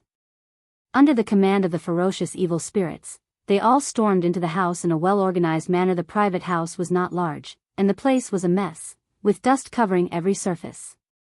Meanwhile, the main door of the house could, at most, fit only 2 people at a time. The moment the cursed evil spirits squeezed through the main door, a small-sized basic frost grenade exploded in the threshold. Cold air overflowed from the entrance, and everything within a 10-yard radius froze solid. Instantly, the 50-plus cursed evil spirits in front of the private house froze as well, and a damage of -440 points appearing above each of their heads. Their remaining HPs dropped under half. With the cursed evil spirits at the entrance rooted in place, the others who, unaffected, were unable to rush into the house to devour Feng. The frost grenade could hold the evil spirits for 5 seconds. Feng took this chance to use Thundering Flash. 3 arcs of lightning immediately pierced towards the main entrance. However, due to the gap between levels being too wide, the total damage the skill caused to each cursed evil spirit did not even exceed -100 point system. Proficiency of Thundering Flash raised by 3 points. However, because of the high level of these cursed evil spirits, whenever Feng used a skill to attack them, his skill proficiency greatly increased. Each usage would raise the skill proficiency by 3 points. As it so happened, Feng could use these cursed evil spirits to train his skill proficiency while waiting for the cooldown of the frost grenades to end. Earth Splitter. Thunder Flame Explosion. AoE skills landed on the cursed evil spirits, one after another. Although the damage was extremely low, the skill proficiency greatly increased. After using the 3 skills, Feng threw another frost grenade. Instantly, the 50-plus cursed evil spirits died, transforming into a large sum of EXP for Feng and dropping plenty of copper coins and tiny spirit essences. With the first wave of cursed evil spirits dead, the ones behind rushed forward once more. Feng waited until they started squeezing through the main entrance before throwing a frost grenade. Once again, the cursed evil spirits halted. Feng then used the skills that had their cooldown completed before using another frost grenade to finish off these cursed evil spirits. Countless cursed evil spirits swarmed the 100 Ghost Town. There were also the ferocious evil spirits continuously screeching and luring the other cursed evil spirits over. By this time, cursed evil spirits and ferocious evil spirits overflowed the private house's yard. If there were not a team of several hundred players here, it was practically a pipe dream to clear all these monsters. However, Feng only camped inside the private house, using the frost grenades to clean away these monsters slowly. Although his efficiency was a lot slower when compared to a team with hundreds of players, his method was extremely safe. He could also grind for skill proficiency, killing 2 birds with 1 stone with the deaths of batch after batch of cursed evil spirits. Shi Feng's experience and skill proficiency rose without stop before 5 minutes had even passed. Shi Feng had already risen to level 8 although he had killed an insane number of cursed evil spirits. Towards the 100 ghost town, such a number was only a drop in the bucket after reaching level 8. The EXP he obtained from killing the cursed evil spirits was reduced by a large chunk. However, the death of each cursed evil spirit still yielded Shi Feng with 4,200 EXP, and his leveling speed was still rising quicker than a rocket. With every wave of monsters killed, his experience bar filled by a large chunk. If others were to see this, their eyes would most likely pop out of their sockets. They could only raise their experience bars by a small chunk after striving for 1 or 2 hours. Yet, Shi Feng's experience bar expanded by a large portion with each passing moment. With the slow decrease of Shi Feng's remaining frost grenades, the number of cursed evil spirits also continuously fell. This situation greatly enraged the ferocious evil spirits, and they worked even harder at summoning their allies. 20 minutes later, a golden flash surrounded Shi Feng's body. He leveled up once more, reaching level 9. Meanwhile, Thunder Flame Explosion had risen to level 2, and Earth Splitter to level 3. If including the skill level bonus from the Abyssal Blade, Thunder Flame Explosion would be level 4, while Earth Splitter would be level 5. Thunder Flame Explosion, Action Type. Level 4. Requires melee weapon. Causes 300 base damage and additional flame and thunder damage to enemies within a 5-yard radius. Enemies struck will be placed in a fainted state for 5 seconds cooldown, 36 seconds. Earth Splitter. Level 5. Requires sword. Causes 190 base damage and based on the period of charging power between 0.2 seconds to 3 seconds, a maximum of 360% weapon damage.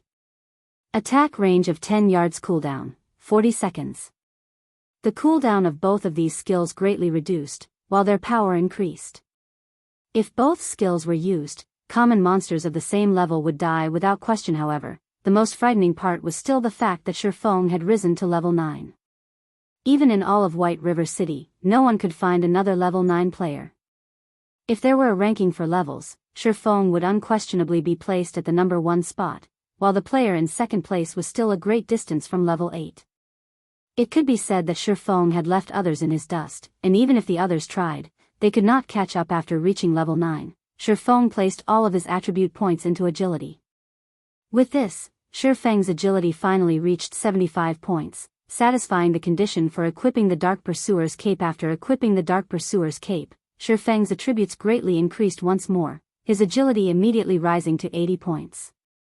As long as it reached 100 points, he could unlock Agility's special hidden skill, greatly increasing his battle prowess. Besides that, Shi Feng's HP had also increased to 1,200 points, his movement speed to 24 points, and his attack speed to 30 points, allowing him to learn the skill, Silent Steps. The next time he met Absolute Heaven, he would not allow him to escape so easily. Now that Shi Feng was level 9, the level suppression from the cursed evil spirits was no longer as significant as before. Furthermore, Thundering Flash, Earth Splitter, and Thunder Flame Explosion had all leveled up as well, notably increasing their might. Right now, Shi Feng only needed to combine 1 Frost Grenade and his 3 skills to end the cursed evil spirits, saving him a lot of frost grenades, after which, Shi Feng continued massacring the cursed evil spirits for over a dozen minutes, his experience bar rising to 36% of level 9. As long as he continued grinding like this for an hour, he could definitely reach level 10. Unfortunately, Shi Feng had cleared out all the cursed evil spirits that once filled the streets. Finally, those ferocious evil spirits were no longer able to remain idle. They released angry roars, intending to rip Shi Feng to shreds with their own bare hands. The scene frightened the other cursed evil spirits. They hurriedly parted to give way to the ferocious evil spirits. Suddenly, over a dozen incomparably sinister-looking beings stormed the private house, every one of the ferocious evil spirits intending to rend Shi Feng into tens of thousands of pieces. Ferocious evil spirit, elite rank. Level 15. HP 5000/5000. Compared to the cursed evil spirits, not only did the ferocious evil spirits have larger bodies, but their attack power and movement speed also greatly surpassed the former. They had many powerful melee skills, in addition to their 5,000 HP, 70% resistance, and 30% evasion to physical attacks. They were capable of easily decimating any melee class of the same levels. Moreover, the damage of magical attacks used on these monsters only increased by 50%, while magical damage of the same attribute would reduce by 50%. As a result, even mage classes were helpless against them. However, those were still not the most frightening aspects of these monsters. After God's domain underwent its first evolution, common monsters above level 10 all possessed a certain amount of wisdom. Meanwhile, these level 15 elites possessed even greater wisdom, increasing their battle prowess by many folds. In Shifang's previous life, these ferocious evil spirits slaughtered many players from Glorious Light. To kill these ferocious evil spirits, Glorious Light had paid with the lives of hundreds of players. Finally here, Despite watching the ferocious evil spirits rushing at him, Shifang remained extremely calm. In actuality, there was one thing that Shifang had always wanted to know. In God's domain, if these monsters with high intelligence were met with players that greatly surpassed them, just what sort of reaction would occur?